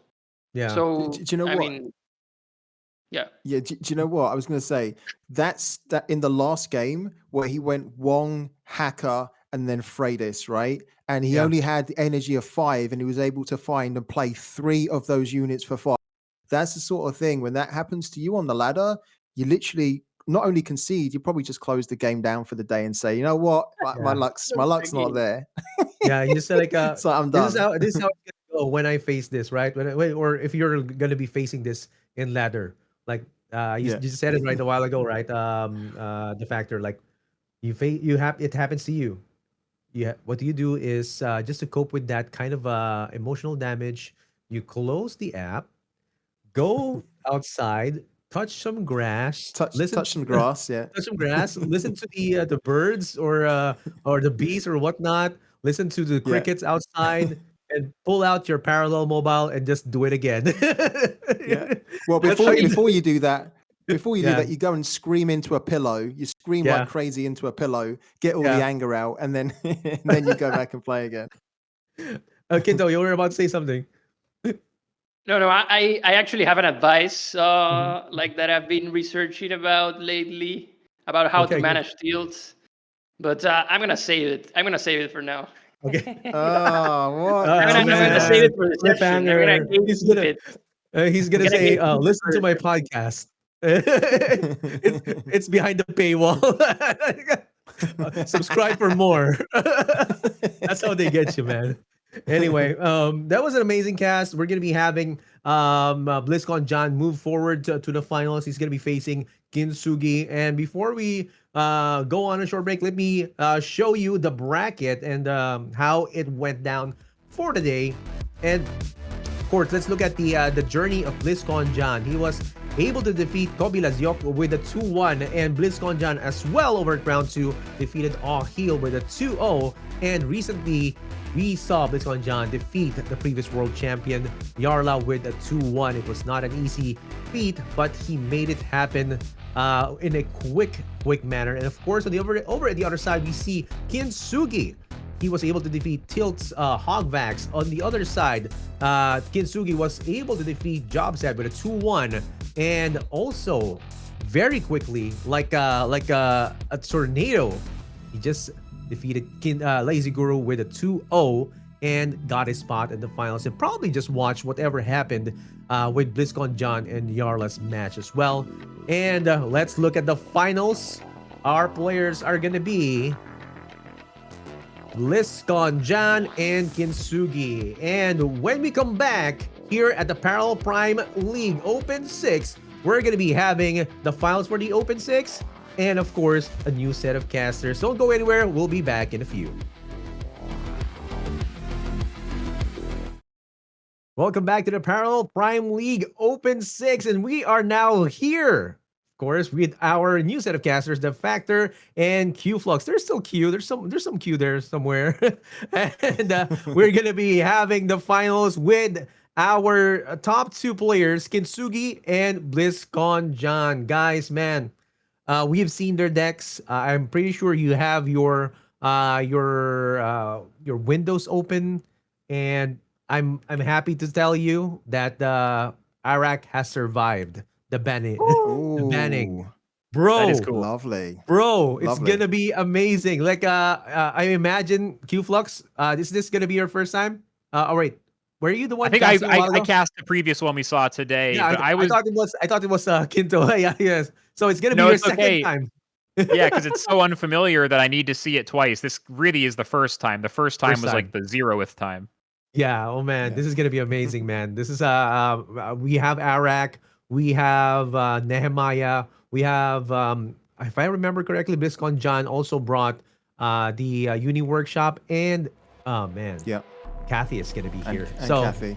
Yeah. yeah, so looking at this lineup, what do you think is gonna be the first one that is gonna be loaded up from each of the players? Let's start with the Factor. Ooh, good question. I don't know. I almost want to say that BlizzCon Jan will go with Uni Workshop. I don't know why. I don't think it almost matters, to be honest with you, because he has to win with both. But there you go. I was wrong. He went with Kathy. Of course you go with Kathy first, right? What am I talking about? You always Let's go with go! Kathy first, you know? Let's Kathy go, versus guys. Earthen. If Okay, anyone, right? Yeah, If guys, we're anyone gonna can be do having this- the finals. It's gonna be Go ahead, Kyintsugy versus BlizzCon John, Markolian versus Earthen. Guys, I'm not gonna stop you anywhere here. We're gonna be starting it with our casters, Q-Flux and the Factor. Guys, take it away. if Thank you, anyone Excelsior. can make Kathy suffer, it's Kyintsugy with the Earthen deck. We did see Kathy starting to act like she's not overpowered when she lost some games earlier today. So today, and Kathy second. So this is that big chance. Can Earthen shut down Kathy? Can Kathy have a bad day for once Yeah. in her entire life? We'll see. Although I will say Kyintsugy doesn't have the biggest opening hand. He has that Tanakh, and then it gets a little more awkward from there. What do you think about these opening hands, Defector? Yeah, I think you're right. I think Kinsu had a better hand than this. The fact that he has 2 of the spores, though, might be able to bail him out a little bit. You really don't want to be seeing the. Oh, he got A Praetor. Okay. It's a Yeah, defender. you really don't. It is a defender. Yeah, that's actually kind of useful in a way. You really don't want the Terra mech so early. But for BlizzCon Jan, this is actually kind of a nice hand. You know, he's got next turn he can go Crimson Fleet Machinist into the Red Sand Scout, and then his turn 3 is not looking super great, but he'll figure something out, I'm sure. So yeah, but we know Kintsugi, as you say, if anybody can make it difficult for Kathy, it's probably going to be the master of Earth and Kintsugi. Absolutely. So we see here Jan picking up some more one drops, building out the board a little more. Yeah, Kintsugi's thing is he has a lot of good hand, or a lot of good. It's almost like too many of the good cards in for the mid game right at the start, which makes his banking a little difficult.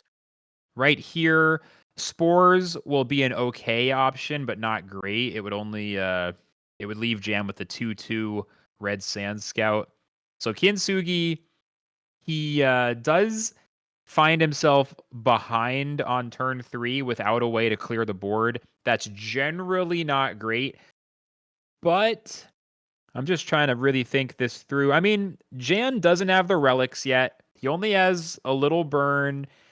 I think Kyintsugy has a good chance to make it to Terramech and start stabilizing. What Kyintsugy needs to do is just not take too much damage over the next few turns, I think. He does play the Spores, by the way.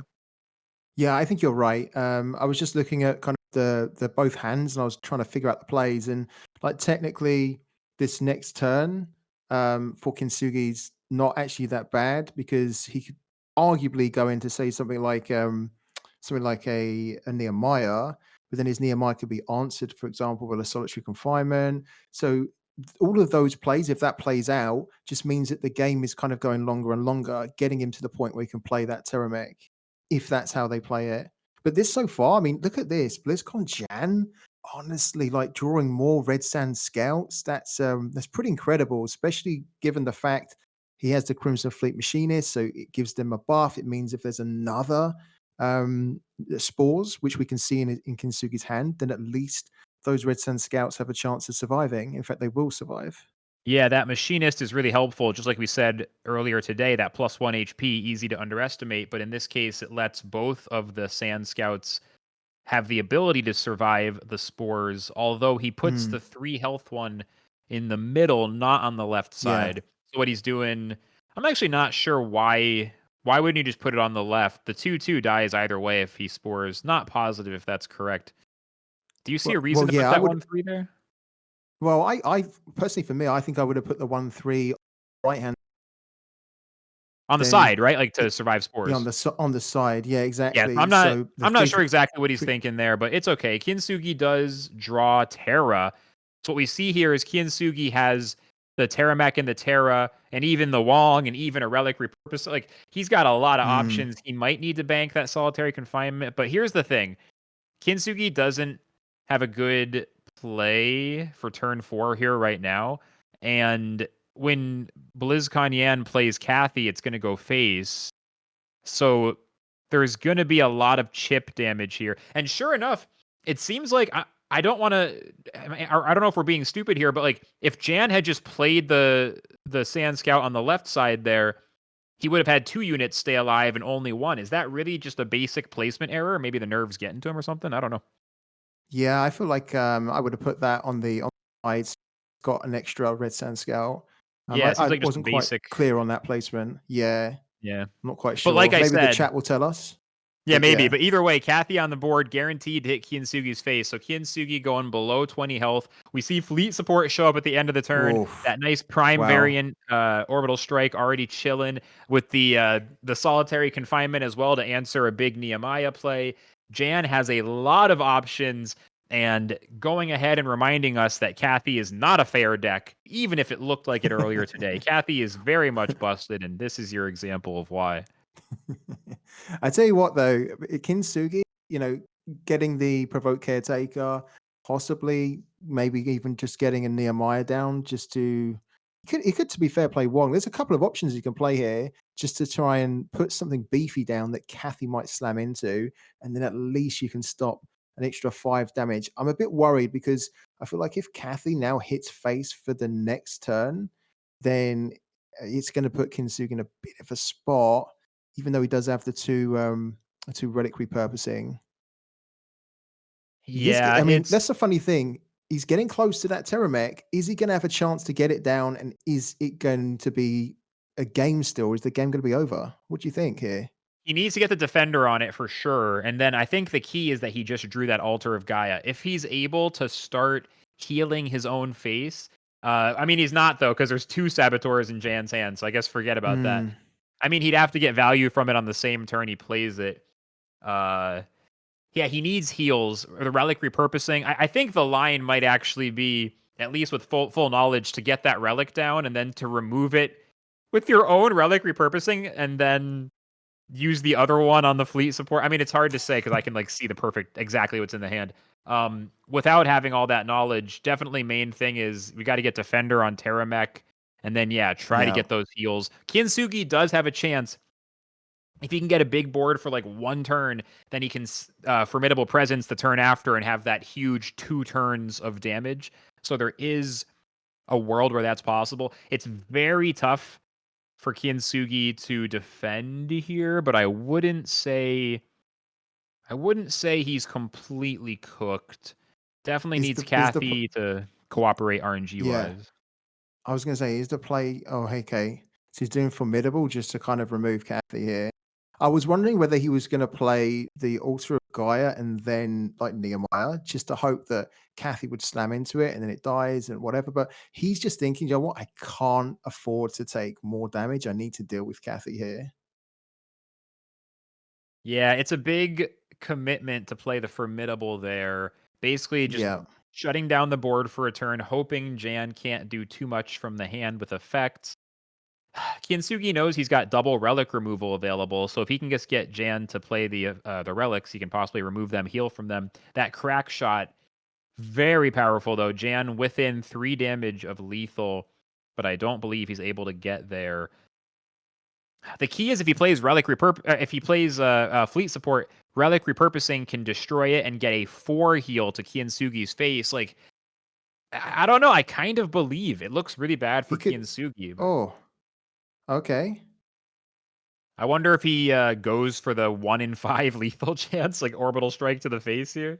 No, interesting. Okay, so Kathy hits that. I was wondering whether he opted not to do it. I thought that he might there possibly try to just see if he could win it by getting like fleet support down, then crack shot, and then Kathy goes face. But I mean, think about it. He's got lethal on 7 if Kyintsugy doesn't heal. He's got 10 damage to face. So that would have been very risky when he's 1 turn away potentially. Yeah, absolutely. And those are the kind of plays where a new player will go for it every time because I could win right here, and then a master player will be very patient and be like, "Well, we have better outs than that." Here comes the Altar of Gaia. We see Kyintsugy healing his own face, playing Alvaro, and that's going to be GG. Yan has lethal with orbital. Kyintsugy decided it was best to just not play around this. He decided he would just play into it. If it happened, he would lose. If not, he'd be in a good position. And unfortunately for him, Jan does indeed have it. 1-0. Jan takes the first match, or the first game of the match, and Kyintsugy fighting for his tournament life. Not a long battle. It was kind of similar to the Ogden Kathy match with Lazy, where it's just like Earthen, in this case, had a slow start. The spores weren't enough. Kyintsugy forced to use Formidable Presence out of desperation on, I think that was turn 5, something like that, and just never had a chance to deploy Terramech, never had a chance to stabilize.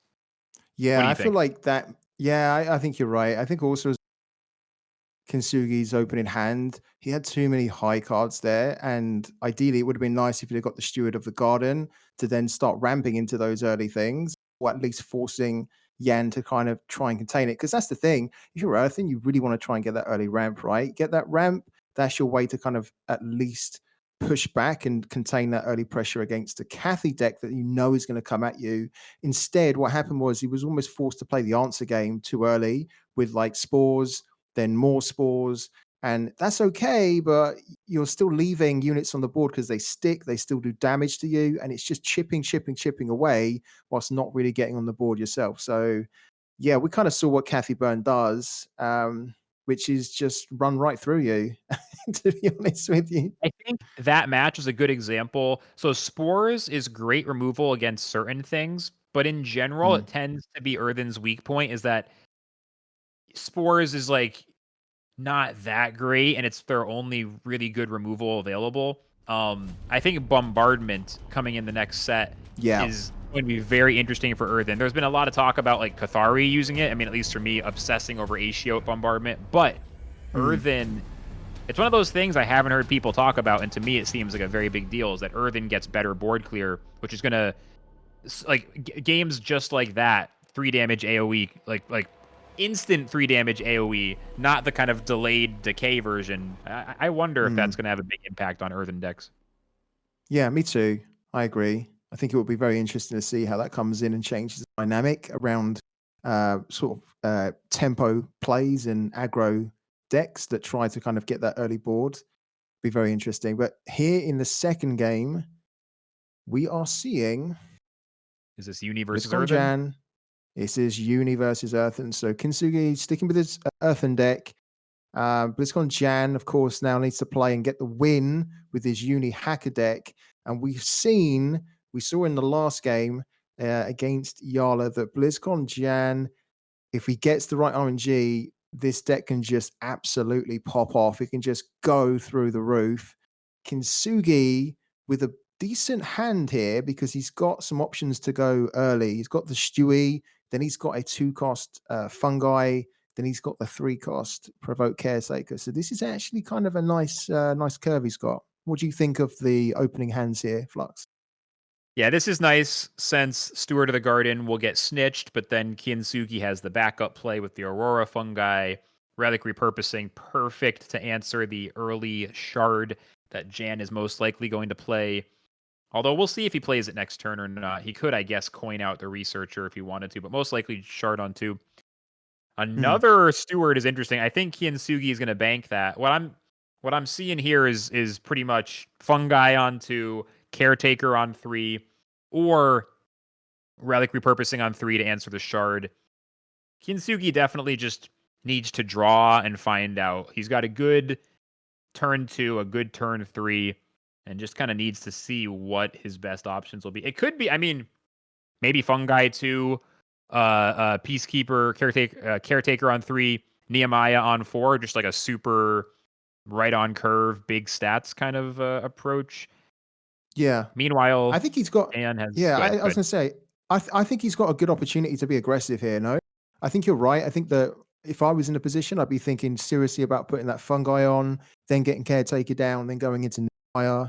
He's not doing that, which is kind of cool, I guess, as well. He's the pro. He's going with the Steward of the Garden and just floating the 1.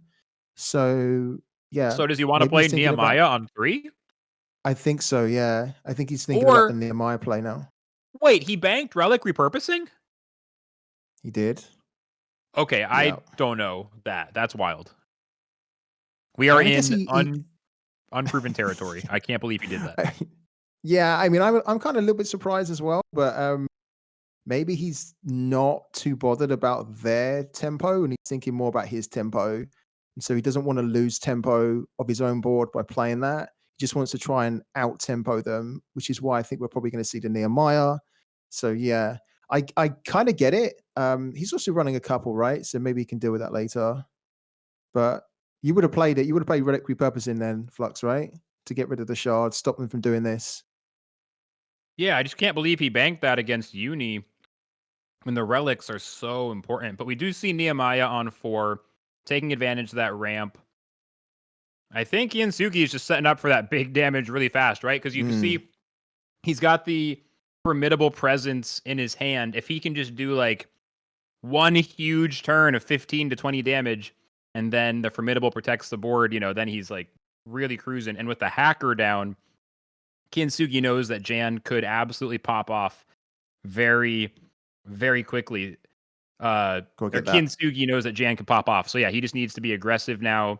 He is going to bank the Formidable though, so apparently, he's going to make fun of every single card I think he's playing. Is he going to get Provoke Caretaker, get another big stat unit down, and then really push here? He's already got a defender, so he can pass the defender around from Nehemiah. Passing the defender to the Provoke Caretaker would be pretty significant. And again, he's just playing the biggest stats he has available every turn. Just biggest stats, biggest stats, biggest stats. Uni can't answer this. Yeah, just go tempo, full tempo, which is why I think he was not concerned at all about their shard. He just thought, you do it. I'm just going to put tons of damage down, and what can you do to deal with it? I still think banking Formidable was pretty wild, but he's the boss. And I agree. So you just drew another one, which helps. Yeah, I agree. I don't think I would have banked the Formidable personally. Banked the Alvaro and kept the Formidable, because if you're going to go with all this damage on the board, that would certainly help you to get over the line. You can see a token come down, a defender token here for Blizzjan, because there's or not. He initially was hovering over it. He's looking to clear something here potentially. Yeah, with he's the working on that artillery juggernaut. Nehemiah. Yeah. Very smart. We got the Diplo on Kyintsugi's side entering the hand. And Kyintsugy now has 10 damage of available attacks once he depacifies his caretaker. Just taking in this position for a minute. Yeah. I mean, very Kyintsugy is interesting, just actually. He's playing so fearless. Like he's leaving the relic. He banked that repurposing. He banked his first formidable. He's got to clear these units. Like there's a real risk of Jan getting a cheap lady. Kyintsugy, if I'm not like super mistaken, Kyintsugy has no way of knowing that one of the ladies is already in Jan's hand. And so, like, as far as he knows, any turn it could enter his hand. I just feel like he needs to be. He plays a formidable here. It's very different than I expect from Kyintsugy. He's looking at this match and he's seeing something different than I expected, is all I can say. I really thought he was going to use relic repurposing to remove relics, play the first formidable, but it's the cadence. Like when he's playing these cards is admittedly quite surprising to me. Like now here's where he's going formidable. Go ahead. Yeah, so he's got to clear the Rummaging Researcher, then he can attack the caretaker. Don't give your opponent any card draw. He's keeping hold of the Alvaro. I'm guessing he's thinking, if I get him into a bit of a position where he's low on health, then this is going to come in handy. But obviously they don't play a ton of effects, so he must just be thinking, take it or leave it, or snitches. But yeah, he's got another. Oh my god, he drew another formidable. Was he just like reading the future? He knew he was going to draw two more. He could bank the first one. Like how does this even happen? Wow, insane! And here comes another. Well, Alvaro for Jan just to get some units down. He's getting closer to being able to play his lady, but he's still a little bit too far away. Here's the thing. Now with that formidable, he has 16 damage to face, but he does have to get through that defender. So he's got like 12 damage to face, take Jan down to 8. Not even considering the Terra he just drew. Doesn't Kyintsugy just get lethal in 2 thanks to those formidable draws? Am I crazy? Believe so. Yeah, I think he does. But it's so weird. Like I don't really understand why he played it that way. I'm just gonna say it straight up. Like all day I've been casting, saying what's gonna, what I think's gonna happen. This one just caught me by surprise. I'm not afraid to say it. I do feel like I wish I could see what would happen if he didn't draw all those. He's banking. I don't really understand, honestly. I don't understand the way Kyintsugi's playing this. It just seems like I mean I like the way he's playing it personally, because I think yeah, like I kind of see where he's coming from. He just wants to keep the pressure going. Banking one of the formidables, sure, you usually are able to kind of get more. The fact that he was able to draw another 2 formidables is kind of cool. He definitely does need to try and contain some of this board, which is what he's doing, right? Because there is, as you say, a real threat that if BlizzCon Jan just kind of like draws a cheap lady, it can completely turn this game around. But I like at the moment how he's got enough defenders down. He has an Alvaro still alive to kind of at least maybe get some 3 damage, 3 burn. And he's still got ramp. That's the thing. He's still got ramp. The Nehemiah is a 4/4 now. So he's doing okay here. I don't know, man. He's got he's Terra next turn as well. He's drawing like the perfect card every turn, and he still has just enough resources. I don't know if I'm crazy, but I do not love the way Kyintsugy played this out. I feel like he got bailed out by those formidables, and now I don't understand the way he played it. I'll have to review this one. Maybe I'm completely crazy. I do think one thing he's trying to do is... Yeah, he's got Terra but here. He's got Terra. He can play Terra. Terra buffs the entire board, and he is looking at... He's looking at lethal here, no? Once he gets through that 1/4, which he can because he has the snitch. This is lethal. That was a very sus line from Kyintsugy. I don't know. I don't know This about is how that lethal. all played out, but he did end up getting to the win. Yeah, I think that was fantastic. Honestly, I love what he was doing, and he needs to be playing tempo. He done it. The fact that he was constantly able to kind of get the formidables down, try and control some of the board. The terror top deck was massive, right? If he doesn't get the terror top deck, the game goes on a little bit longer. Maybe that gives BlizzCon Jan an opportunity to get a lady and then swing things around. But the fact that he got Nehemiah down on basically 4, and then she was able to stick, that was pretty good actually. So yeah, fantastic. Well played to Kyintsugy. He takes the game to a third match. Yeah, it all What comes didn't down you like to about this. that? What did I You were like saying you about didn't it? like that. Yeah, what Well, didn't you it's really just like like about that? I just don't it's like what he did looked correct afterwards based on what he drew, but I feel like if he draws most other cards in his deck, he's going to end up in a weird position there. I don't know. I'd have to look back, though. Maybe I mean, Kyintsugy is 10,000 times the Earthen player that I am, so he's probably seeing things that I can't even imagine. But I don't really understand why bank Relic Repurposing, why bank Formidable. Clearly, I need to review that one, apparently, because there's some stuff that was confusing to me. But this we game move is on. going to be interesting. Yeah, this game is going to be interesting because we have both Algon cores. Of course, BlizzCon Jan is not pure Algon core. Of course, it's uni. But for Kyintsugy, this is going to be interesting because if Kyintsugy can get the tempo upgrade unit cycle going early, BlizzCon Jan doesn't really have like any kind of ways to remove upgrades other than kind of getting units down and being able to trade on the board. And they're not very quick, are they, Uni Workshop? They're kind of slow to get out the blocks until they start to get the hacker flowing. For Kyintsugy and the Arak, he's actually got ways to really assert himself very early on. And he's actually got a very he has an interesting hand, but there's no upgrades there. And you really wanted an upgrade there because then you could start to get things going. It's a bit of a shame for Kyintsugy because he has everything else other than an upgrade.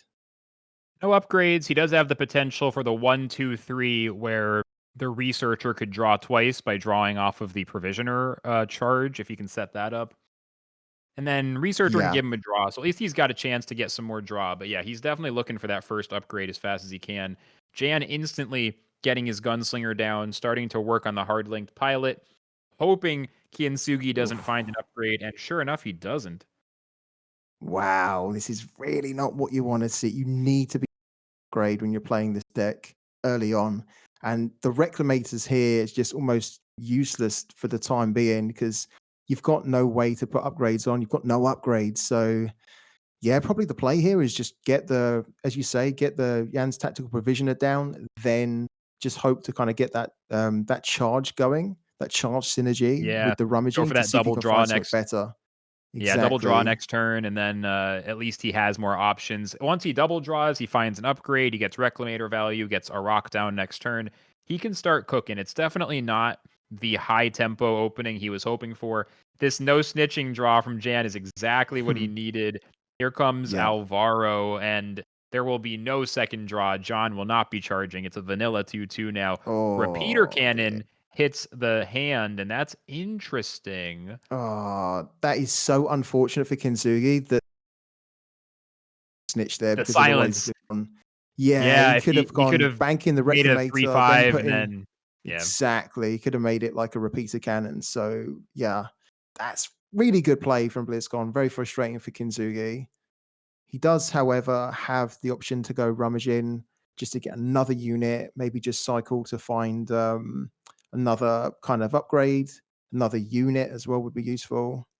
he could just bank the Reclamator anyway at this point, maybe play the Researcher, have the Repeater Cannon at least in hand, or yeah, okay, I think that's what he's Yeah, he going needs for. to bank the Reclamator. Yeah, he does need to. Yeah, it's one of those cards where you never want to play at real time. Yeah. It's just like when you bank it. I don't know if I've ever seen someone actually play it. Oh, look at Okay. that. Good draw with the discount, making it free. That's the clause right there.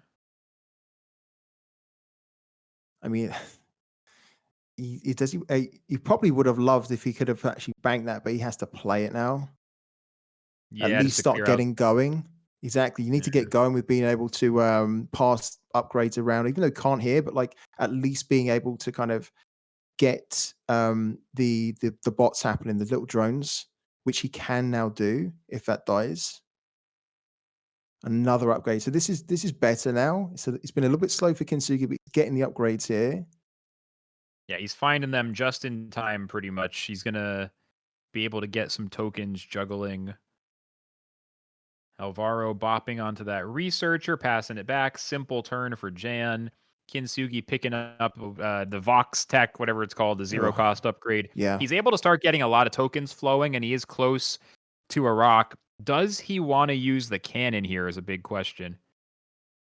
This is actually kind of a bit of an awkward spot because a lot of his units aren't going to stick here, and then he will get, say, like a token.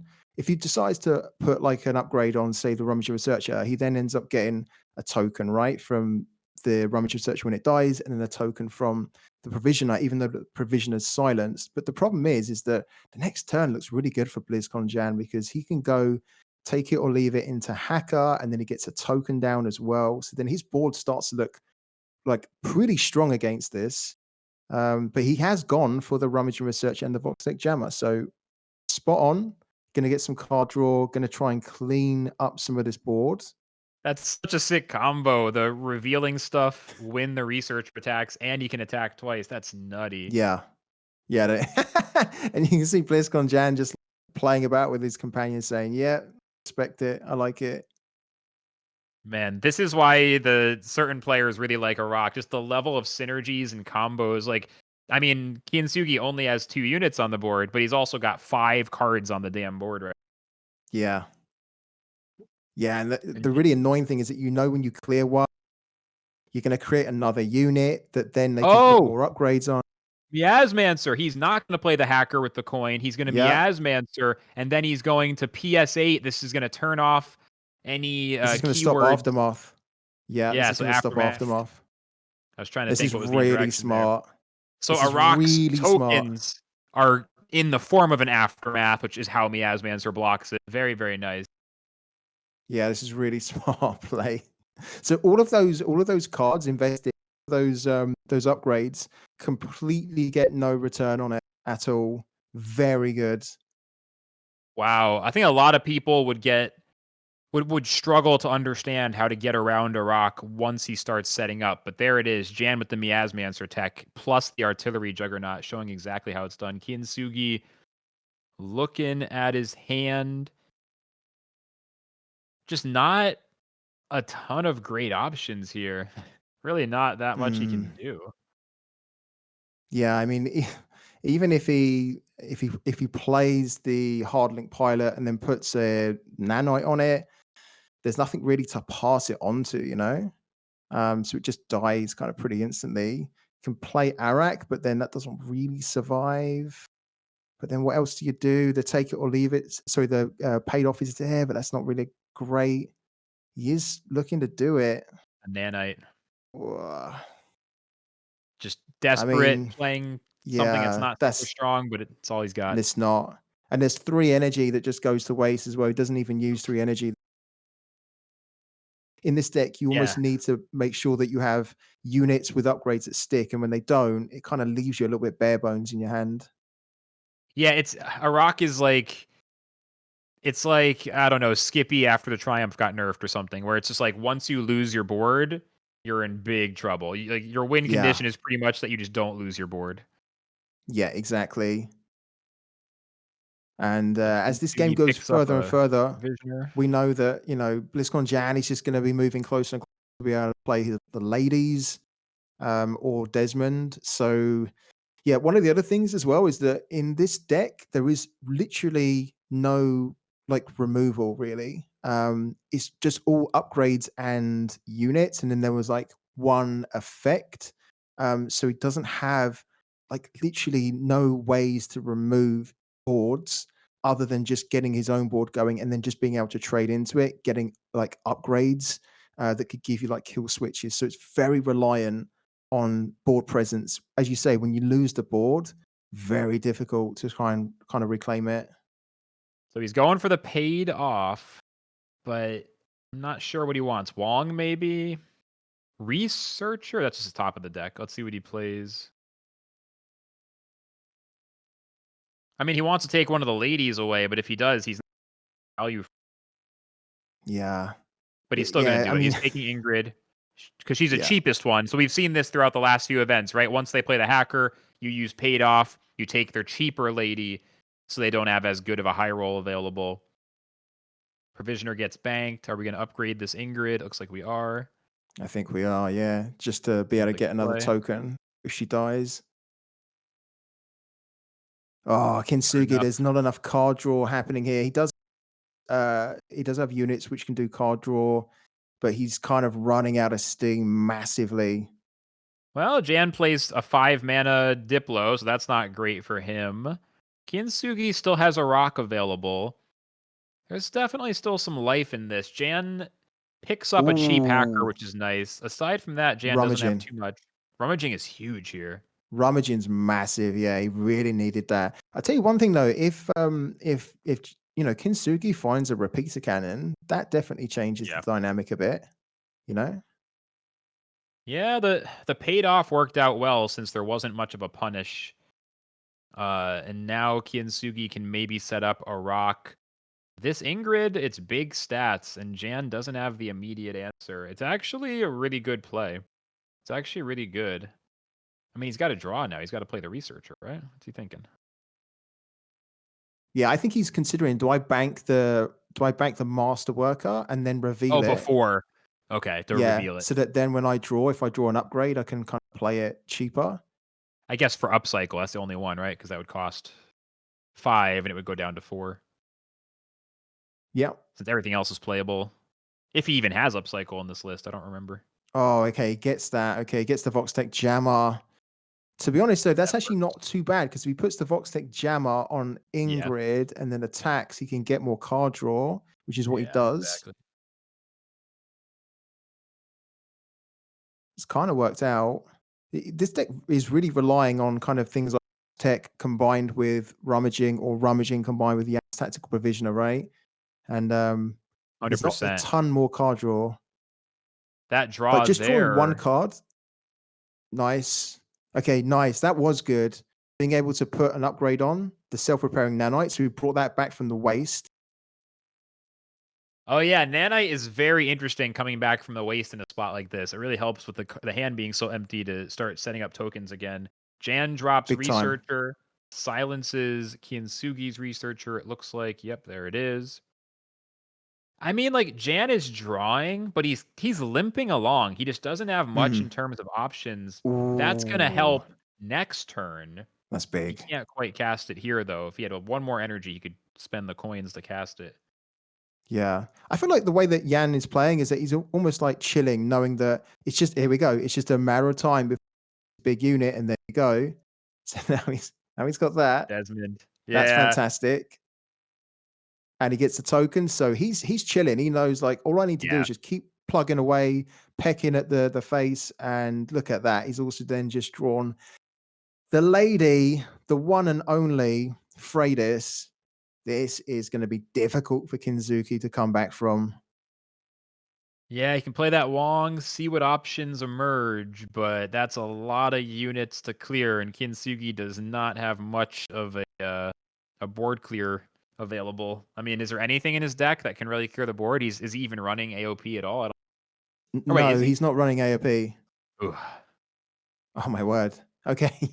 Okay. Shielded. Gets a shield. Oh no, and the companion, and then the claws.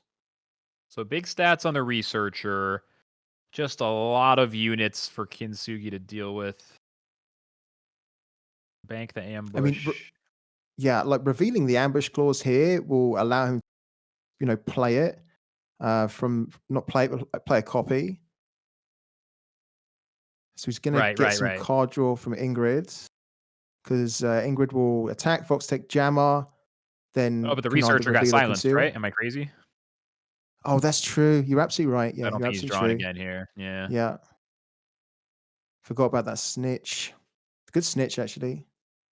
And then with Jan drawing the Ingrid, he's gonna have some good options. It's Kyintsugy is playing so well, but it is Jan's advantage building rapidly here. Yeah, I think you're right. Considering like the last couple of turns, it looked really ominous for him, right? Because he didn't really have anything good on the board, and like his hand was running dry. He's been able to at least get back on the board, but Kill switch. Okay, kill switch is interesting. That could help a lot. The thing is, if he gets okay, so nice cyber deck, lovely. Oh, the ascendancy's really here, isn't it? Yeah, he's So ascending. Yan just piling the rapidly. pressure on. Yeah. He knows that he can just now play Freydis, and oh my word. All right, so what you're going to see now is Jan is going to click a lot of buttons. A lot of things are going to happen. Sit back and enjoy while big, exciting things happen. Yeah, he's got it. Definitely looks like a GG. We'll see how this plays out in case, in case there's some remarkable line that we're missing. He's got it. Does he have lethal right here? Yeah, he's got lethal. He's got lethal on the board. Yeah. And that's no defender for Kyintsugy. Oh, yeah, there it is. All right. He's got nice. Well, 2 extra. Wow. GG. And just like that, Jan takes down open number 6. Fought very well. Lots of big matches. Lots of big boards. Sheesh. Amazing. Absolutely amazing. Congratulations to Jan. He has been qualifying for the top 16s for the last 5 opens. He's finally been able to conquer one. He will be delighted. And when you look at the way he was playing, in the games we covered, this guy knows this game so well. He is playing so many lines that are quite obscure, but because he has played so much and he's got that level of knowledge, he just knows this is the sequence I need to do. And wow, very happy for him, because he took down some big people to get here as well, right? So huge congratulations to BlizzCon Jan, man. You deserve it. And commiserations to Kyintsugy, because as Flux said, he didn't play bad. That's the thing. Kyintsugy played amazing this tournament, but he just got beat by the better man on the day, and it didn't quite have enough RNG that went his way either. Yeah, it's like I was watching it a while ago, and man, that play wherein he was able to remove the provisioner with the Mice Mancer and actually removed the shielded, used the PS8 launcher, and had the artillery juggernaut just to remove the other unit that that's how you do it, man. That's how you do it. That was the slick. aftermath will not work. You have a clear board, and Arak works when you have units on the board to put on some of the what do you call this? The upgrades with. The upgrades. And I was just looking at the stats a while ago, guys. BlizzCon John won season 2 minor 3. And was again top 16 for season 2 open 1 to 5. Season 2 open 1 to 3, he was top 8. And this is the first time he will be winning an open. So first time. Do you know what? I want to say something actually. I know I'm sort of hogging the airtime here, but the fact that he won, he'll be delighted that he won, because I know that he's been turning up and wanting to at least win an open, right? Qualifying for the last 5, and sometimes he's gone out quickly. Sometimes he's just kind of had a quick exit, and that has probably annoyed him because he knows he's better than that. So to get all the way to, of course, take down the world champ as well, Jarla, and let's be honest, BlizzCon Jan is already quite high up on the points leaderboard for Worlds. He knows that getting those 5 points there is huge for him potentially getting the number 1 seed for Worlds, and he will really want to get that. So the points are significant for him. So huge, huge moment. If I remember correctly, BlizzCon John has a nice amount of points, and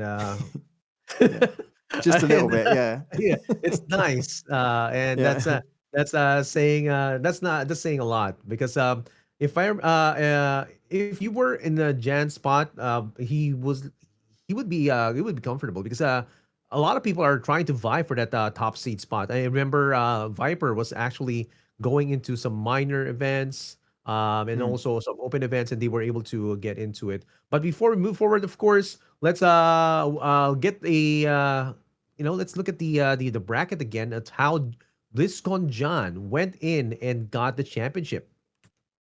And here we go. Okay, so we're looking at the journey of BlizzCon John right now, as he just became the Parallel Prime League Open 6 champion.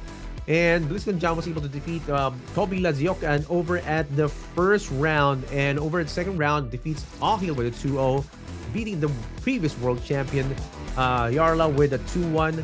And recently here at the finals was able to defeat Kyintsugy with a 2-1 as well. And now again, BlizzCon John will be getting the top prize and the top points from the Open 6. And with that, we're welcoming Kinto back to the fold in for our post show. Guys, man, I have a question though, guys. Has any of the players currently completed, or rather, are they vying for a Mimo? Go ask me what the Mimo is. A Mimo? Yeah. What's that? It's like the EGOT of Parallel League. A minor, a major, an open, and a worlds. You go for a Mimo. Mimo. I love the way your brain works. Beautiful mind from Excelsior. I love it. Mimo, yeah. That's better than the puns you tried to do earlier. I'll give you some points on this one, bro. If you like the dad jokes, you're probably gonna be laughing for the next ones. But yeah, man. Looking at the matches a while ago, right? I'll have some question for you guys. Like, which decks did you think to perform more than you expected? Let's start with Qflux. I thought Iraq was very interesting. I mean, it did get shut down in the finals, but it's like I say, lower tier, higher skill cap, but it just looks so cool when it works and it's so enticing, But we did see how it's a linear deck, which means the game plan needs to work from turn one. If you get disrupted in the mid game, it can be very hard to get back. So Iraq, I wouldn't say it looked better than expected, but it was definitely very fun to see it. Otherwise, man, these hacker decks, I don't know, man. Like, they're fun to watch for a while, but there is a big part of me. It just feels like hacker is not okay. Long term, we need to probably see that card die because I don't know. It's so much RNG, bro. Me, it's just so much RNG. Like, I know some people it feels like cheating the game, doesn't it? The hacker just a lot of stuff just cheated the game, Well, Aftermath's been out for so long, and these players are so good, they've just utterly broken it. And you can tell it's quite well balanced because there's still a lot of decks that are viable and stuff. But it's just like you hit turn 2 against some of these players, and they've got like a 10-turn plan mapped out because they've just had so long to become so masterful at this set of cards. Man, like, I agree with you, man. Like, Arak has gotten like a spot in the spotlight, and we know somewhere, wherever in the world, Muka is happy, just because he saw Arak yet again being played, and while not being able to complete his deck because people were asking like, oh, Arak is gonna be good. Yeah, Muka is like actually pushing for it. But Kinto, man, like, I was looking at the bracket right now, and if I remember correctly, you were rooting for oh man, I forgot, man. It's here in my notes. I rooted for Diesel, who didn't quite make it to the broadcast. It's up here, man. It's like up here in my notes there. Diesel. So yeah, what happened, man? Like, how did you feel when Diesel was removed or eliminated in round 2? I'm holding back my tears until the broadcast ends. Why are you poking the bear, bro? I mean, sheesh. It's like hard to stay composed, but. Listen, if Diesel wants it, he's got to keep working for it. He's so close to making a top 4, a top 2, taking something down. It's just up to him. Does he feel like it's worth it to stay focused and to bring his best effort day after day? I want to see him win a tournament, but if he'd rather play anime weeaboo game, that's fine. It's his choice, but it was nice to see him make it this far up the bracket, and I believe there's going to come that day when Diesel is going to be on the screen and I'm going to be commentating, and I'll have to work very hard to be neutral. Oh man, that's heartbreaking. But yeah, we hope we get to see more Diesel. And I remember when he posted over at Twitter that he brought like non-meta decks. I remember Arak, Yeah, and there's like like ADHQ, I think, was in there. ADHQ. ADHQ. Some Yeah, cool stuff. Yeah. ADHQ. Yeah. Nobody carries that. It's usually Kathy. It's usually workshop. But yeah, looking at the one deck that was right here, there was one Qatari deck right there. How do you Oh, yeah. feel, Kinto, that Qatari has kind of fallen off the favor of people playing in BO3 competitive tournaments in Parallel League? Well, I mean, it usually happens when they nerf Cathari that it straight down goes to the bottom. I do think that it might still be viable. Definitely, as we were saying last time, we saw that calibration of the meta, like slowly pushing down Cathari. In this case, we actually didn't even see any gameplay in this tournament from Cathari. Like we passed from like banning Cathari, and now it's like it's not even played. So Man. I mean, I say that eventually Cathari is gonna be really good again with the cards that are coming back in Deception. Mhm. Especially the one that removes the relic and gains the stats. That's massive for Cathari. It's like a missing piece also in that Asian sense. Speculator. That one Yeah. is so good. Oh man, dude. So I mean, Deception. excited to see what's coming up Yeah. in Deception and how the meta lands in its feet. You know, guys, this is gonna be an open question. Thank you for that, Kinto. This is an open question to any of you guys. I know some of you have spotted some storylines that have happened in the parallel competitive league lore, and do you see like any storyline or any rivalries here over at the top 16 open that may just continue on in the next tournaments? Yeah, Uh, well, I have to jump in straight away because mhm. the Jarla Zeliaza like Yeah. rivalry, that it Mhm. just feels like every tournament we're seeing Jarla go up against Zeli, and Mhm. it's just a continuation of like the final that they had at the Mhm. last World Championship. So I'm pretty sure that's going to continue. I hope it Yeah. does because then it kind of feels like a real proper nemesis rivalry, and then we get to see back and forth and a bit of revenge and whatnot. So I think Mhm. that's looking really interesting. Do you know what as well I'd like to see? Mhm. I'd like to see Lazy Guru come back, and I'd like to see Lazy Guru come back and smash it because Lazy Guru, as you guys said, is like actually a really good player, and he probably wasn't really able to show it on the broadcast on our game what we broadcast, right? Because he kind of got Yeah. a little bit hammered. And so he'll probably be feeling a little bit dejected. But you know what? I'd love to see a storyline with him where he Mhm. uses that to motivate him to come back, and then maybe he plays the same person again, and then he can kind of get revenge. So I'm hoping, Lazy Guru kind of gets some good motivation from today to return with a vengeance.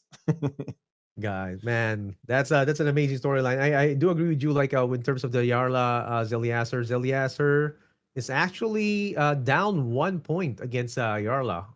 So if you're tracking it, one from Worlds, and he won. He lost actually, and then the next one in the recent tournament, he won against Yarla, and now in this recent bracket, he lost.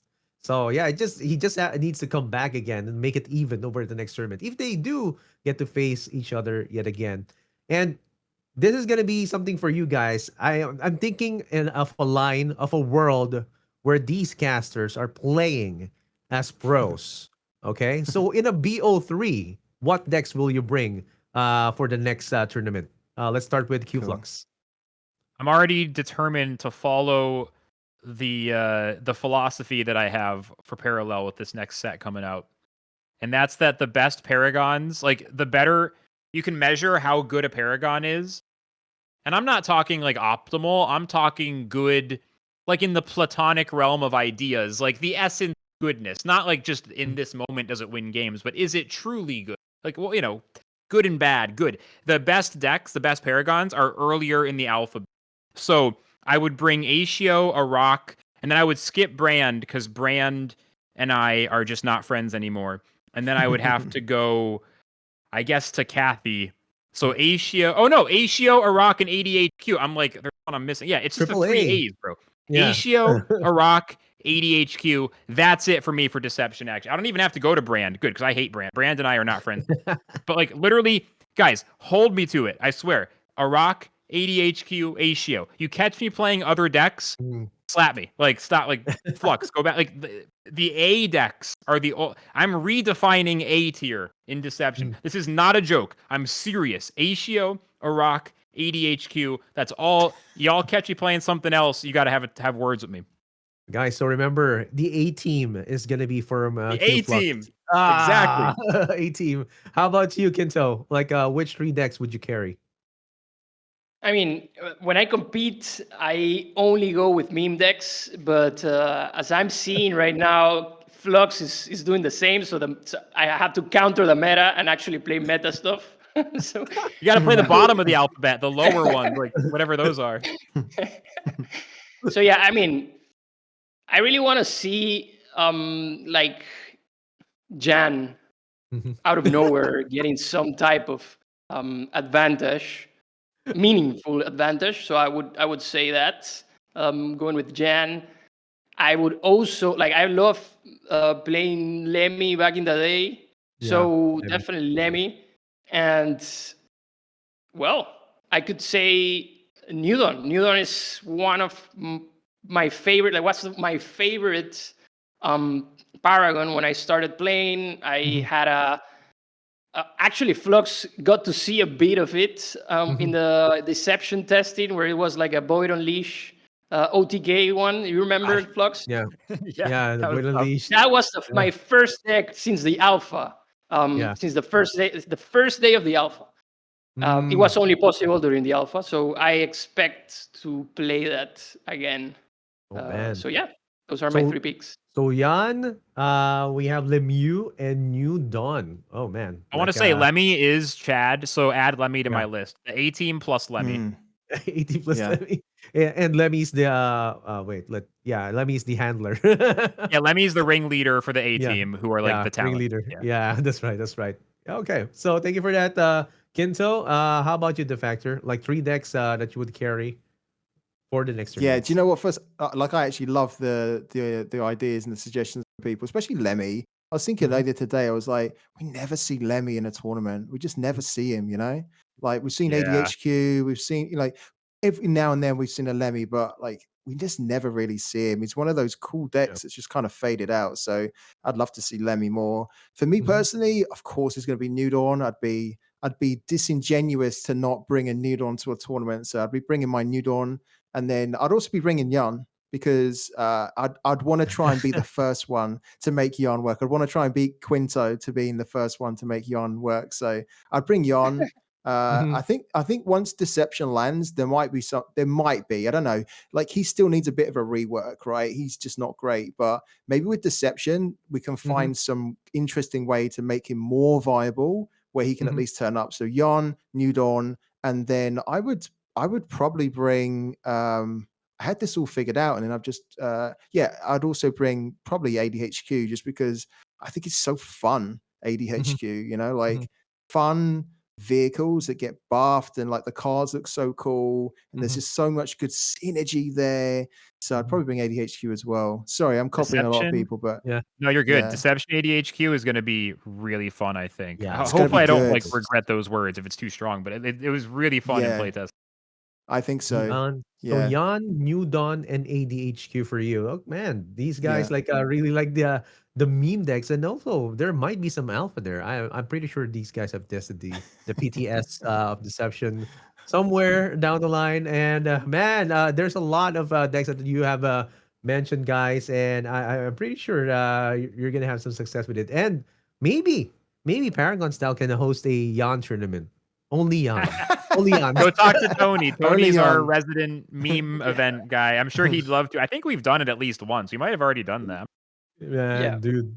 Only Jan. Once Deception comes out, maybe once Deception comes out, we can do more content with those. Like start posting the finals of some of our funny tournaments and stuff. We've just been kind of low key waiting for the next step. But yeah, that could be cool. A great idea. Just a pure meme tournament. All you can bring is meme decks and see who's the meme king, you know? That'd be fun. Well, I mean, because we do a lot of we'll have to talk to Tony about that. He does a lot of good events. Shout outs to Tony. Very much very consistent, always doing good stuff for Parallel. Yeah, and talking about events, guys, let's look at the next events that will be coming for the Parallel League as well. Let's look at the next ones. And here we have, just mark it over at your calendar for those who have qualified for the Parallel Prime League Minor 6. It's going to be 2 weeks from now, September 27, for the top 64 single limb, and the final four, we're going to be having a cast yet again September 28th. It's going to be live on stream with Prime League points and the $10,000 prize pool. And look at that, the Radiant Legion is happy that this will happen, and it really is really happy, right? Literally like, rah. And next one that we're going to be having is, of course, the major Parallel Prime League Major 2.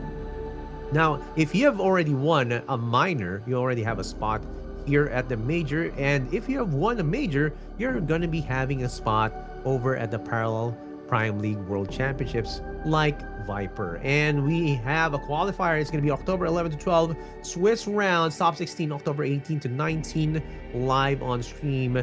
Prime League points up for grabs and $75,000 prize pool up for grabs as well. That's a lot, and it's going to be next month. So mark your calendars, and if you want to get more points and a better chance to get into Worlds, this is your chance, guys. Just make it happen. Get those points. Get those get those monies, and get those monies, and get going with your grind, guys. And with that, guys, any last words before we close the session? Let's start with Q Flux. Been a really fun event, hanging out with the crew as always. The open tournament casting crew is feeling a little stronger every time. And I'll just say, man, I'm so excited for Deception. I think like the first few Deception tournaments are going to be super cool. I'm very excited to do the tournament recaps like I've been doing. I'm probably going to wait till Deception to do the next ones because we're so close now, and I kind of want to do Deception prep instead of taking a whole day to write a recap for these matchups. Maybe I'll just do a recap of the Iraq matches because those were super interesting.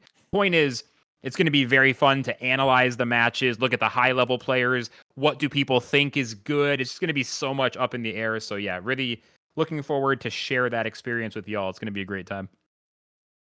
Yeah, thank you for that, Q Flux, man. The Deception is gonna be amazing. We need to do our homework. We need to study more. I personally, I will just have to like make a PowerPoint presentation, or even like a quiz for us casters. Somehow, I'm just gonna invite you guys. Let's do it one of these days. And again, last words for Kinto.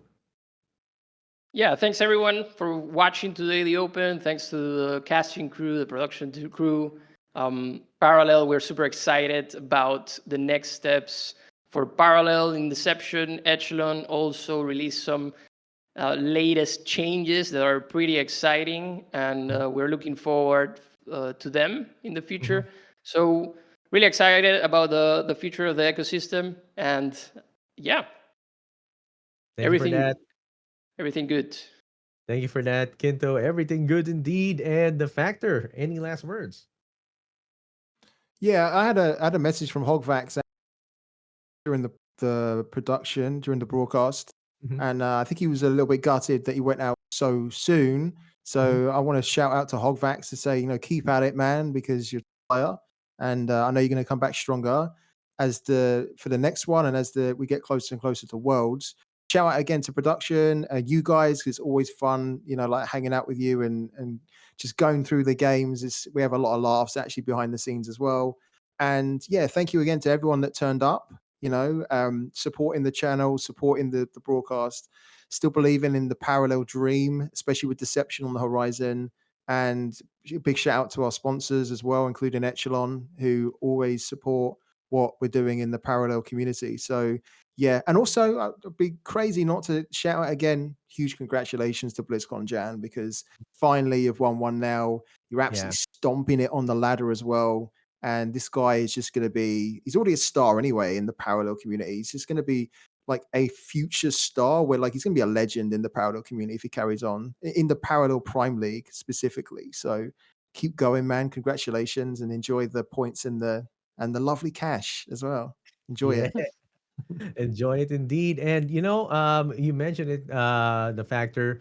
Thank you again to our sponsors, Echelon Prime Foundation, AVAX, OpenSea, and MovesDAO. And just to reiterate, Echelon Prime Foundation for making these tournaments happen, for supporting grassroots tournaments as well. Thank you very much for making all of these the league and supporting the league as well. And I'm really happy to have casted with you guys, and that's a wrap on the Parallel TCG League Open 6. We've witnessed mind-bending lines, clutch comebacks, and a champion. First time for BlizzCon John here for the Open, who's etched their name into parallel history. Huge congratulations to the winner. Again, BlizzCon John, and props to every player who battled their hearts out for this weekend. And from all of us here on the casting desk, thank you for watching, and always remember, stay competitive, stay kind, and stay prime. See you in the next one.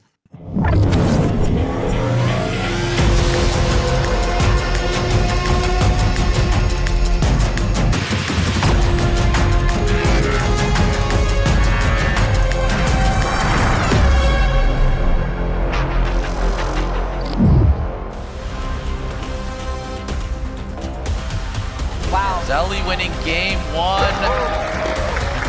Is that lethal? Is that lethal? Jarla is your first Parallel Prime champion, ladies and gentlemen.